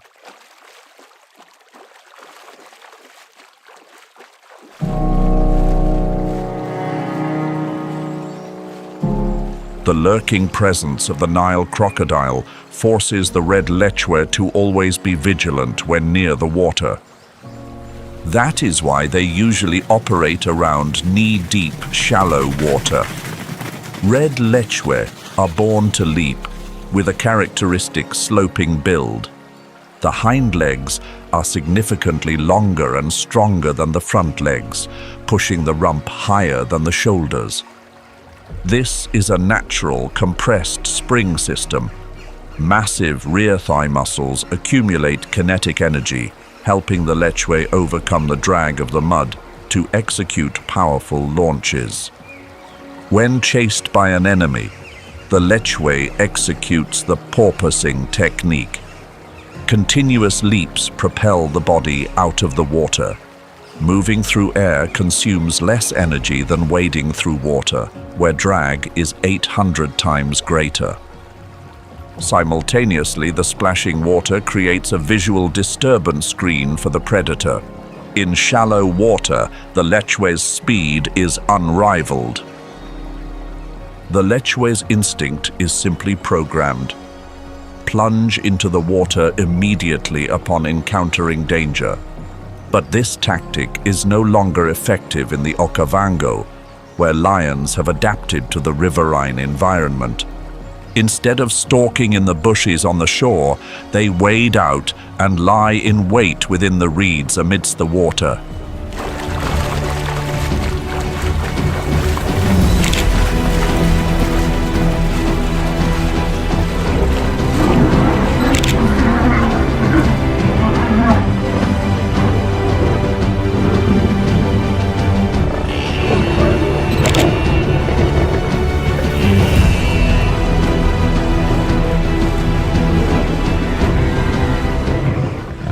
However, the battle still has its physical limits. Lions can only win at the water's edge or in very shallow water. Once the lechwe reaches chest-deep water and activates porpoising mode, the Lion King can only watch in helplessness. The love life of the lechwe is as harsh as their habitat. Come breeding season, hundreds of males gather at a small, open patch of land. Each occupies and fiercely defends a patch of land just a few square meters. They clash, display horns, and use urine to mark that tiny territory. Female herds stroll through this brutal love market. They hold soft power, freely choosing to mate with males occupying the most central positions. The strongest among the strong. That is how they ensure a strong and quality future generation. Leaving behind the aquatic paradise of the Okavango, we venture toward the northeast of Botswana. Savuti, a forgotten land lying deep within Chobe National Park. Here lies the mysterious Savuti Channel, also known as the Ghost River, one of the most erratic hydrological veins on Earth. It can flow fiercely, nourishing life, then suddenly vanish and run dry for decades without warning. It transforms lush swamps into a graveyard of dead trees. When the dry season descends, scorching heat and dust storms turn Savuti into a hell on Earth. Water sources evaporate, forcing every creature toward the last remaining pools.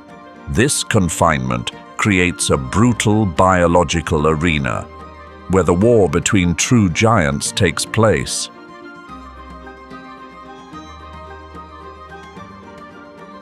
As the last drops of November evaporate, tens of thousands of elephants, famished and exhausted, trudge toward the remaining mud wallows. For the Savuti lions, this is a lavish feast. To conquer oversized prey, the Lion Kings here have transformed themselves into heavyweight gladiators. The physical pressure of wrestling prey weighing 4 to 5 tons has remolded their physiques. Savuti lions are heavier than the species average. Females weigh up to 160 kilograms, and males can reach 250 kilograms. The muscle mass in their shoulders and necks is maximally developed. This is the source of strength needed to wrestle the head down or cling to the back of a frantically struggling elephant. The lion's skin here is a map of violence, crisscrossed with scars from ferocious hunts, wounds from ivory punctures, buffalo horn gores, and brutal battles with hyenas. These are the medals of survival in this arid land. To take down an elephant, the strength of 5 or 6 individuals is meaningless. Savuti lions live in super prides, numbering up to 30 members. Muscle power combined with overwhelming numbers is how they bring down giant prey. Large prides also provide a defensive advantage for the Savuti lions. Savuti is also home to the most populous and aggressive spotted hyena clans on the continent. The lion-hyena feud here is a total war where numbers decide the victor. But the most terrifying aspect of the Savuti lion is not strength, but intellect. Elephant hunting is not an innate instinct, but a culture passed down through generations. Lion cubs observe their mothers leaping onto elephants' backs and mimic the technique. This behavior follows the rhythm of the Savuti channel. When the water flows, elephants are healthy and dispersed, and this skill lies dormant. When the channel dries, elephants weaken and congregate, and the nightmare returns. This is the most dangerous life-or-death gamble in the animal kingdom. The lion mortality rate in elephant hunts is higher than with any other prey. Trampled to death, gored through the abdomen by tusks. Yet the reward is compelling enough to risk it all. 4 tons of fresh meat, enough to sustain the entire empire for days. However, the greatest threat to the kings of Savuti comes not from nature, but from controversial political decisions. In 2019, the hunting ban was lifted, turning the famed black-maned males into prime targets for international trophy hunters. By 2024, Savuti became the epicenter of a fierce diplomatic battle between Botswana and the West regarding the balance between ethics and profit. With license fees reaching up to $50,000, the government argues that every shot is an essential financial source to support impoverished communities. However, the cost is the degradation of a biological heritage. The removal of the strongest alpha males threatens to permanently wipe out the unique gene pool of the legendary elephant hunters.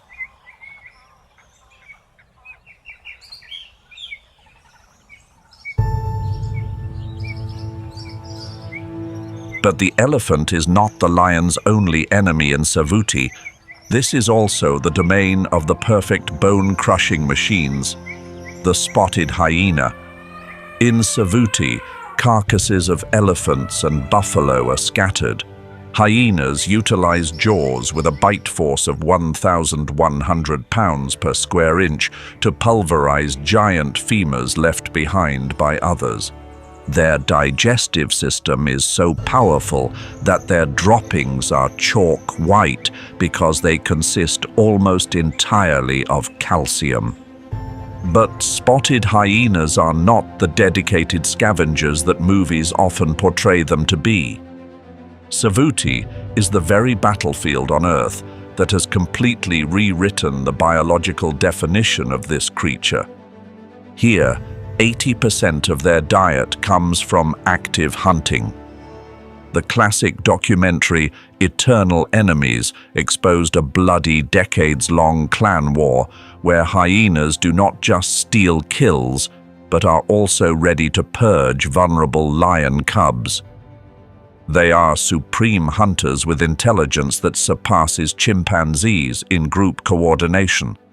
They can chase prey at speeds of 60 kilometers per hour continuously for distances up to 5 kilometers.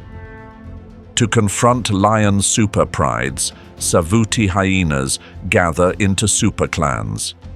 Each clan boasts up to 80 members, operating under the leadership of a single queen. Ecological overlap pushes them into an endless war with lions, a war where numbers decide everything. When outnumbering the enemy 4-1, hyenas will actively attack. They execute mobbing techniques to surround and disorient the lion. They rush in to tear at the lion's rump and hindquarters, inflicting bone-shattering wounds. To retaliate, Savuti male lions execute the most brutal punishment, assassinating the matriarch. They actively hunt down the alpha female of the hyena clan. Without the leader, the entire clan falls into chaos and loses the will to resist. Do you support Team Lion or Team Spotted Hyena? Let us know your choice in the comments below. As lions and hyenas retreat from the carcasses of giants, the Savuti sky is immediately obscured by the wings of another ruler, the lappet-faced vulture, Africa's largest and most powerful vulture. A wingspan of up to 2.9 meters transforms them into heavy bombers. The most terrifying identifying feature is the bald, purplish-red head with dangling folds of flesh, lappets. It is the ultimate hygienic adaptation to avoid infection when plunging their heads into rotting carcasses. But their true power lies in the beak, capable of piercing skin as thick as a Kevlar shield. They tear open the toughest hides, paving the way for smaller vultures and insects to access the meat inside. The relationship between the king of the earth, the lion, and the king of the sky, the lappet-faced vulture, is one of mutual vigilance. The lappet-faced vulture monitors every move of the lion superprides from an altitude of 3,000 meters. When lions make a kill, they patiently perch on surrounding dead trees, a signal of death notifying the entire savanna of where blood has been spilled. Conversely, lions also frequently scan the skies.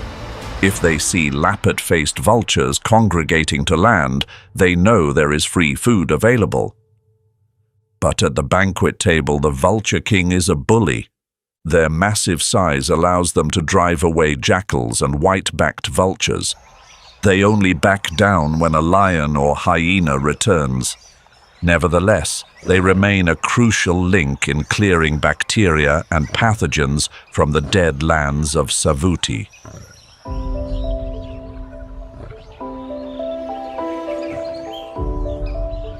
It is not only the lion, but also their prey, the African bush elephant, that reaches astonishing dimensions in Savuti.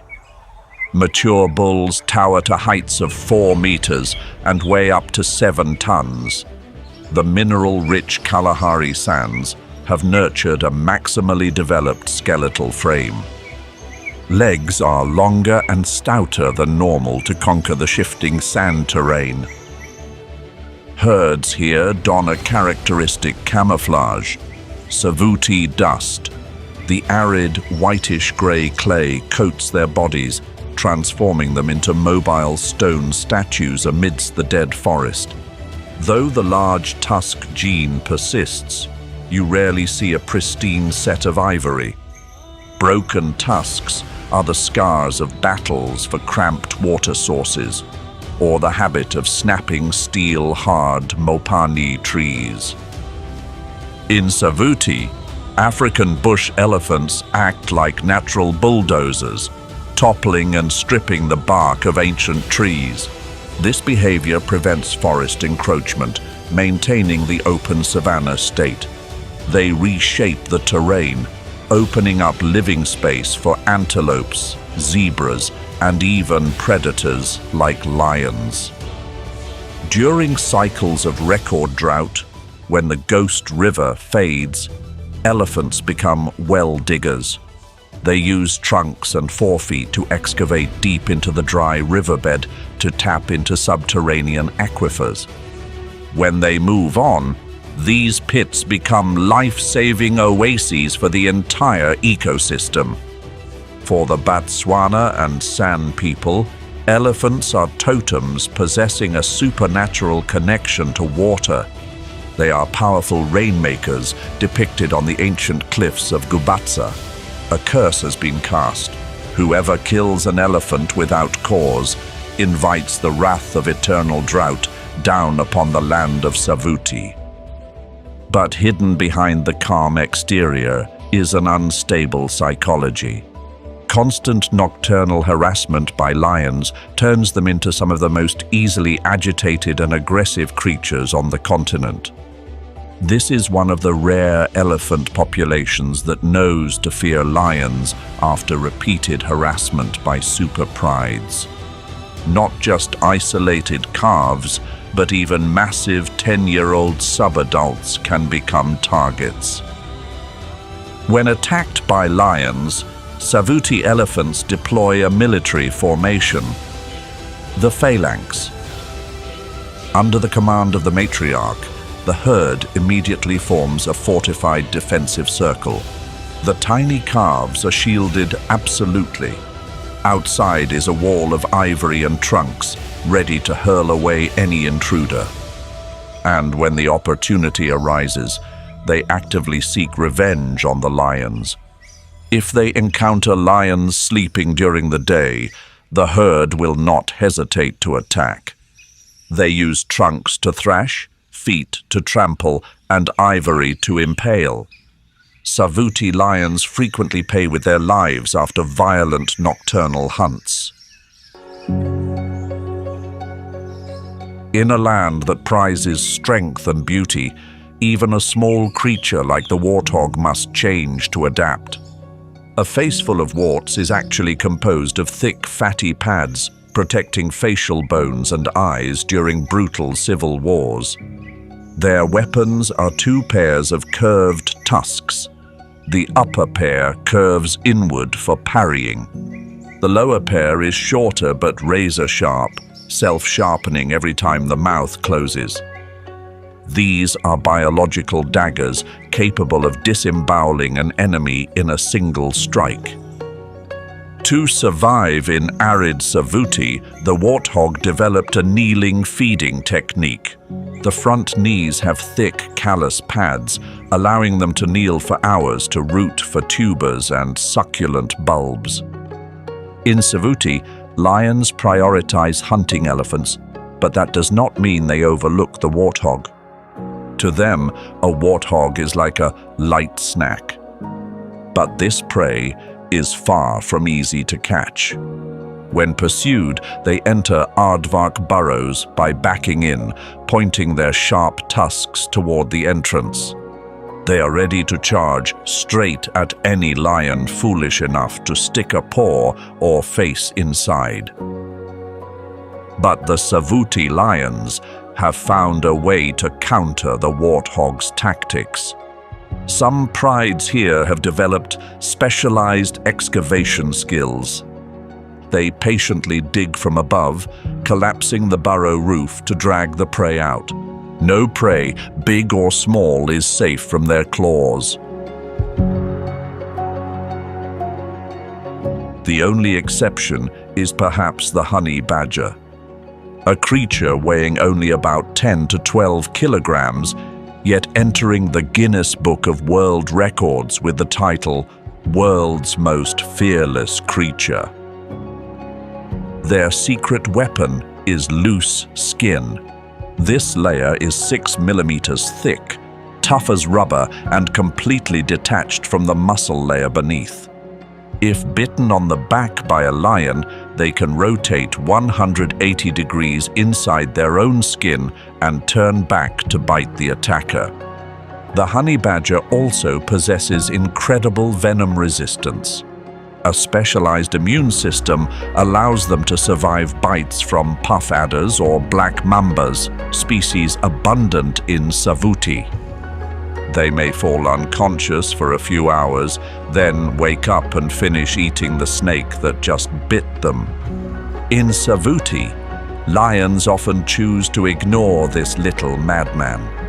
To kill a honey badger, a lion must spend hours gnawing on the tough hide. Meanwhile, it must endure frenzied clawing and a pungent odor from the badger's anal glands. The energy cost to pay is simply too high. However, during severe droughts, when hunger clouds reason, lions are forced to attack. It is always a protracted and noisy battle, where even the victor must bear many wounds. The honey badger is living proof that, in nature, attitude, not size, decides everything.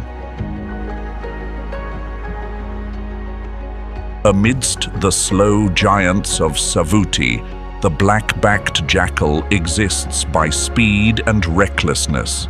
Here, they are the ultimate opportunists. From hunting and scavenging to eating fruit or thievery, no limit can stop them. Black-backed jackals frequently loiter around lion feasts. Their tactic is hit and run. They dash between the legs of feeding lions, snatch a piece of meat, and bolt away faster than a blink. Nonetheless, lions often view them as annoying nuisances rather than food. Lions usually only chase them off or kill them if the chance arises, but rarely eat jackals due to the unappealing taste. But the greatest risk the black-backed jackal poses to Savuti lions is invisible: rabies and canine distemper. Disease outbreaks from overpopulated jackal populations can spread and wipe out an entire mighty lion pride. In this biological war, the smallest creature holds the weapon of mass destruction.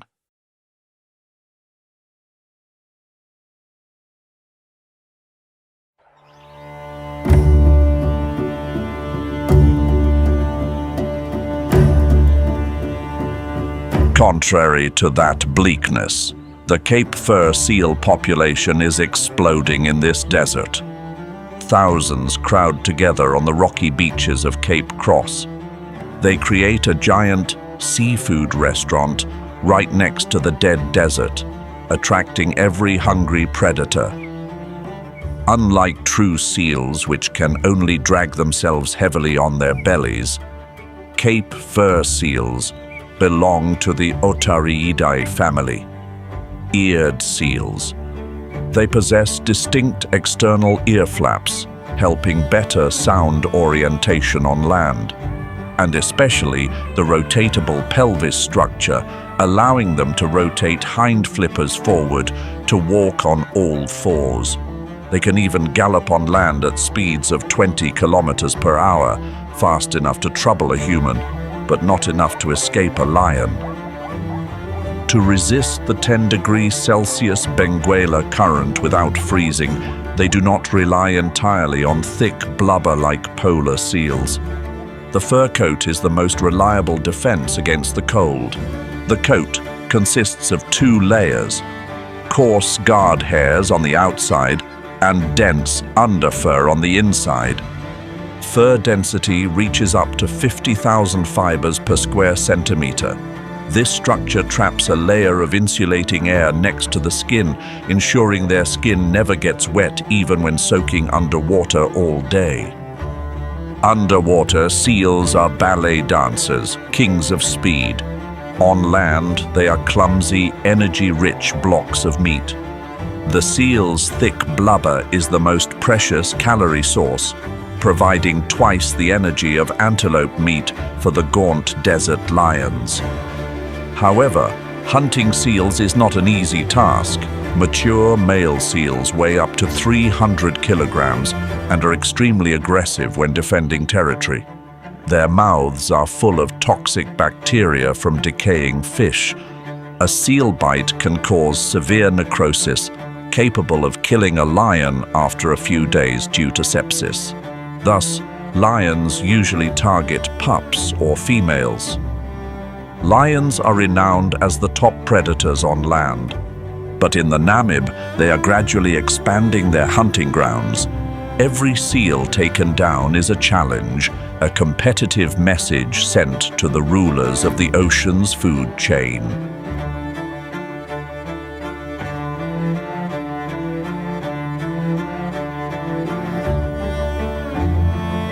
Far removed from those noisy hunts, the brown hyena is the quiet and mysterious recluse of the Namib.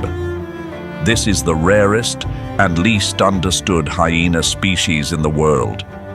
They drape themselves in a shaggy, dark brown coat up to 30 centimeters long. But this is a perfect biological design. This coat helps regulate body temperature, keeping them warm during freezing desert nights and shielding the body from the scorching daytime sun. Pointed ears and faint stripes on their legs harken back to the primitive ancestors of the hyena family millions of years ago. Unlike their northern brethren who live in large clans and hunt collectively, brown hyenas are solitary foragers. Each individual must fend for its own belly within a vast territory. They wander along the high tide line, searching for washed-up seal carcasses, stranded whales, or stealing seabird eggs. Though a scavenger, their jaws retain the destructive power of the Hyenidae family. Teeth and jaw muscles are strong enough to crush the bones of a seal carcass that has dried for weeks to extract the last bit of marrow. Their sense of smell is so acute they can detect the scent of death from kilometers downwind. In the Namib, the brown hyena sits at the bottom of the apex food chain. When a lion appears, they immediately flee. There are no great battles or counter-theft attempts like in Savuti. Namib lions kill brown hyenas not for food, but to eliminate competition. For in the desert, every scrap of meat is as precious as gold. Removing a scavenger ensures a reserve food source for themselves and their future cubs.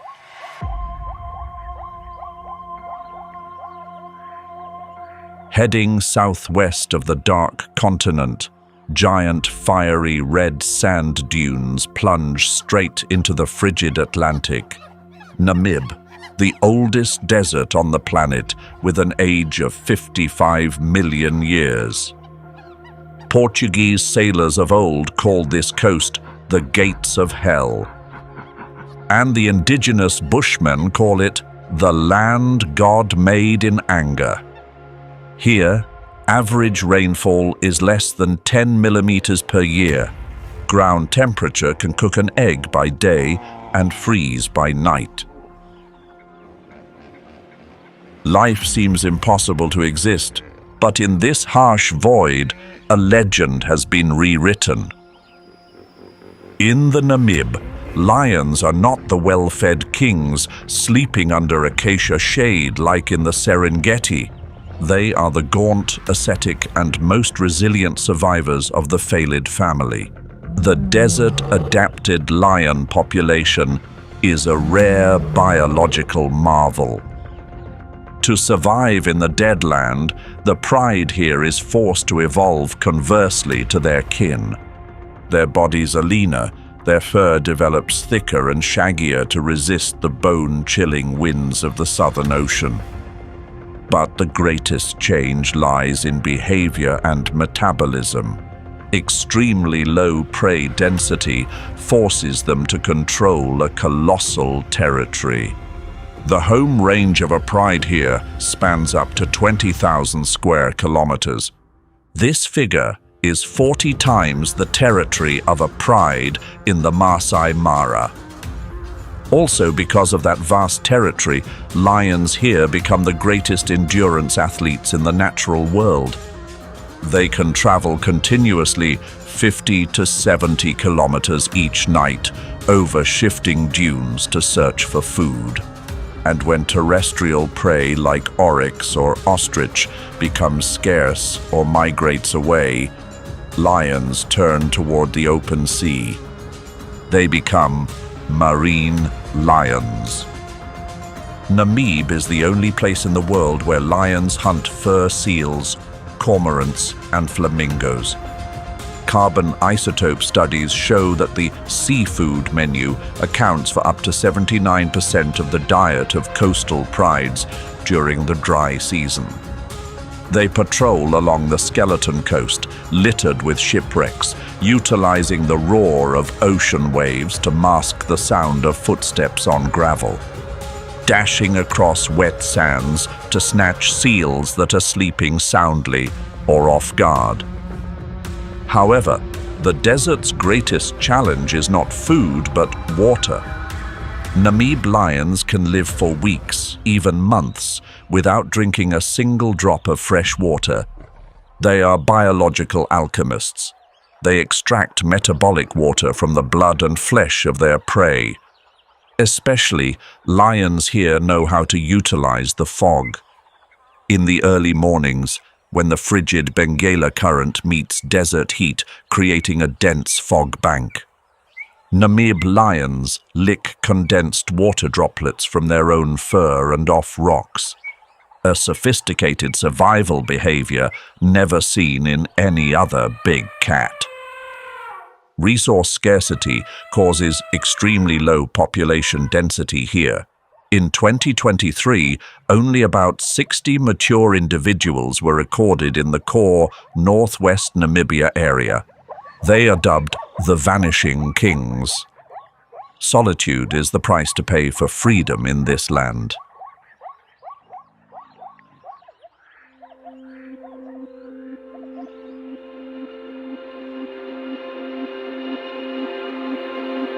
Leaving the coast, heading deep into the burning inland dunes, we meet the symbol of resilience and lethal beauty, the Gemsbok.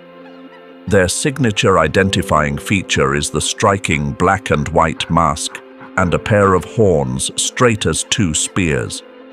These horns are up to 85 centimeters long, sharp as needles and hard as steel. Unlike many antelopes where only males have horns, both male and female Gemsbok possess this weapon to defend themselves and their calves. Gemsbok can survive where ground temperatures reach 50 to 60 degrees Celsius without drinking water for days.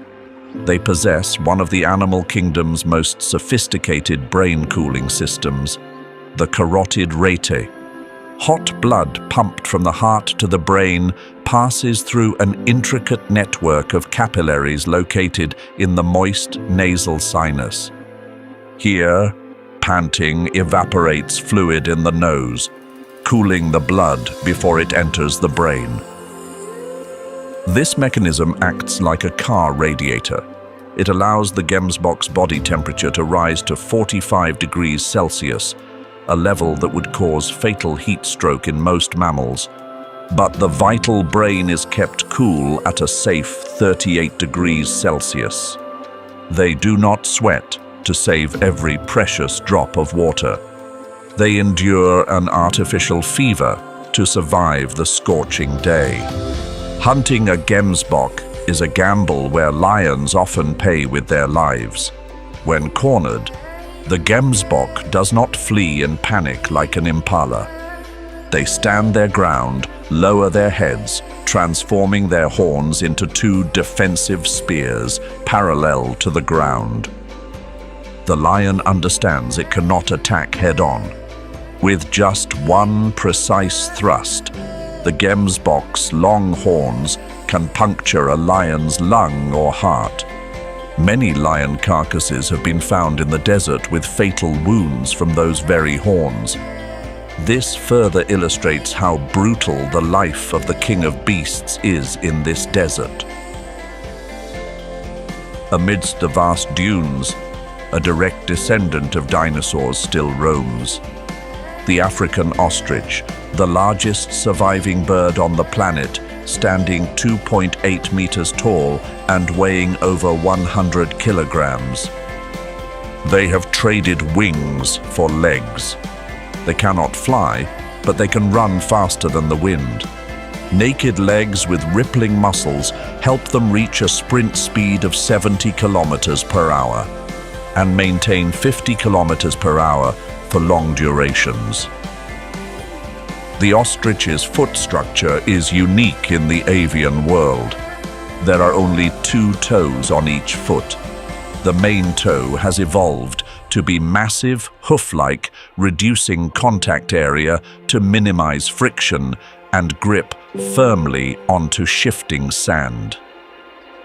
The ostrich possesses the largest eyes of any land animal. The eyeball diameter reaches 5 centimeters, larger than their own brain. A vision range of 5 kilometers turns them into mobile watchtowers of the desert. They often partner with zebras or oryx to utilize each other's vigilance. Lions cannot catch an ostrich in a long-distance race on sand.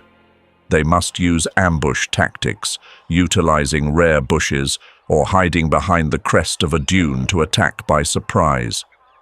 But attacking an ostrich is also fraught with risk. A forward kick from an ostrich delivers a force of up to 2,000 psi, enough to shatter the skull of a mature lion or break the attacker's ribs.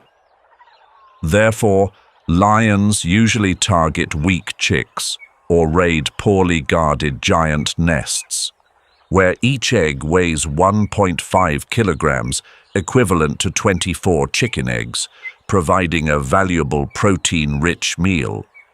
A wise tactic helping them conserve energy for more brutal hunts.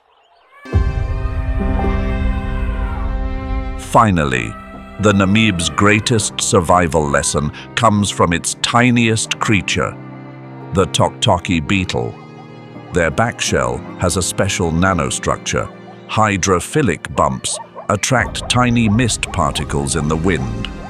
Hydrophobic troughs repel water. Mist accumulates into large droplets on the peaks, then rolls down the grooves, flowing straight into the beetle's mouth, waiting below. They create water out of thin air. The Namib lion, though king of all beasts, must bow to learn from this beetle's wisdom. They lick dew from their fur to hold out through dry days, a frugality rare and unknown to their brethren in the plains. In the Namib, life is a miracle of creativity and adaptation. In the world of big cats, climbing is traditionally seen as the exclusive privilege of the leopard. Lions are designed for the ground. Their skeletal structure is too heavy. The clavicle is reduced but still less flexible than that of a leopard, limiting the ability to stretch and pull the body upward.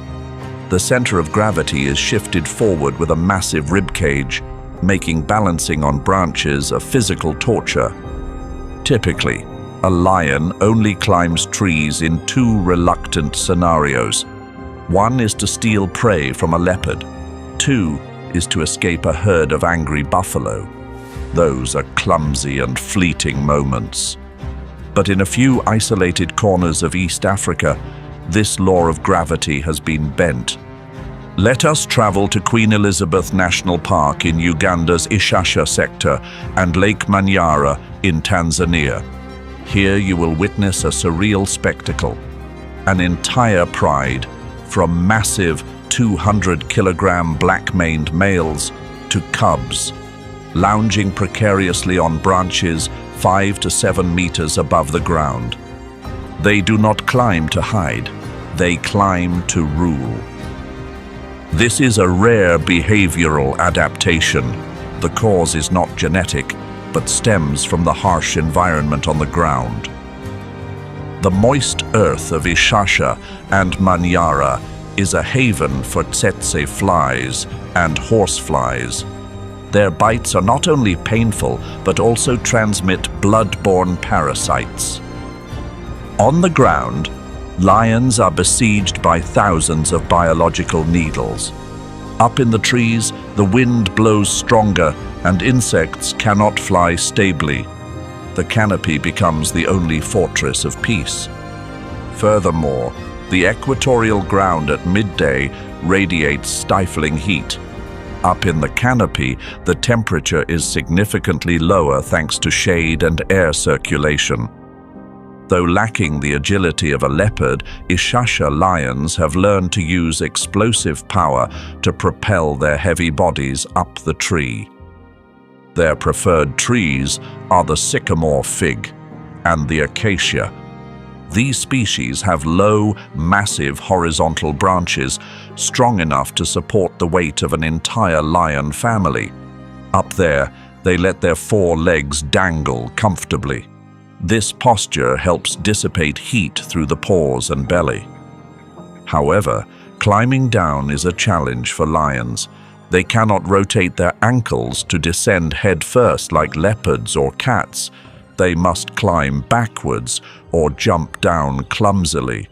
This is when the Lion King looks least majestic. But once settled on high, they possess a deadly tactical advantage: panoramic vision. From this balcony, they can observe every movement of prey in the sea of tall grass without being detected. Under the shade of the trees where lions sleep lies the domain of the most abundant protein source in the Ishasha ecosystem: the Ugandan kob, an endemic antelope subspecies, a national symbol solemnly appearing on Uganda's coat of arms. They possess a vibrant golden-orange coat and a more muscular and stocky build than the impala. The most unique feature of this species lies in its breeding behavior: lekking. Instead of dispersing over vast territories, hundreds of males gather at an open clearing called a lek arena. Each occupies a circular patch of land, only about 15 to 30 meters in diameter.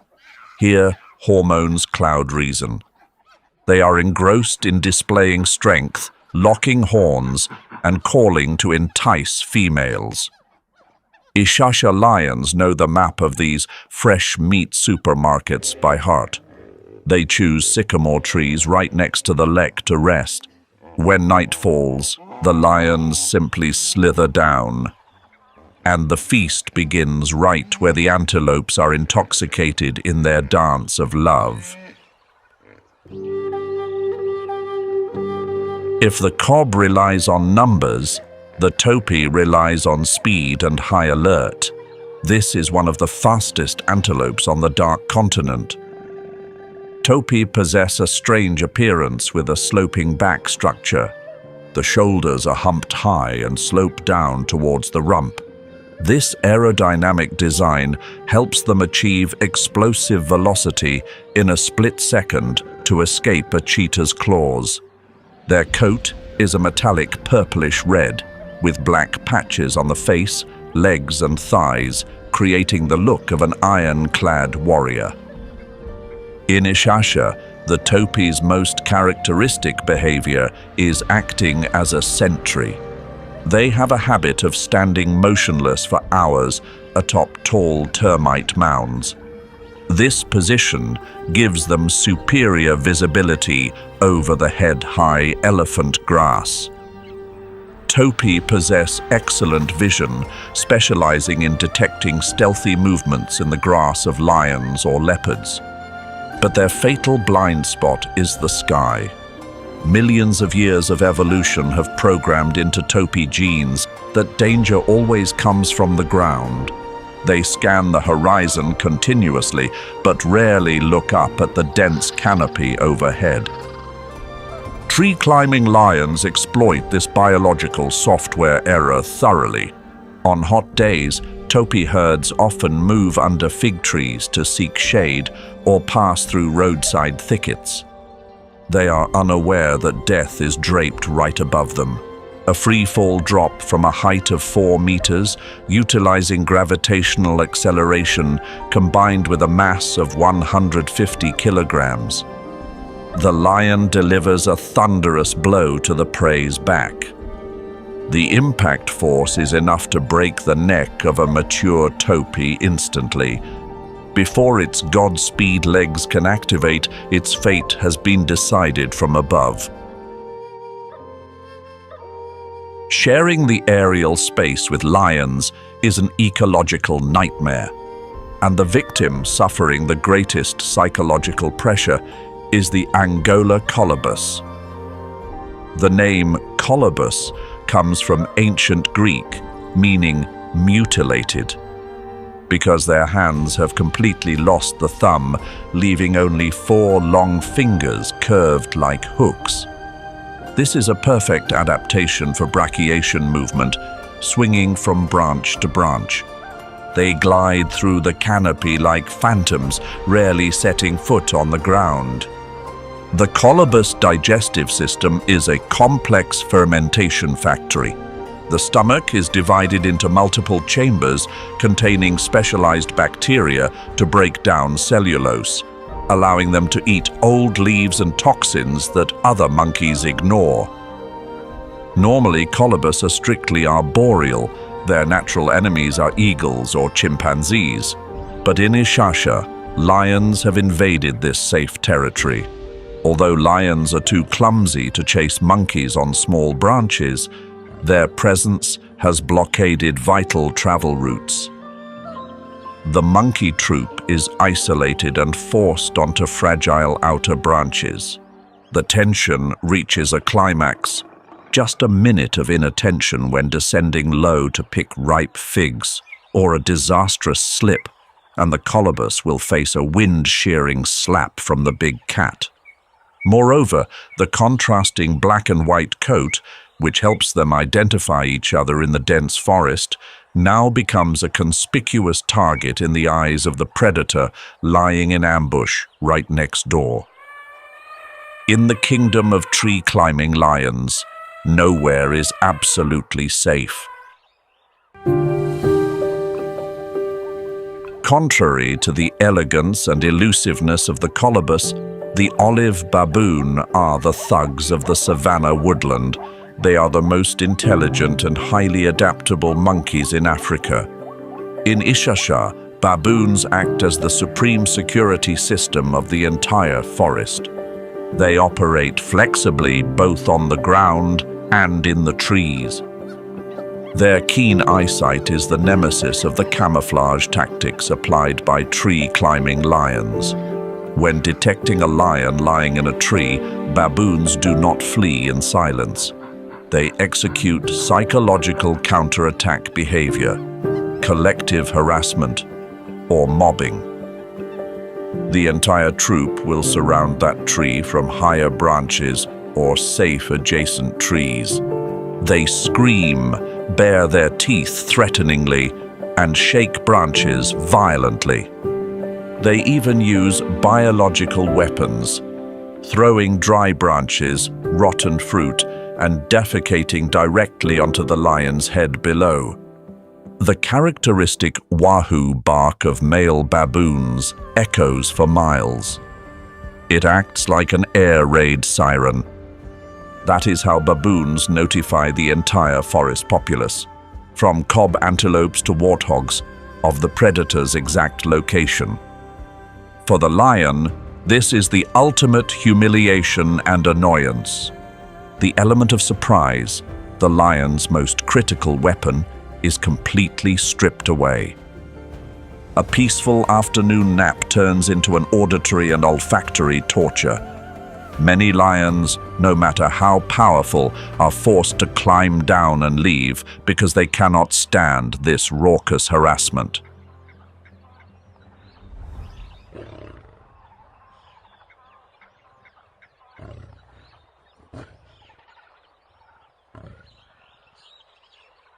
We have just explored the rawest glimpses of the Mapogo coalition's era of intense rule in the Sabi Sand region.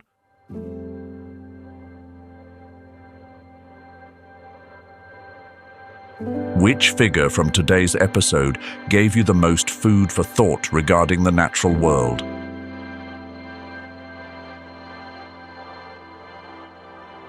Was it Mr. T's cold instincts or Makulu's survival strategy built on iron discipline?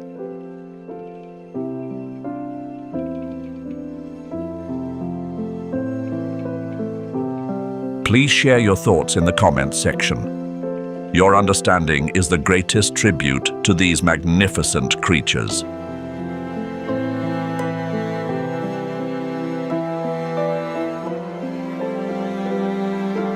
Don't forget to hit like and subscribe to join me on future field expeditions, where we will continue to unlock the most mysterious codes of survival. And if you wish to explore more about other wildlife, keep learning at Hyena versus Lion, Clash of Predators in the Savannah, or Wild Dogs versus Lion, when unity survives overwhelming power.